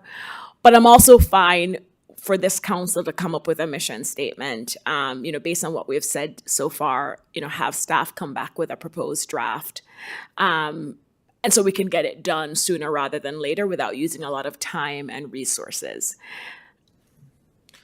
I would be comfortable throwing this back to staff, obviously as a lower priority than some of the other things. But I'm imagining it wouldn't take too much time to try to come up with something that incorporates what Councilmember Flagger suggested and sort of how Downey crafted theirs. I wanted to put in a pitch for Claremont, and I could imagine, just as an idea to throw at whoever of staff, Mr. Maginot might be working on this. I like that we are a vibrant, livable, and inclusive community, and then going to Downey, dedicated to improving the quality of life for the Los Altos community by whatever. So I think vibrant, livable, and inclusive is a powerful start. So anyway, but both of those mission statements are good. I just wanted to give a little feedback because I didn't do words per se. Lisa? I'm just having flashbacks to how members of the community would use the mission statement, and they would hold us accountable. They would point to it and just say, you say here, this is your mission, and you're not doing it. So I just want to caution us as we draft this mission statement to make sure it's something that we're going to consistently live up to, and we don't set ourselves up for those kinds of remarks. It will happen regardless, but it just reminds, as we think this through, let's make sure it reflects what the values of our community and what we can really provide and fulfill. Question. So, Mr. Maginot, do we have any historical knowledge about our original mission statement? We would have to look into that. It predates me, which is a long time. I was just curious as we move forward.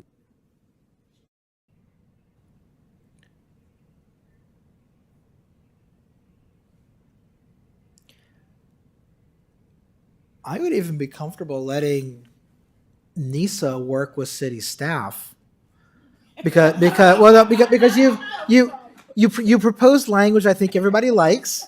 You brought up a really good point. I mean, you're thinking of it in a way that is important for council, and you're taking that responsibility off of, so that shouldn't be staff's responsibility. So I mean, I would be comfortable giving that direction if you were willing to do that, and obviously if the council agreed. I'm seeing one head nodding. I'm not hearing a veto from Nisa. Okay, do we need a motion or is that enough? Okay. No. Working with Yeah. I know, just like that. Don't we need a motion? Because I think, like, whenever we form subcommittees, we do a motion. Wouldn't we need a motion for We're that? not forming a subcommittee. The city attorney said that we didn't need a motion, so unless something's changed, why don't we go ahead and move on to item number 10. An ordinance establishing city council salary and benefits, what everyone in the room has been waiting for. Why don't I turn it over to staff, please, for a report? Thank you, and I will call up my presentation here.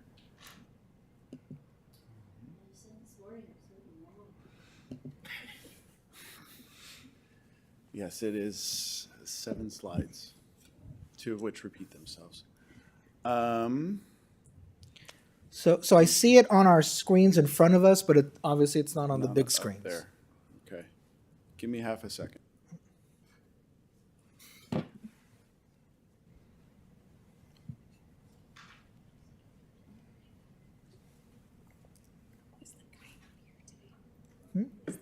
No, he's here. Yeah. He's here.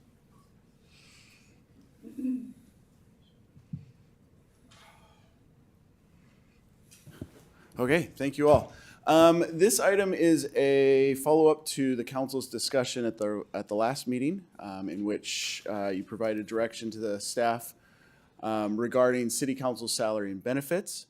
At the meeting, you directed us to come back with an ordinance regarding council salary and benefits.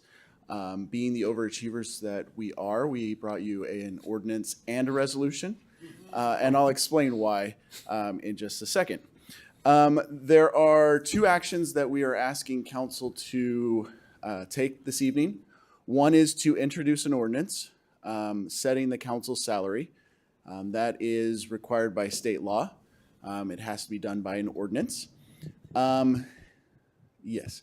And as part of that, we have drafted in the ordinance that council is provided benefits which are adopted by resolution, hence why we are also bringing a resolution.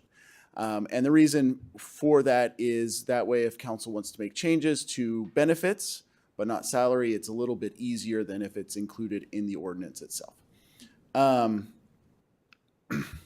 so with each item, there is a question for the council, which is basically what amount does the council want to set for either the salary or for some of the benefits. So currently, council members receive a salary of $300 per month. And I use the term salary because that is what is used in state law. I recognize that it is not what you would traditionally consider a salary, but the state says that it is. Council members are eligible to participate in the city's dental and vision reimbursement plan at $2,119 annually. That is the maximum amount offered to staff, and so it is the maximum amount that is offered to council. Important to note that this is reimbursement only, so if a council member does not have qualifying expenses that reaches the full amount, they don't get that paid. They get what they used. And then finally, council members are provided the option for health insurance. The city pays up to $914.82 per month. Council members can enroll dependents. However, the council member is responsible for those costs as well as any costs that exceed the $914 per month. So annually, council members are offered or provided total compensation of just under $16,700 each year. When we looked at the comparator cities, and these are the cities that the council looked at the last meeting, we found that Los Altos is well below the average of the 6 comparator cities. And so the direction from council was to come back with some sort of combination which moved the city into sort of the mid-range of the comparator cities.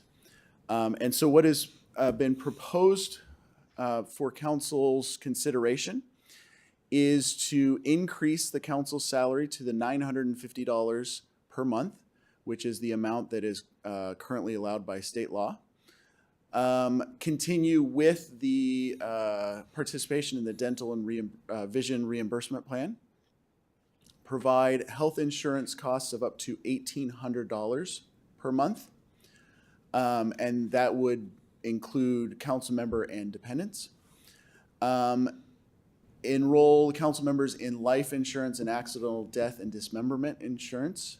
That amount is, or the benefit amount is tied to salary. So if the council's annual salary was the maximum amount of $11,400, it'd be right around $17,000 would be the benefit provided out for life or AD&D insurance. Allow council members to participate in the Employee Assistance Program. This is a wide range of services that are offered through the city's provider. And so council members would be able to take advantage of some of those services as well. And then the last is optional enrollment in CalPERS, which is also that the $876 that is listed on there is tied directly to the $950 per month. So if council were to choose a lower amount, that CalPERS number would drop down as well.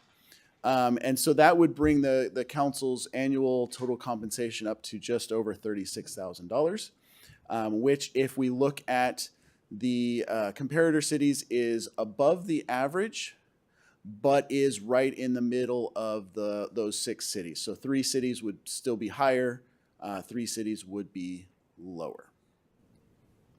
And if council desires, there is some room to play around with the salary and the health benefit to achieve the desired result of being in the mid-range. And so again, to reiterate, 2 actions being recommended, introducing an ordinance and adopting a resolution. With that, I can answer questions. But we need to we have to hold 2 hearings on this ordinance. Yes. So we're going to introduce tonight and introduce or We'll come back in 2 weeks, yes. and adopt or? Yeah, okay. Okay, so the law says that you have to have 2 meetings where this has to be agendized, not on consent like we would normally do for an ordinance. So if we move forward with adopting an ordinance tonight, we would then adopt it the same way at our next meeting, as opposed to just putting it on consent. To your point, Niece, we do not have to adopt an ordinance tonight. There is a draft ordinance in front of us if we are ready to proceed with it. Thank you, Mr. Magino. Are there any questions for staff? Councilmember Meadows.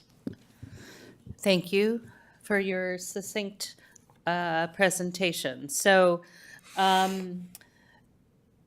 the average, so you showed what the up to, well, actually, let me start with a different question first. So when you say what current salary is or current salary would be under the scenarios that you listed, those are really amounts that the salary could be up to those amounts. I think it's important for the public to know that not all of us take all of the benefits. So a council member right now, all council members receive a salary, I'll call it that, consistent with state law, of $300 a month. Whether any individual council member takes anything on top of that is entirely up to that individual. So I think it's important for the public to know that our salary is not, what was the number, 16 right now. It's actually up to 16,697. And similarly with the numbers you're proposing, it's up to 36,079. I think that's an important point that the public should understand. So, That is correct, and I will note that for other cities that have their, the comparator cities, we put in the maximum total compensation that a council member could receive at this point. so that was actually the next place I was going to go to, which was to say that the average you presented then, our new average relative to the other cities, but that's not the other cities as they're currently compensated? No, that is, so I'm trying to bring it back up here. Right, that would be good. Go to this slide. So currently, council members are receiving an annual compensation of between $3,600 and $16,700 Thank you, in yes. Los Altos. In those other cities, they're receiving total compensation between what their salary says and their total compensation amount. Because some council members may decline the health benefits, the dental benefits, the benefits such as council members here decline their benefits. But what we have listed is the maximum amount that a council member could be compensated in a given year. Right. So, and so now we've explained that that's really a range, and so that's good. But then when you take the new proposal, which is for, if we took up to $950 a month, which is the 11,400 plus the benefits as redefined in this proposal, which means a council member would have between 11,400 and 36,079 in terms of benefits. You compare that to comparator cities, but is that comparison, did you just say that you're assuming that they take the increased salary as well? No, that is assuming that they don't make any other Okay, changes. right. So that's my point then is you're presenting this new range, 11,400 to 36,079, to the current range of all the cities that you're showing as comparators. So let's be realistic and acknowledge that if any of those cities, and if all of those cities, but even if any single one of them makes changes, then we're getting lower than that average. So this is the, so I just think that's important because we're going to be, the changes we make, if those cities make any changes, then we will be lower than the average. Again, that's fine. I'm not arguing it. I just want it to be understood. So those were the questions for clarification I had. Thank you. Are there any other questions for staff?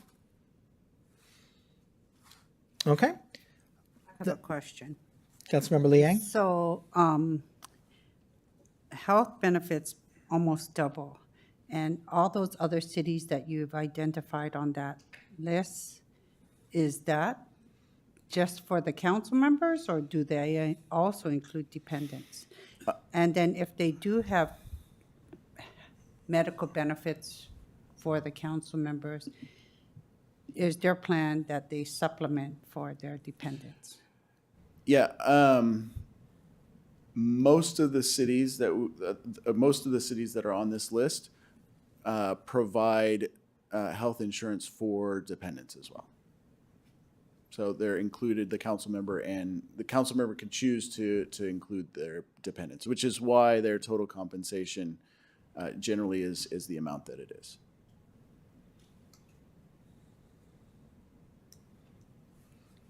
Okay, Vice Mayor? And then, wait, one more question. So when you added the CalPERS 876, help me understand that, what comes with that?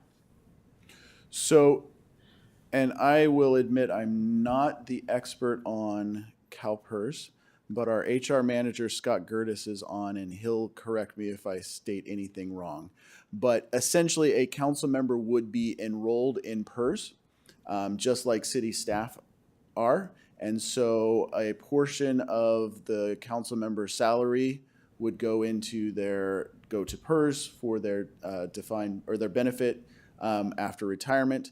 The 876 is the amount that the city would contribute as well, on top of what what comes out of the council member's salary.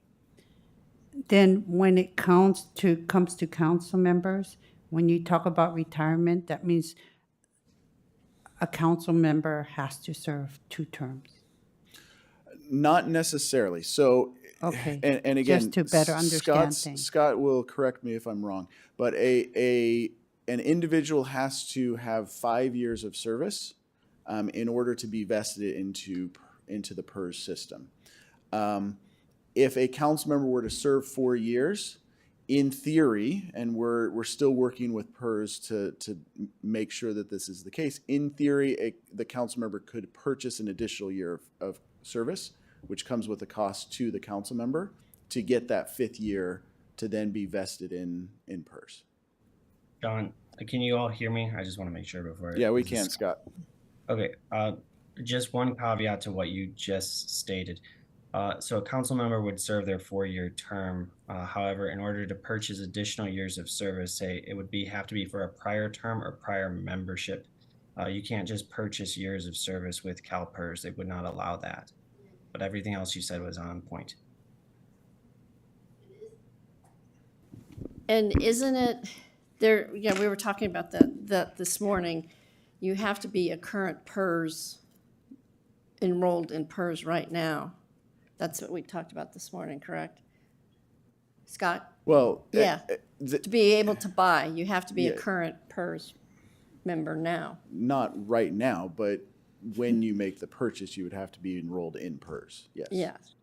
So just a theoretical example, a council member serving today could elect optional membership in CalPERS for their current term and purchase, say if they served a previous 4-year term, purchase those previous 4 years to reach that 5-year vesting requirement with CalPERS. Okay, Vice Mayor? To bring this home for those of us up here trying to do the math in our head, I was elected a year ago, right? I could enroll now, get 3 years in my of my remaining term, and then choose to buy a year of eligibility for the year that I serve that is prior to us making this change, right? Does that make sense? So Lynette, you could, for example, since you will have served 8 years, By even 5 years? Yeah. By 5 years? well, however many you would need, right? If we make the change now, I don't know, maybe you end up with a year of eligibility before you term out, and then you buy 4. But it also means, for example, let's say a council member chooses not to serve a second term, unless they go to another municipal job where they get, where PERS is an option for them, they're not going to be able to buy those years of eligibility because you have to have actual service to buy that year of eligibility. Correct. And I thought there was an issue because 329, for the salaries, it doesn't take effect until a new member is elected. Does that apply with the benefits as well? I was confused. And as again, that. I'll let Scott answer this, but our understanding is the enrollment in PERS could take effect whenever council determines to make it effective. But the dollar amount would be consistent with our current current salary. So if the salary change is implemented and goes into effect at the beginning of the next calendar year, our cost for our year of eligibility for this year for PERS is related to that $300 a month salary. Correct. So it would be, $275 for the year for eligibility, or some amount in that range. Correct. Do you have an idea of what the deduction would be from a monthly salary at either $950 or at our current $300? So that's an excellent question for Scott. Yeah, I don't have the exact decimal answer, but currently the PEPRA member contribution for employees is 7.75% of their gross PERSable earnings. Um, the employer cost is pretty much identical to that, but you can back into the number from there. Scott, one caveat though is if a council member is a classic member of PERS, it might change the calculation. Well, what Yeah, makes us classic? So if you are enrolled prior to December 31st, 2012, you are considered classic. If you are after, you are PEPRA. What, if you're And enrolled? that's Apparently, we have a that's classic and member. that's Say so that again? That's not just for the current council members, but any future council member down the road. So, explain that again, so we are the classic members. If you were in No, I'm classic because of something. if you were in PERS, if you were in the PERS system prior to December 31st, 2012, you are considered a classic Oh, member. you are, okay, before 2012, okay, got it. If you've never been in PERS, you're under Um, PEPRA. Then I'm what? If I never been in, It's called PEPRA, which is the law Yeah. that was stated, and so you're under the formula that Scott just said. got it. You'll either be classic or you'll be PEPRA. Okay.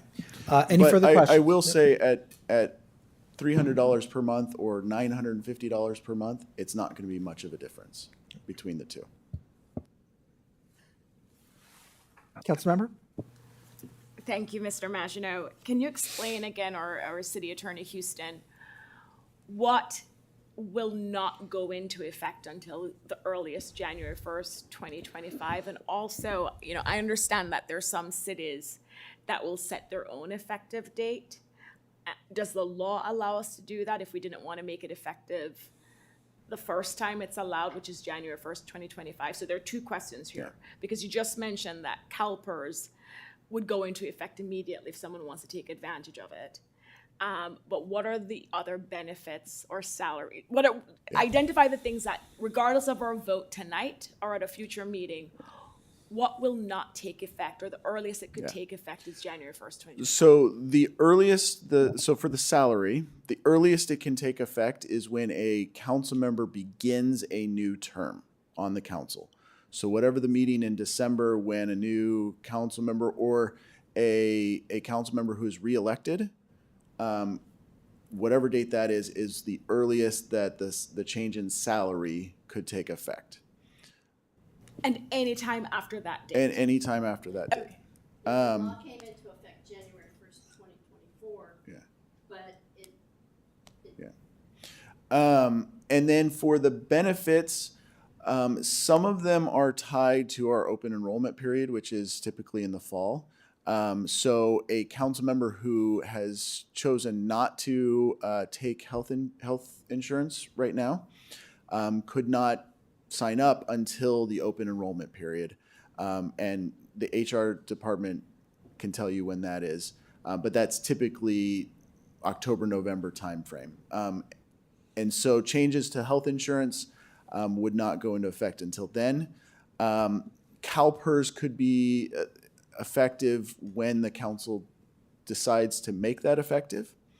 And then I believe the other two, Scott, are as well would be during the open enrollment period towards the end of the year. Okay. Yeah, for And then, EAP and life, it would be effective as soon as our insurance carriers approve the change. So it could be sooner than next year, but the safest bet is no later than January 1st, 2025. and what benefits are not currently offered to council members that are being proposed to be offered to council members if we so choose tonight? Currently not offered to council members are the bottom three on this list: the life and accidental death and dismemberment, participation in the EAP, and participation in PERS. And you're saying, Yeah, all of these benefits are offered to city employees. Right. and that's how you get them. But currently, those three are not offered to council members currently. and you're saying that these would not be available to council members to opt into until the next open enrollment period? Not Except for CalPERS, but- Not necessarily. The safest bet is for sure we could do it in the next open for the EAP and for the life and accidental death and dismemberment. For sure we could do it during the next open enrollment. There's a chance we could get our insurance providers to let us do it sooner, but our only guarantee is that we can do it during open enrollment. If we can get it to you sooner, then we can get it to you sooner. CalPERS, you said anytime. CalPERS, we could do, we think we can do at any point. And I'm drawing on my health benefit knowledge of, change in circumstances.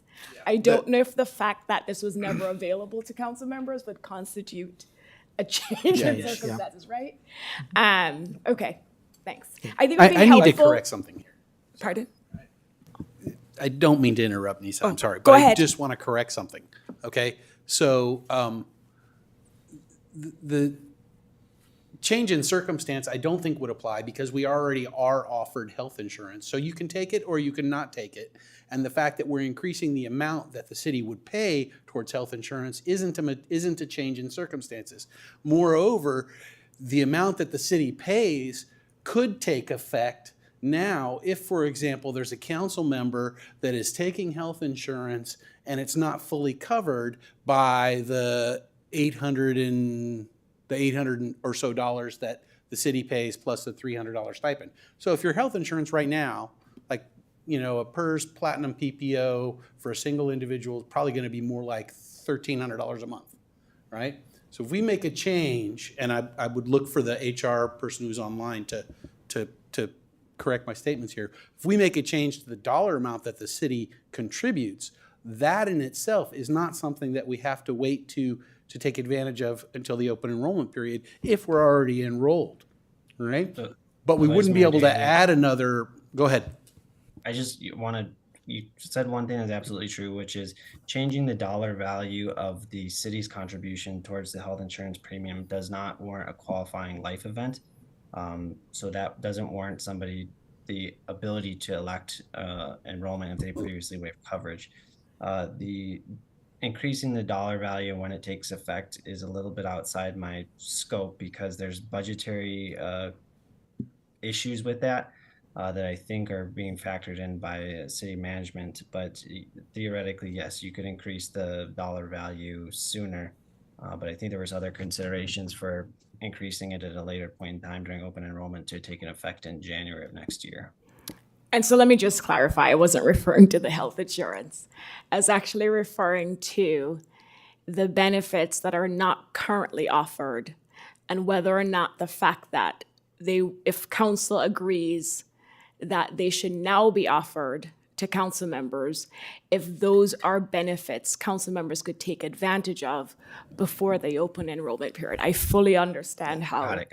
the health insurance process works. And that's why the answer is if we can convince our insurance providers that that's the case and get them to let us do it.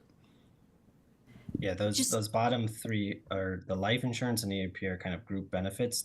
So as soon as the eligibility is approved, we can get you enrolled in those effective immediately. They wouldn't require you to opt into or waive those items. Do John or Scott, do we know why those bottom three were not offered before? Or, I mean, it was the yeah, decision because I of the don't city remember. council. All my years here, I've never remembered any sort of discussion about the salaries or any. It's like I don't understand how we got here. It was the decision of prior city councils Yeah. that So are there other questions from council? I want to try to move us along a little bit. I do have Councilmember another Liang. question. So you were saying that salaries don't increase until it's a new election. And then, so like, what if you're, like, suppose, I'm going to use my example for myself, right? If I'm continuing a term and I don't get to get reelected for 2 years from now, that means next year, even if we pass this, next year my salary wouldn't increase. No, Because you're saying it has to be a new term. no. The state law says that increases for council, and it applies to all council members, cannot go into effect until begins a new term. And so once one member begins a new Okay, term, got it. it then applies to all of them. Okay, I just wanted to make sure, because I didn't want it to be like half of them get to go up you know what I mean? I guess the way you worded it earlier. Yeah, it would apply to all It council did sound members. that way, so I just was making sure. Okay, are there other questions? I was Okay, looking after you, then man. let me open up to public comment. Do we have any speakers? I have no speaker card. Nope, going once, going twice, nobody's rushing. So nobody's rushing up to the podium to speak. Okay, so let me bring it back to council. And I threw the last item to Sally because she brought it up. So Nisa, I'm going to throw this to you because you brought it up.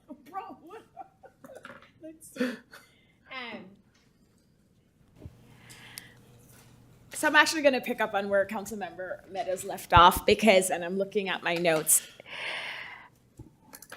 recognizing that you have the salary amount and then you have these additional benefits that are available to council members to take advantage of.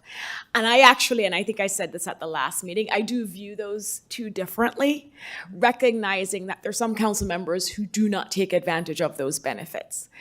And so when I look at the salaries of the other comparable cities and our salary, similar to what I said the last time, I am more comfortable just solely looking at salary, going not all the way up to $950, but maybe a midpoint there, separate and apart from what we do with the benefits. I do expect, I've talked to council members from other cities who I know plan to look at this as well. And so I do expect some, if not all of those comparable cities to increase their salary based on the new law. But even so, I would feel more comfortable if we were more of a midpoint solely as to salary and we look at benefits, to Mr. Maginot's point, to still bring us in the average range, and there's a way to do that. So that's where I am, Mayor and colleagues. I'm still not supportive, and of course, if that's where everybody else is, I will vote to support it. But my preference is not to go all the way up to $950. This law has not changed for years. Cal Cities and other groups had to work hard with Sacramento to get it changed. I don't know when it will get changed again. And so I think if we go to the midpoint and then, 5 years from now, another council wants to then bump it up a little bit more, they have the room to do that. But I think for us, at least for me, I support increasing the salary, but not all the way up to $950.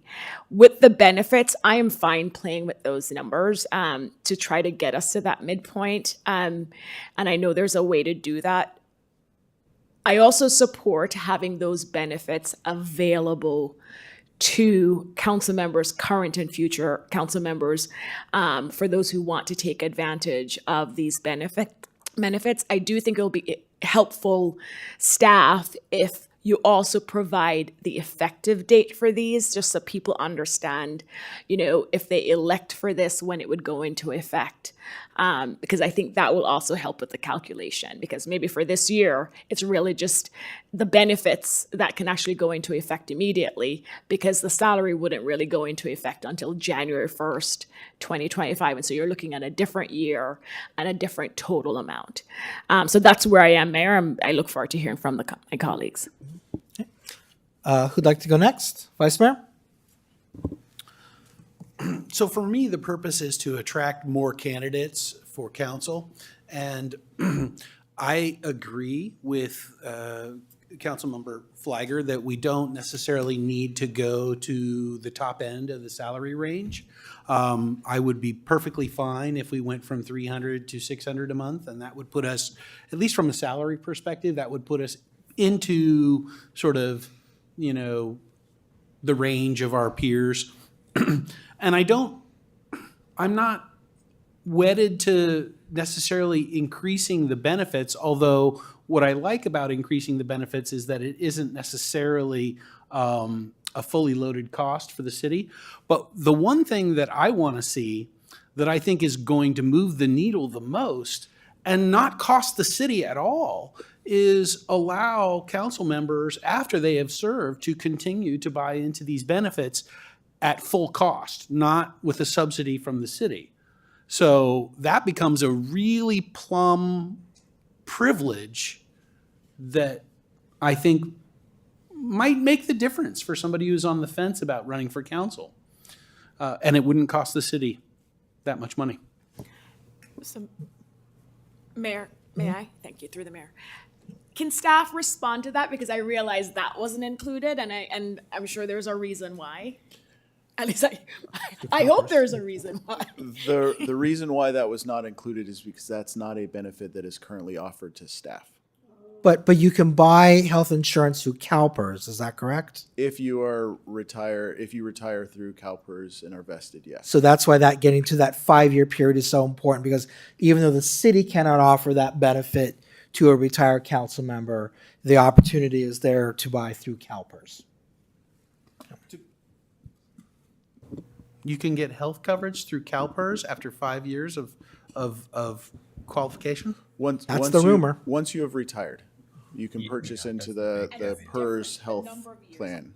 Would you please talk about the formal process of retiring for a municipal employee and what that actually involves? I'm going to turn my microphone off. I can cover a little bit. Honestly, most of it is between the employer or council member in this regard or CalPERS, but there's an online application that you can fill out with CalPERS to retire. But the key points are you have to meet their eligibility requirements. So the big two are you have to have been contributing to CalPERS for that 5 years to be vested. That's the first one. And then the second one is you have to be at normal retirement age, which varies by group, but generally 52, I believe, is the lowest. So if you are 52 years of age, have 5 years of service, you can retire from CalPERS. Once you're retired from CalPERS, you have the ability to continue health coverage as a retiree through CalPERS and have the same health benefits that you're paying into today. The only difference is that the city contributes what's called, you wouldn't have the city contribution as a retiree. You would have what's called the PEMCA contribution, which is a Public Employees Minimum Health Contribution, which is $151 currently for 2024, but that's getting a little bit further down into the weeds of your question. But those are the requirements that need to be met in order to continue coverage following, your term as a council member. So there's no way to simply allow people to buy in unless we allow separated staff to buy in. That's getting into CalPERS eligibility that we don't have control over. The only way to buy into CalPERS following separation. I'm not talking about CalPERS in this instance. I'm talking about. The question is purchasing into the city's plans that the city pays for. Right, and you're saying that there's been a determination that since that option isn't available to separated staff, that we can't make that option available to council. Is that the? That's in the new law, isn't it? Well, yes. It would have to be adopted by ordinance, and it counts towards the $950 per month total compensation. It gets tricky because if the council member is paying the full cost, is there a compensation? It's. Well, no, there wouldn't be any monthly payment because we're talking about members who have retired from council, right? But members who have retired from council cannot get onto the city's health plan because it's not offered to other employees in the city. But the question from the vice mayor was, is that possible to do? And in theory, it could be possible to allow council members who are no longer on council to be able to purchase into the city's health plan. It would have to be in the ordinance, and we'll have to get a determination on if it counts towards the total compensation or not. But if they're off council, they're not receiving any compensation. Right. Yeah. Nor are they expressly receiving value other than what they pay for. Right. And that's why I would say we would need to look into that a little bit more. It is done by other cities, and I would like to see us, I mean, that was part of our guidance, was we wanted to understand how that works. Right, so again, the reason it's not included here is other cities offer that to their employees. Our city does not. So council can adopt benefits that are not offered to employees, but it has to be done by ordinance, and it subtracts from the salary and is counted towards the total compensation. This council may have found a loophole where if you're retired, there is no salary, so what are you subtracting from? So I don't think we know the answer to that yet, but the reason we did not include it is because it is not something that we offer to regular employees. Just a clarifying question to add on to that. So all our employees currently, all our retired employees, they get their insurance how? Because some of them still buy into insurance. They can purchase through PERS. They don't have to. An employee who retires from the city could find a cheaper plan elsewhere and choose to purchase it through there. They could choose to purchase through one of PERS health plans. And then just to clarify onto that, to what our vice mayor said, so, and what you said as well, is that it can be done, you just have to do it by ordinance, because it's really not costing the city anything, because the retired, or the exiting council member is the one paying the full. So just to be clear, I think the direction we got was that perhaps the council has stumbled onto a loophole, but city staff can't promise that that's the way it would work. They can look into it. But for the purposes of tonight, I don't think that that's an issue that should slow us down tonight. If it turns out that that is something that would be legally feasible, clearly there is interest in the council to amend the ordinance again to take a look at that. But I would like to try to move us forward. So we've heard from Councilmember Flygore that she prefers a salary number that's not at the 950. I think the vice mayor is in the same place. I'm okay going either way, and I find the reasons not to go to 950 compelling. The only thing that puts the scales a little bit more to 950 for me is that, and I went over these reasons at our last meeting, I think that AD&D insurance is huge.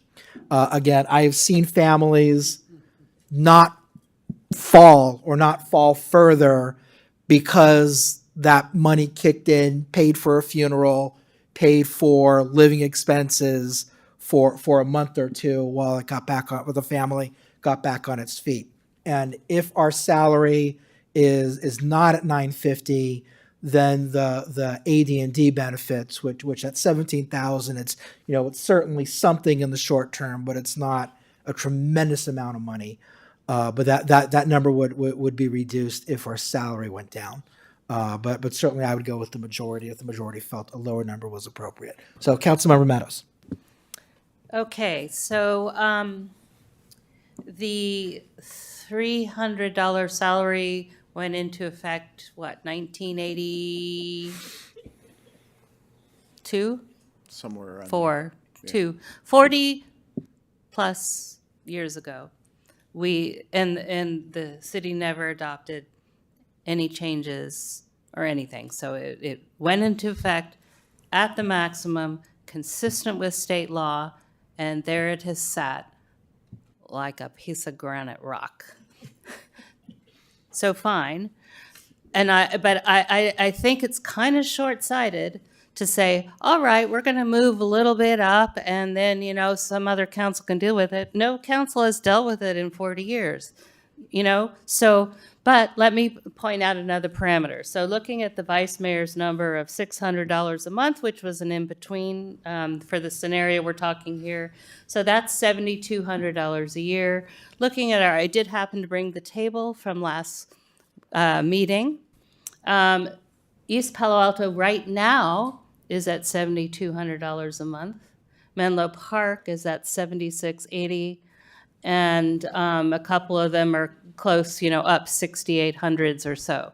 So the salary that you pick by that in-between number, again, you could pick a different in-between number, but if you're saying 800 instead of 950, I mean, for God's sakes, that's just not much. So, but by taking 600, you're already putting us below some of our comparator cities now before they look at the law change. Because remember, they've been doing some cost of living stuff, whatever it is that hasn't happened here. On top of that, the only universal benefit, we talked about the range. There's the salary, each of us gets it unless somebody waives their salary. Has a council member ever waived their salary? Maybe they donate it to a nonprofit. I don't know the answer to that. Right. So anyway, we all get a salary, and some of us may avail ourselves of some benefits or other. But the salary is the common factor. We talked about equity and trying to recruit people in last time. If we say, no, we're not going to give you much salary, but think about this retirement, you young thing that are going to be retiring in 25 or 30 years. You're giving them this short, regressive salary because I think you're anticipating public blowback or something. I'm not quite sure the rationale, but I just don't get it.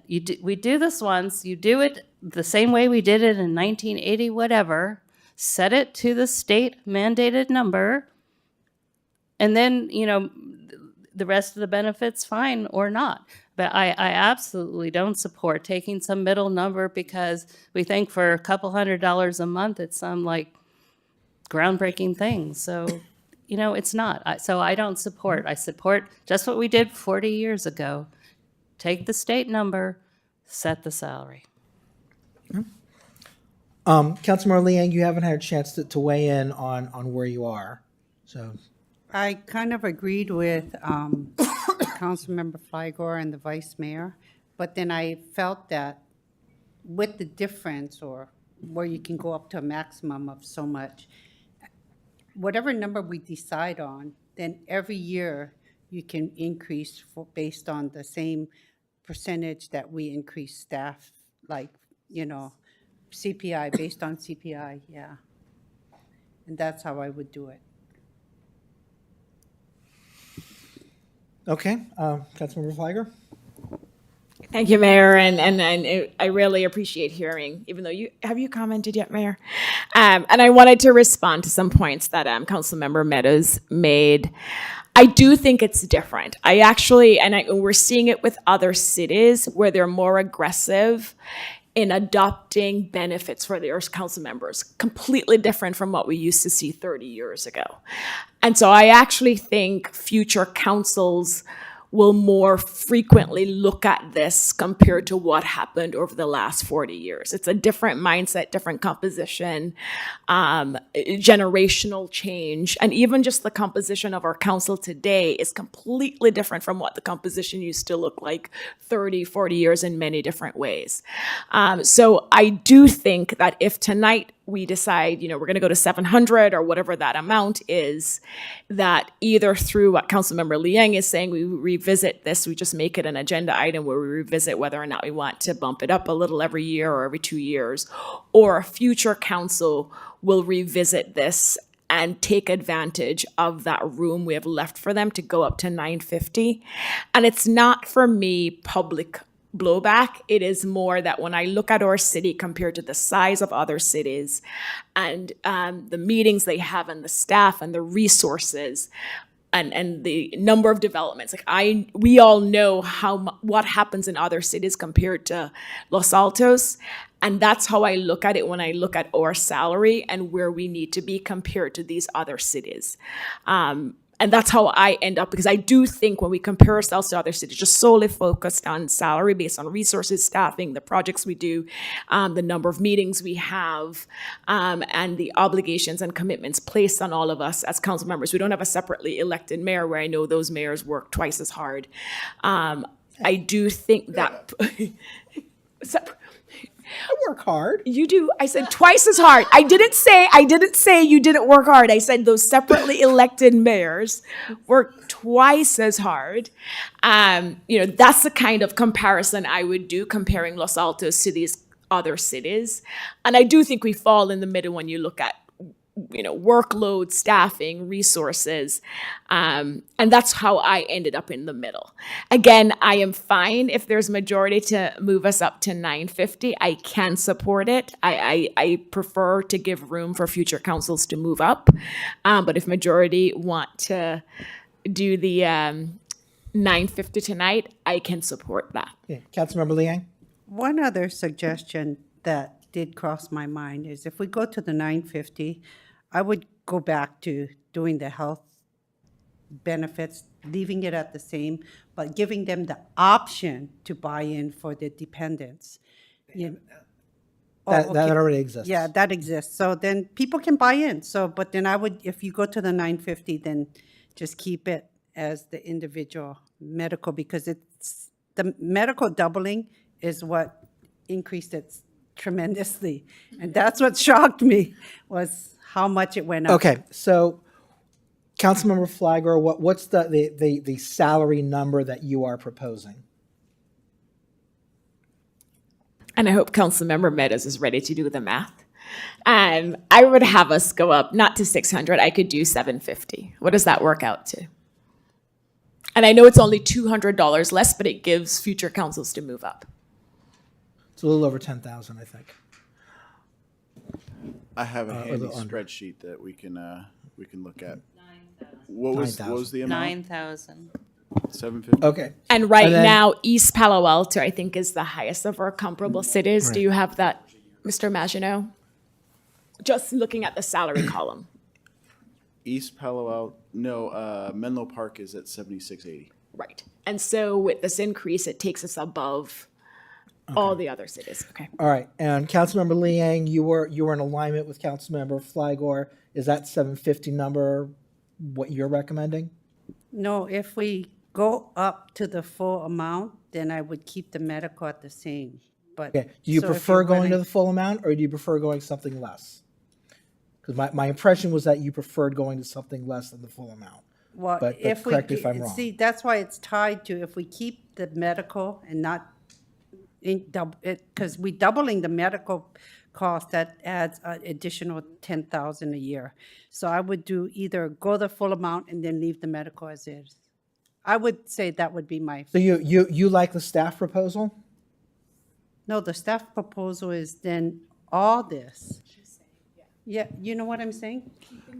I think Councilmember Liang is saying salary would be 950, the health would remain at $914.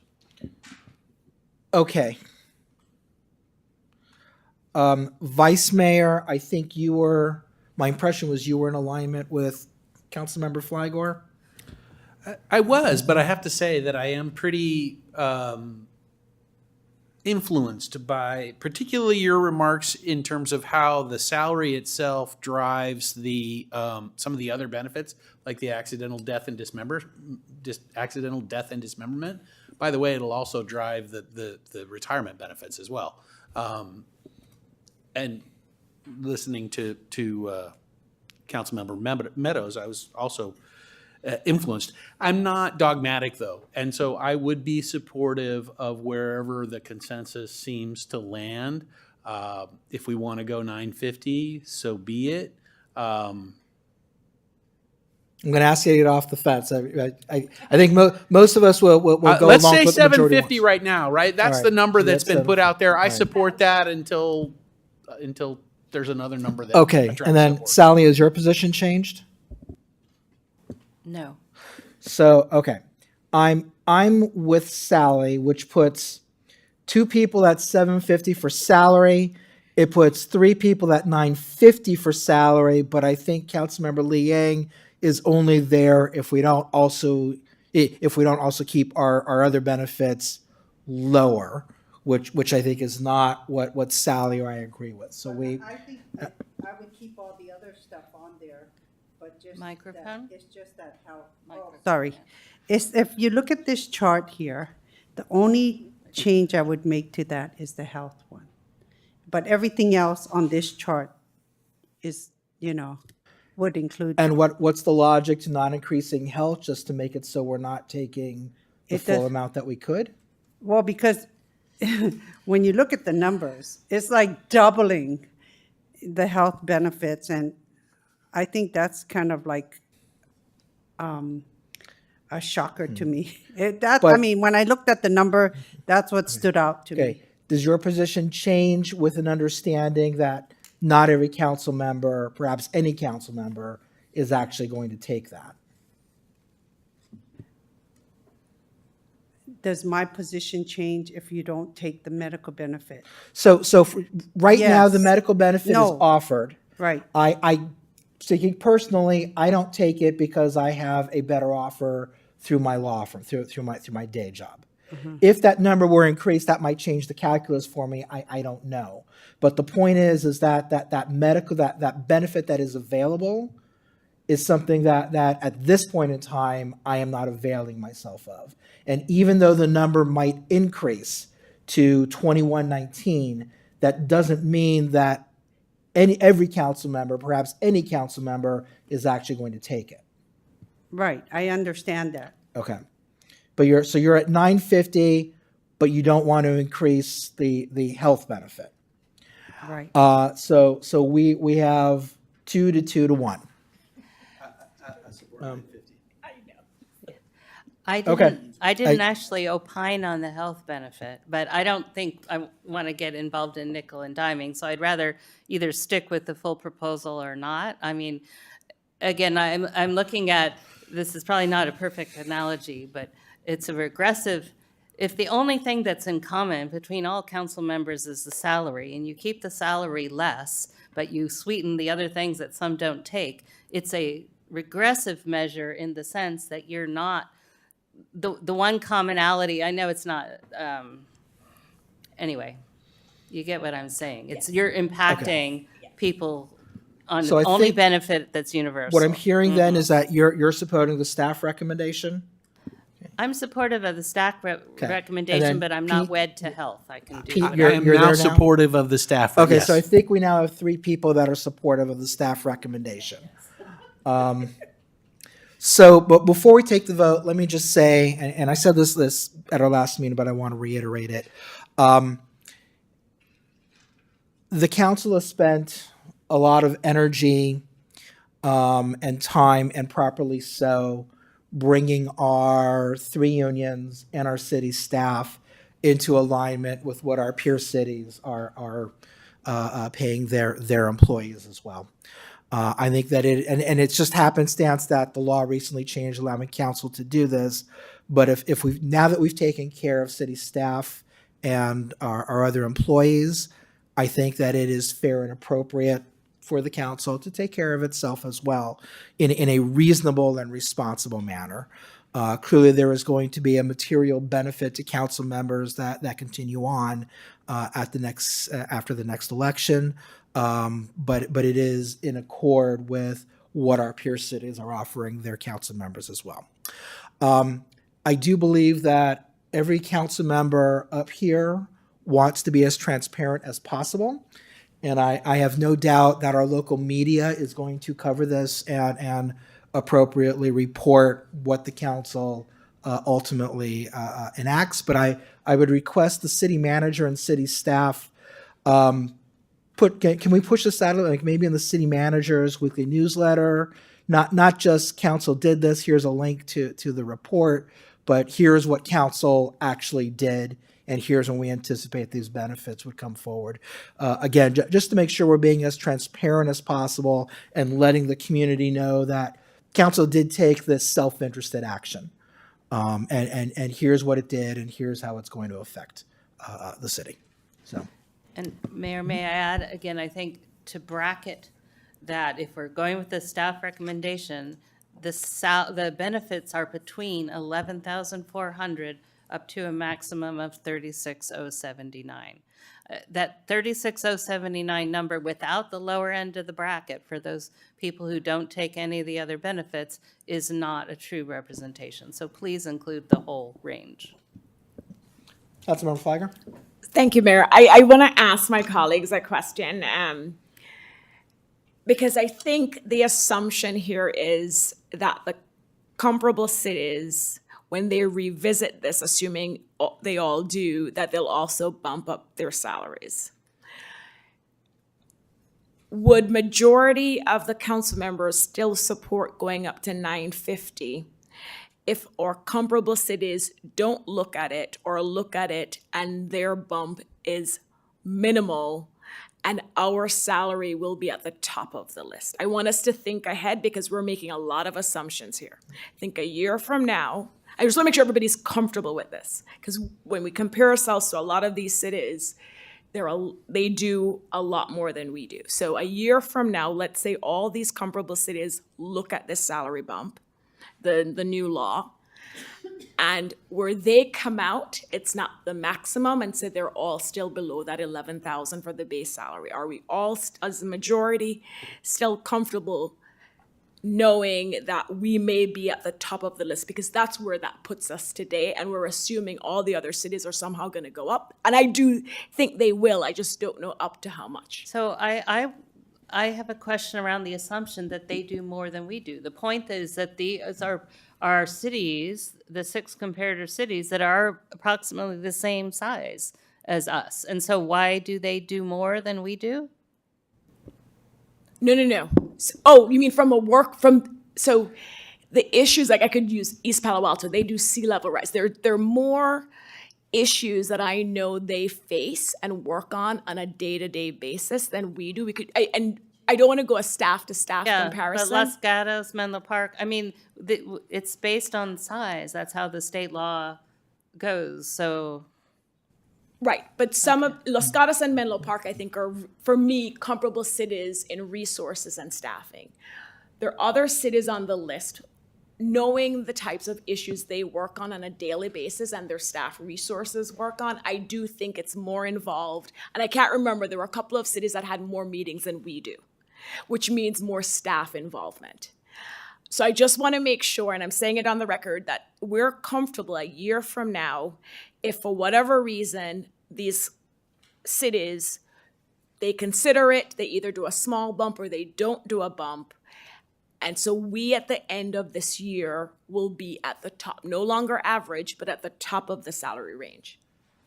So speaking personally, whether or not other cities raise their salaries or other benefits actually was not a part of my calculus. I know it was for others. That's what, okay. So that was not a part of my calculus.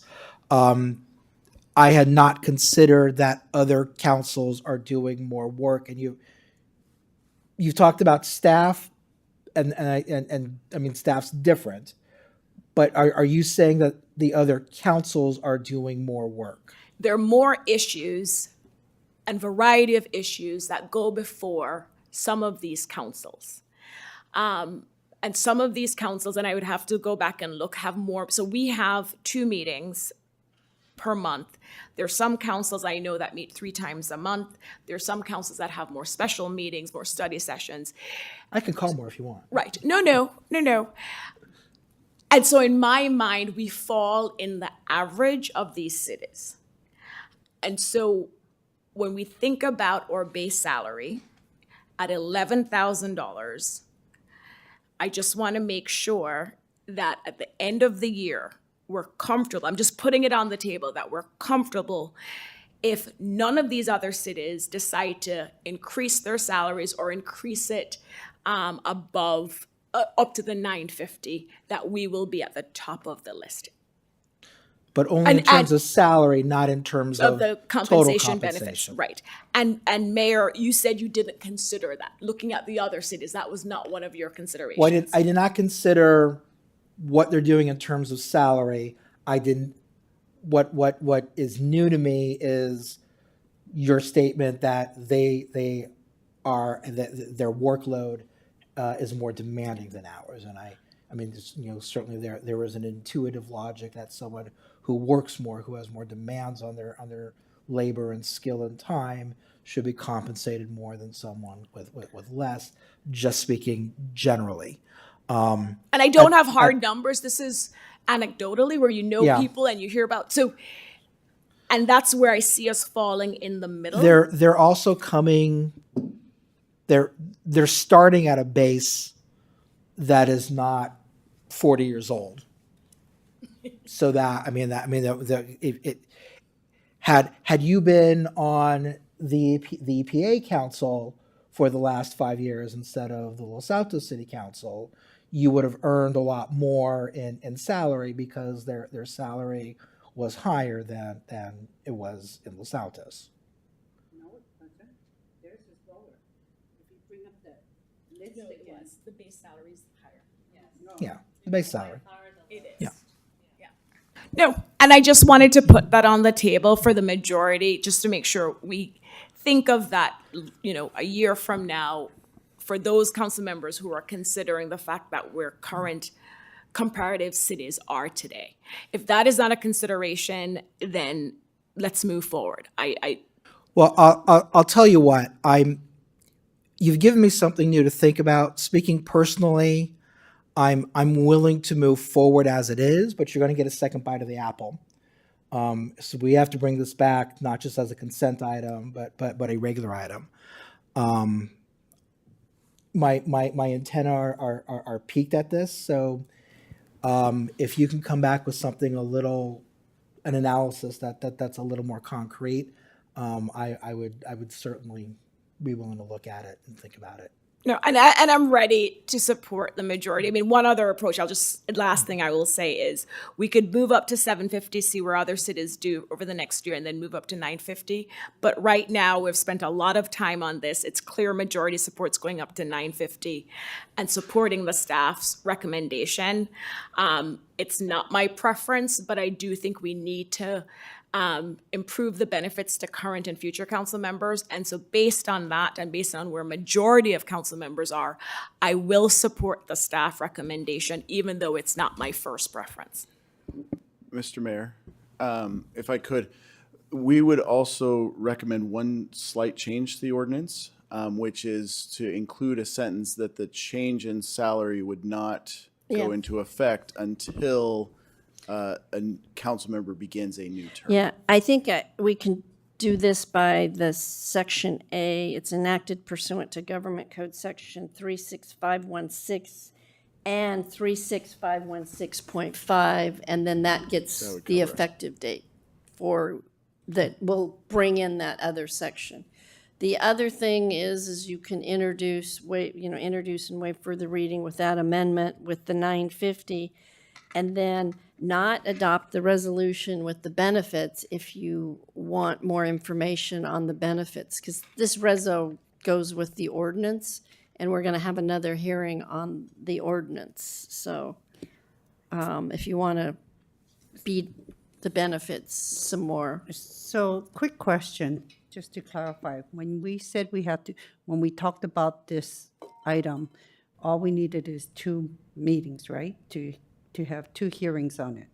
If we kind of adopt it as an incomplete thing, do we need 2 more? Because then the next meeting, we're going to change it?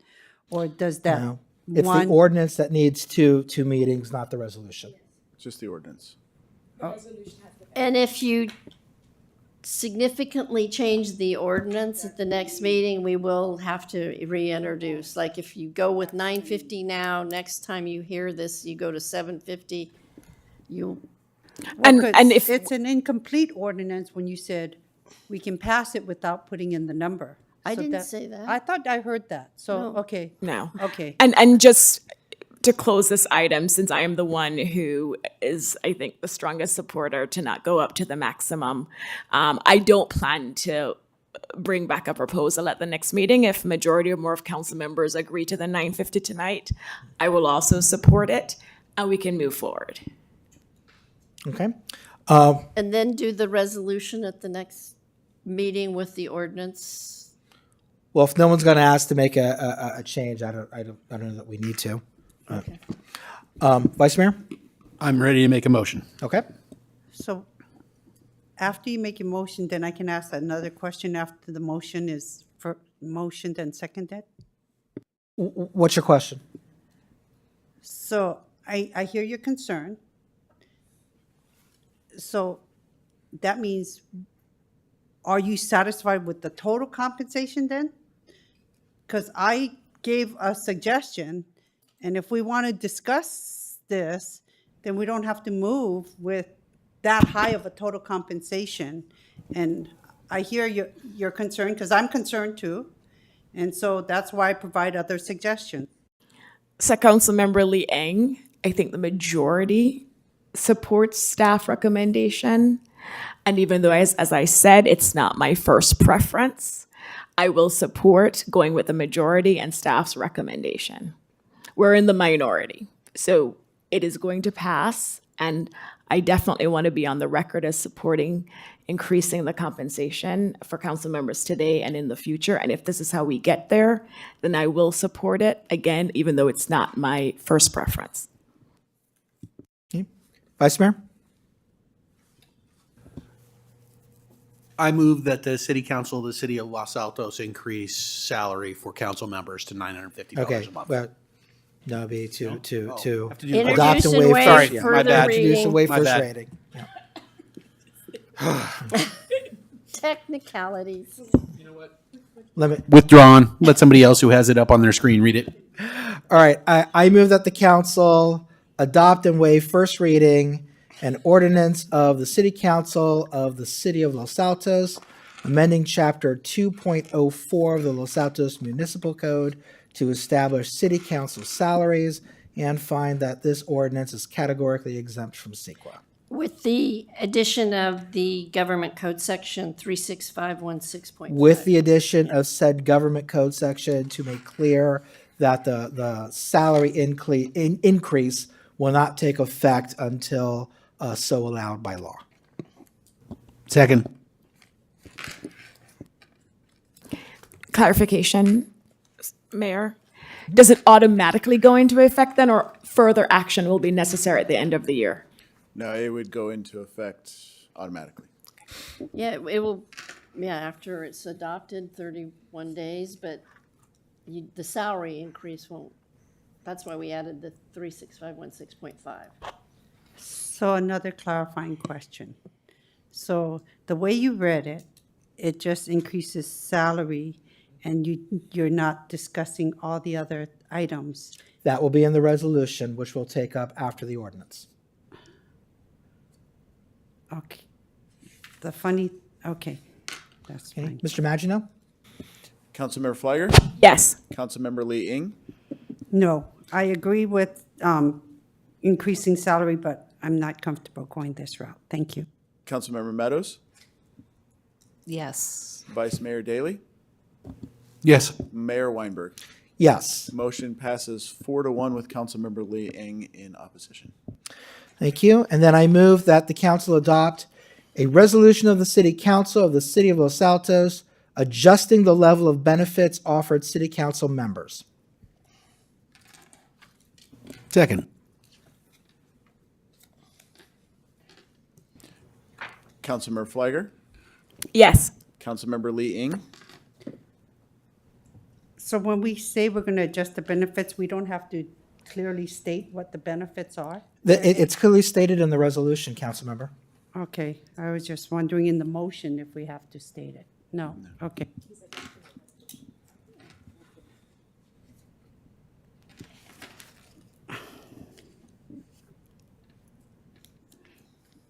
Why don't you go on and come back to me? Councilmember Meadows? Yes. Vice Mayor Daley? Yes. Mayor Weinberg? Yes. Councilmember Lee Ing? Yes. Motion passes unanimously. Mayor, if I may, Yes, Vice Mayor. I would like, if I am supported in this, I would like the staff to look into how we might be able to extend the ability to, or if we can even, extend the ability to buy into these benefits to council members who have already served and are no longer serving. Nisa? And if there's support to direct staff to come back with that information, I would ask staff to also include any other implications and potential cost to the city if we were to do this. Yeah, I'll be the third person on that. Is this something that you want as a staff report, or can it be an email to council, or? No. Maybe a let's defer to staff on how they bring it back to us. Okay, that makes sense. Oh, wait. Can I clarify on that or add for clarity for that? It's to bring back in, because earlier I heard we could do it, but we needed an ordinance. So if we come back with it, I'd like. I'm sorry, but I don't agree with your statement. I think we needed the ordinance to set salary. We do not need an ordinance for benefits. No, that's But- not, For any benefits not offered. For benefits not offered, okay, excuse me. But I think that Nisa brought up a good point, is that if there's something confidential here, then it can't be made public. So deferring to staff on how to proceed with that makes sense. So Mayor, the question is, can the city extend the benefits to council members who have previously served along with any financial implications? Yes. Right? Can I? Yeah. Exactly. What is the mechanism for being able to do that, if we can do it, and is there a cost to the city? So, for example, even if the recipients of the benefits are paying a fully loaded cost, or not fully loaded, are paying the list cost of those benefits, is there an administrative burden that increases for the city, or some other hidden costs that we should be aware of? Is that, Nisa, is that? Yeah. Yeah, and I think the city manager understands. And can I clarify, you're saying benefits, you mean health benefits, correct? Because I don't think that, so life insurance and ADD is tied to salary, and if a council member is no longer on council, they can't have that. Those wouldn't be germane, but health insurance in particular. Okay. so the point is that when it comes back, can it come back, if we can do it, can it come back with the ordinance tied with that? So I think we can do the research and then determine the best way to bring it back. That'll be better. Thank you. All right. Thank you. Items 12, 13, and 14 are informational only. We do not take those up or have public comment, with the vast throngs of people waiting to address us again. So that brings us to council and staff reports and direction on future agenda items.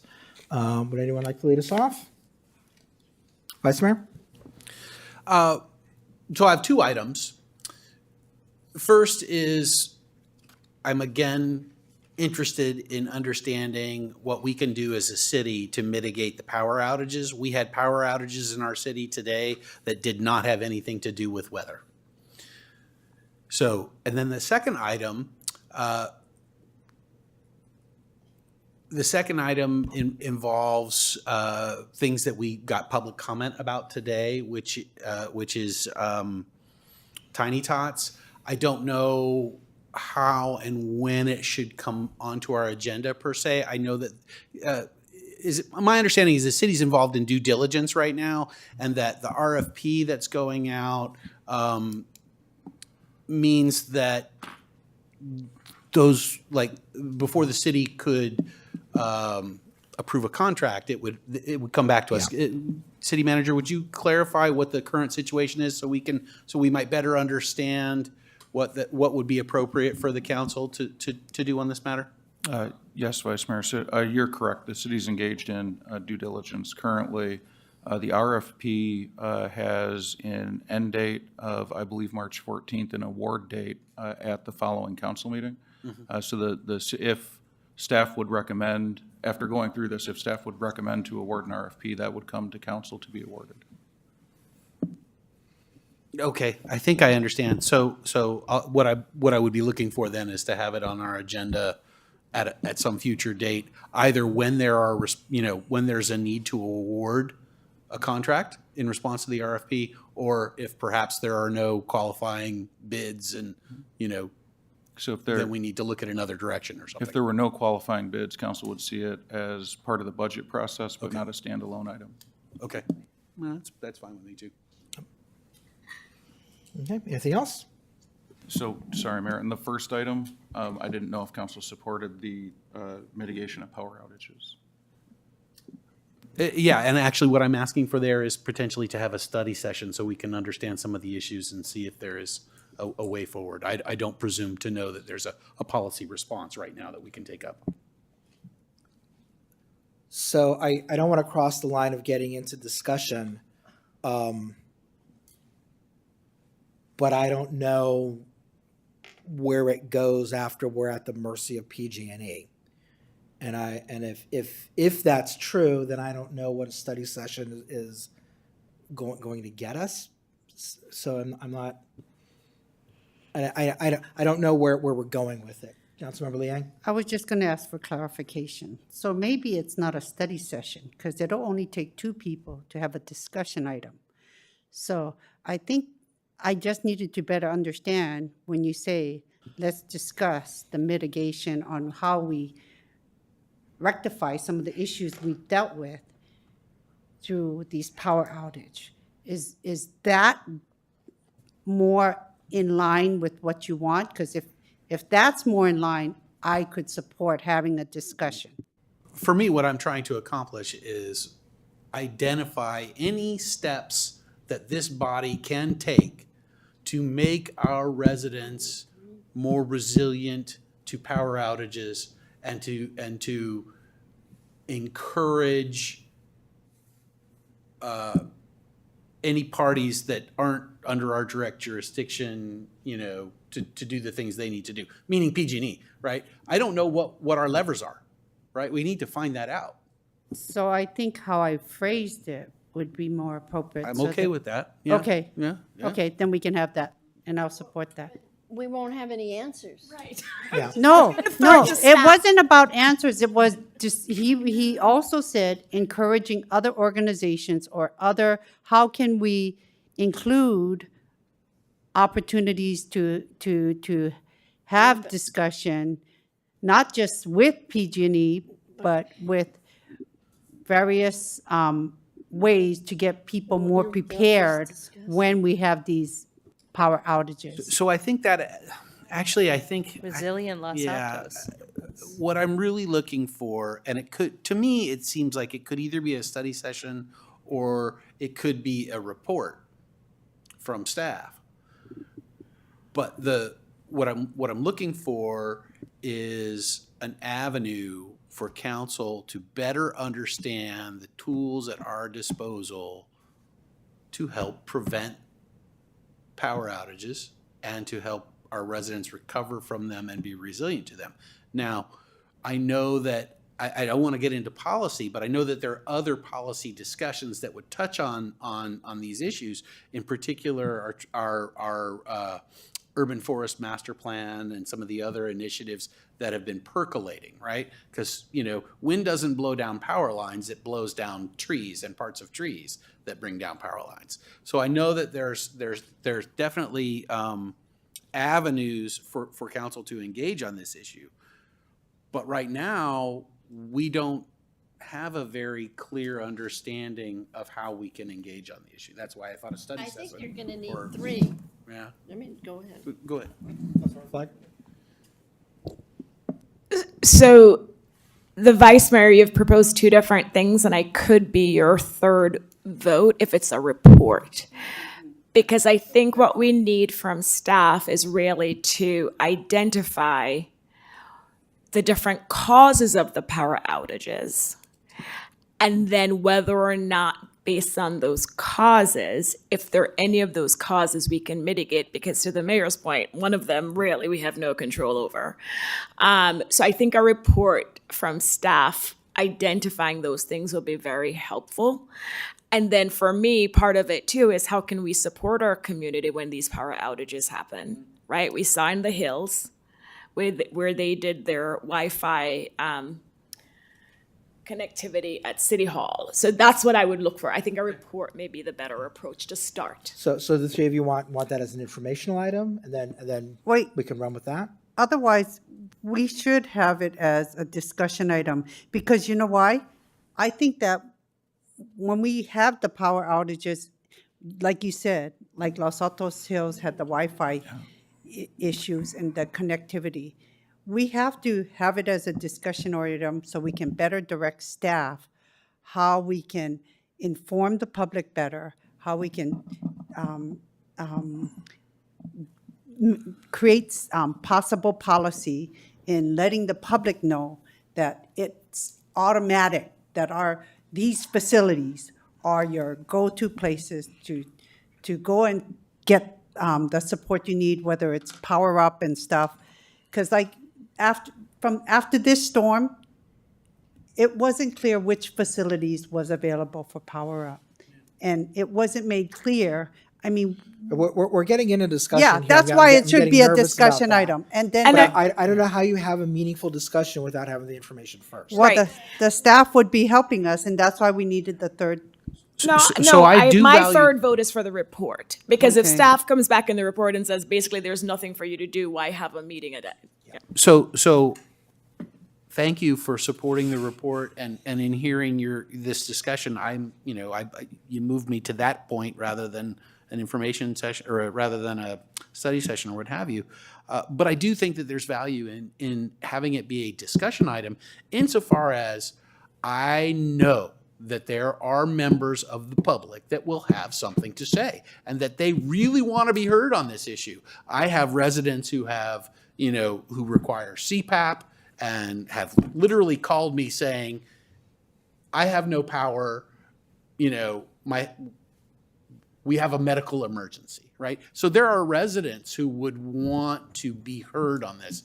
And for me, I think that that's extremely valuable. Even if we can't necessarily solve the problem, I want our residents to know that we're going to try and do whatever we can and that we recognize that this is a really big thing for them.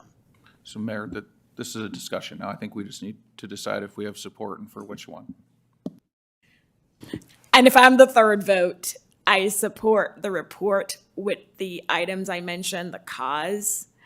What if any of those causes as a city we can really mitigate? And 3, how we can support our community when we do have power outages to the suggestions that we've heard so far. So I'm not hearing 3 votes for a discussion item. It takes 2 to have a discussion, just to let you know. But you need staff report.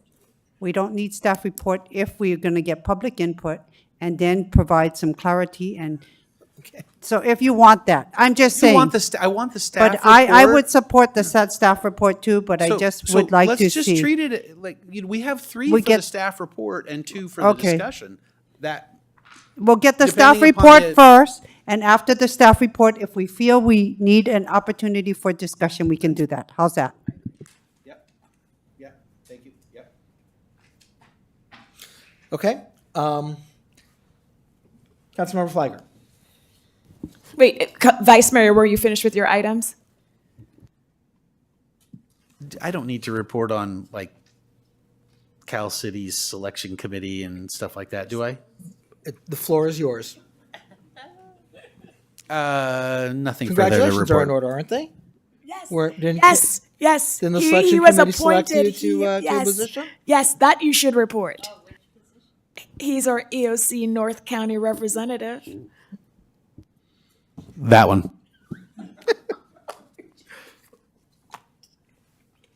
Wait, so does that mean the mayor, you're not that anymore? Is that what you were? No, so Pete is appointed through Cal Cities and Cities not Cal Cities, Association. the Cities Association. Okay. So his seat is appointed by the Cities Association.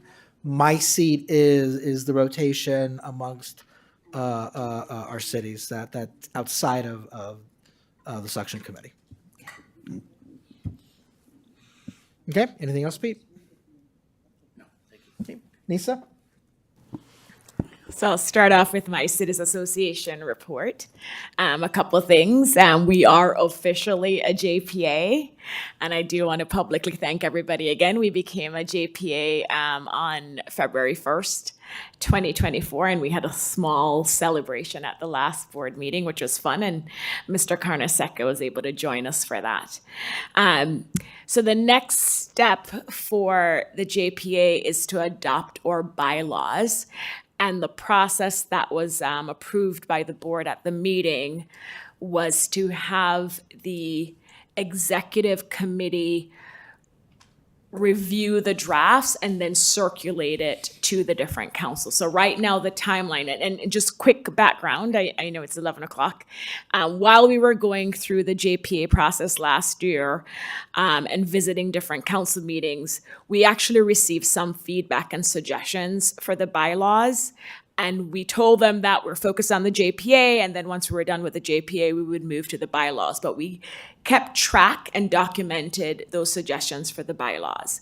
And so the next step in the process is for our attorneys to incorporate those suggestions into the existing bylaws, because we have bylaws for the unincorporated association. Then have the executive committee do the first review of that updated bylaws, and then make recommendations to the board representatives. Then each board representative, I'm your representative, will have an opportunity by the end of February to take that updated set of bylaws to their councils for you to review and give input, and then all council representatives will bring it back to the April board meeting. And so that's a long way of asking to have this agendized, mayor and colleagues, for either the first council meeting in March or the second council meeting in March, because we have to report back at the board meeting in April. And so we would need this on our agenda, or the bylaws on our council agenda, either that first meeting in March or second meeting in March. And then part of the request, if when staff is preparing the report, is also to delegate authority to me to make the final decisions, because as you know, once all the cities come together and are discussing the bylaws, things may get suggested that we didn't consider, and I would need that authority to make the decision at the April meeting. So we do need to agendize that, and so I know we need two council members to support putting that on the agenda, but Mayor, I know you set the agenda. This actually needs to be either the first meeting in March or the second meeting. Okay, well, I will be your second on that for sure. Okay. And then I'll leave it up to you, you and the city manager, which of the two meetings. So it's the third, okay. Thank you.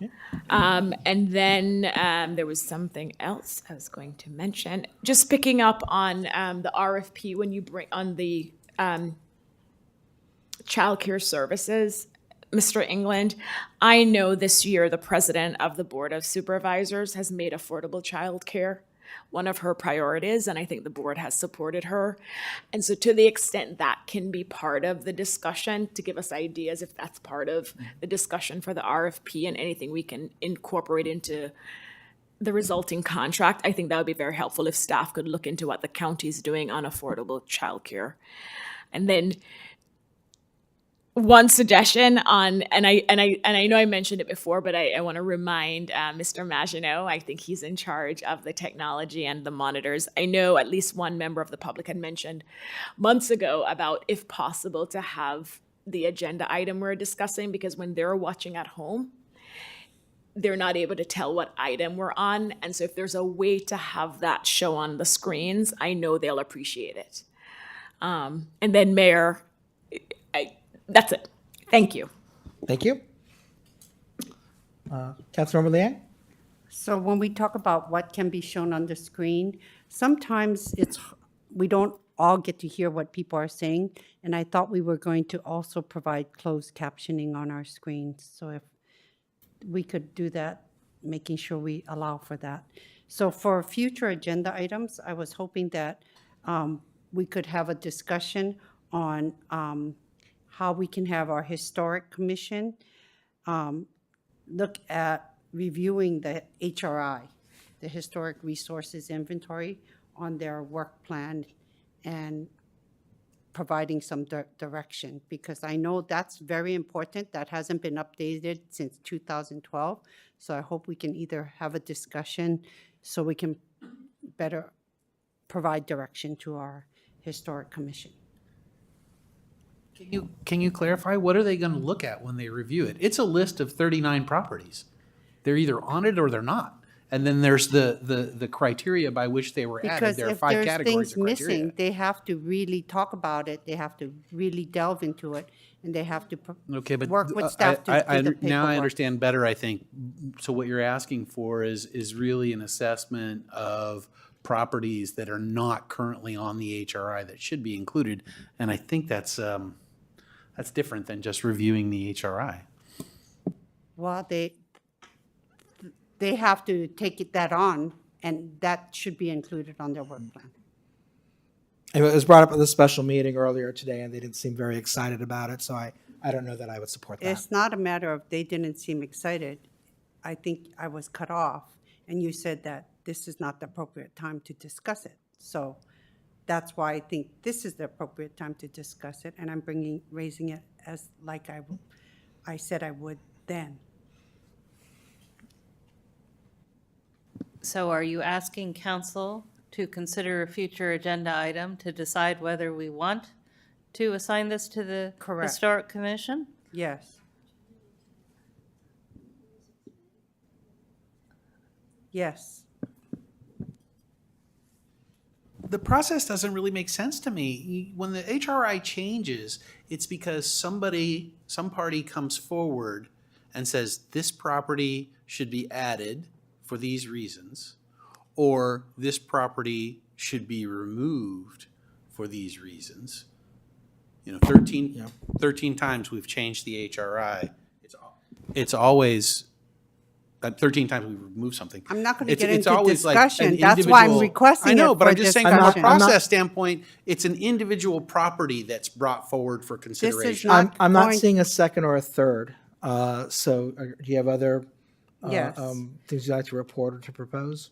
No, I'd like to also request that we have a discussion about commissions moving forward on market research and outreach and better understand, because before, in the past, councils would get a more thorough information by commissions before they would go out and conduct market research and outreach. So I think I would like to see some sort of plan or get information by commissions before they do that, because that way councils get to see the surveys that are going out, and lots of times as well, councils can provide some clarity on the surveys that the commissions are going out with, and then it's not like a missed opportunity like, oh, it's unfortunate that this survey went out and we didn't get a chance to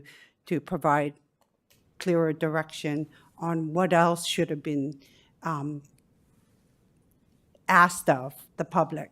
And then it's not like the public is getting survey exhaustion, because then we want to make sure that we conduct. You're getting into discussion, so. Okay, It sounds like what you're proposing is an agenda item for the city council to set a policy with respect to what sort of surveys are conducted and how that information is reported. Is that what you're asking for? Yes. Okay, is there a second or a third to that? I would second So I want to make, Yeah. Sally, you're what I are. I actually think you said something different, Mayor, than what Councilmember, because I know what Councilmember Liang is referring to, because past councils, and I think, for at least 2 years when I was on council, we would engage in this review of survey questions, which I don't want us to do. No, we're having a policy. No, that's not, But the then mayor. part of that policy, we can Right. discuss it at that time, but I'm not going to Right. just go into discussion now. Right. But we're going to have a policy, and then we can better understand how we're going to move forward. Yeah, I'm not seconding I do think the policy proposal is different from what Councilmember Liang was referring to, but it sounds like she's now supporting the policy, so you have your third. Oh, no, I'm No, I I'm have not my seconding it. no, I I'm have trying my to clarify second. it. I have my There's a second. second. Is there a third for it? No, I was going to propose something as an alternate, because again, Okay. we have this tendency to dive into some agenda items when we don't have the basic information. If staff could just give us a memo, an informational item explaining what, if any, consistency we take now in surveys and among the commissions and among staff, that would help. I think I would like to see that before I agree to anything, because otherwise it's just a mess. It's as Councilmember Flagger is saying, so can you provide any information, just in a memo, informational item, what this type of thing is? And then council has some information with which to decide whether there should be an agenda item or not. Yes, Councilmember, we could provide that. Would you include also just the specific discussion of what Park is contemplating and Sawtooth and, why Park was sort of given the opportunity to pilot this, what the thinking is behind that? But that's why I felt we needed a policy, so that way we could apply it to all other commissions and get a better understanding. Lisa? I support Councilmember Mehta's request to staff because I remember 2 years ago, we talked about surveys and having a uniform approach, and I think staff is working on this. And so getting that update will be very helpful. I know we even decided to have a line where if it's not city approved and issued, then it has to be clear it was developed by the commission. At least that was a temporary solution. So before we move forward, I support what Councilmember Meadows is saying. Let's find out what has been done. This is something I know staff was looking at 2 years ago. So my question would be to Vice Mayor Daley. I hope I still have your support, because I think what happens is we need to have some clear understanding when commissions go out. They should be informing us first, Okay, though. so Councilmember, again, we're getting into Well, discussion right now. I had a support. It takes two people to have a support, and it always seems like when I do have support, everybody tries to talk us out of having that agenda item. So if we still have that opportunity to have that discussion, I would still like that. Me too. I still support that. Thank you very much. So we got the 2 votes needed to have that discussion item. Okay, so without a staff report, we will have a discussion about what the commissions are doing in terms of public outreach. Anything else, Councilmember Liang? No, that's fine. Thank Okay. you. Sally? There's probably something, but it doesn't come to mind right now, so that's all for me.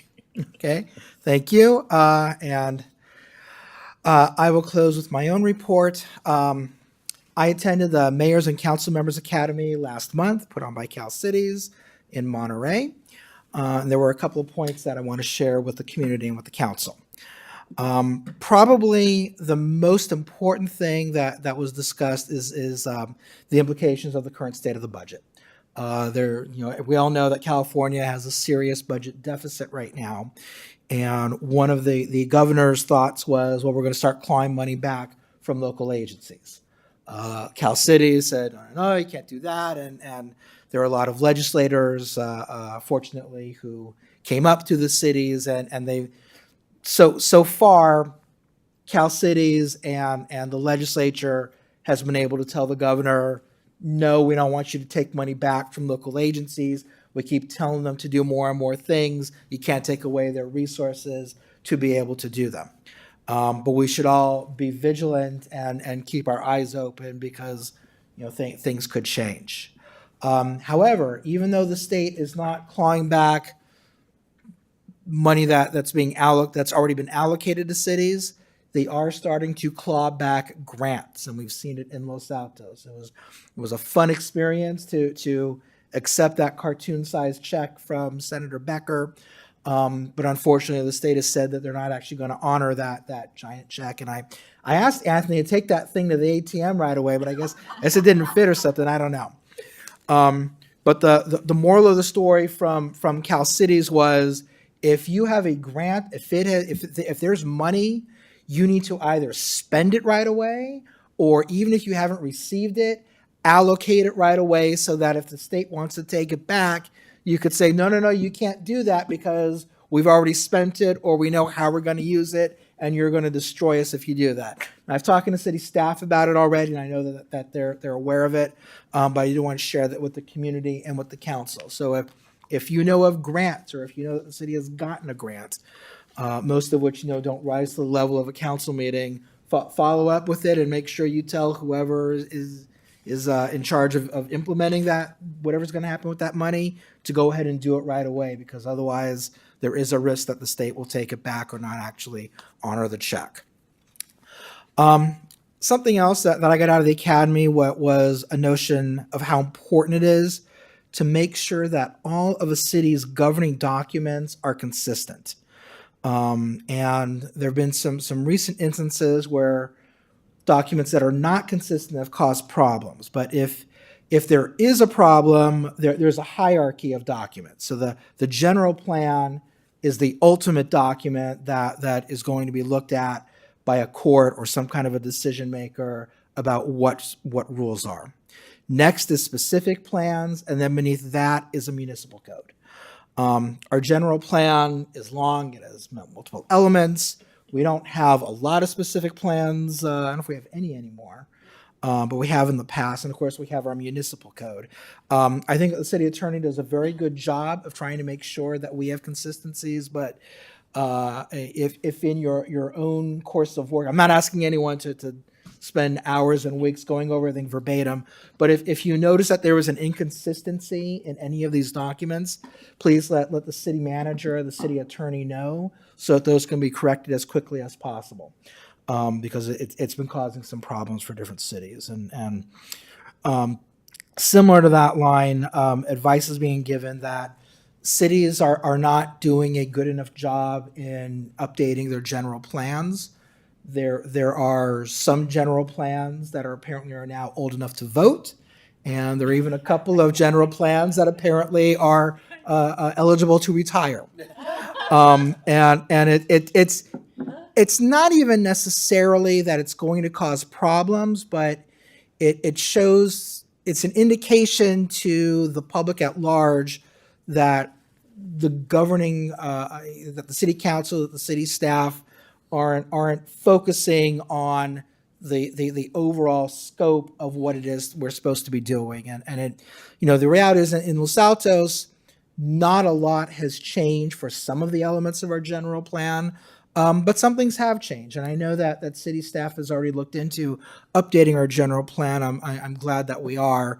But again, we don't want to be saddled with something that we neglected to update and then get into a lawsuit or some kind of a dispute where someone says, well, that may not be what your policy is, but your general plan says that, so this is what we're going to hold you to, because that is a winning argument on their side. And then the last thing I wanted to mention is there was a really interesting seminar on the elements of what makes a successful council-manager relationship. And there were a lot of points to it, and I think it was really more aimed toward new council members.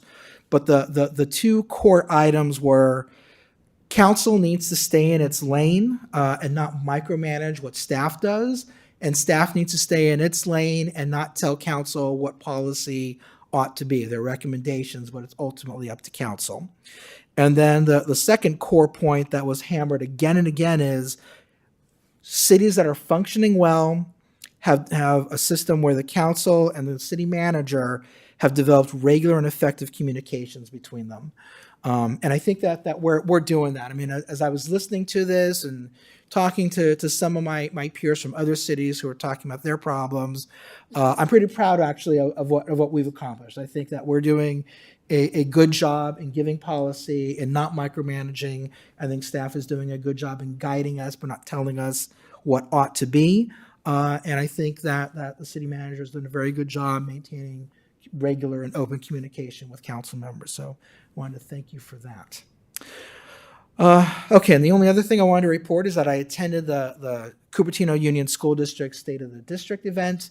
I had to leave early, unfortunately, because of a work emergency, but it was very interesting. We got a tour of Cupertino Middle School, which some of Los Altos residents do attend, and it was a nice event. It was a good event. So the State of Cupertino Union School District is that they are performing outstanding services, but they don't have enough money. So that's the bottom line from their presentation. And with that, does anyone else have anything else from council? No, we just missed No? each other because I went to the luncheon portion of the event. I didn't do Okay. the tours. So together we attended the Yes, whole we thing. did. All We right. covered it. Mr. City Manager, anything from staff? Nothing tonight, Mayor. Okay. Then with that, I will declare this regular meeting of the City Council adjourned.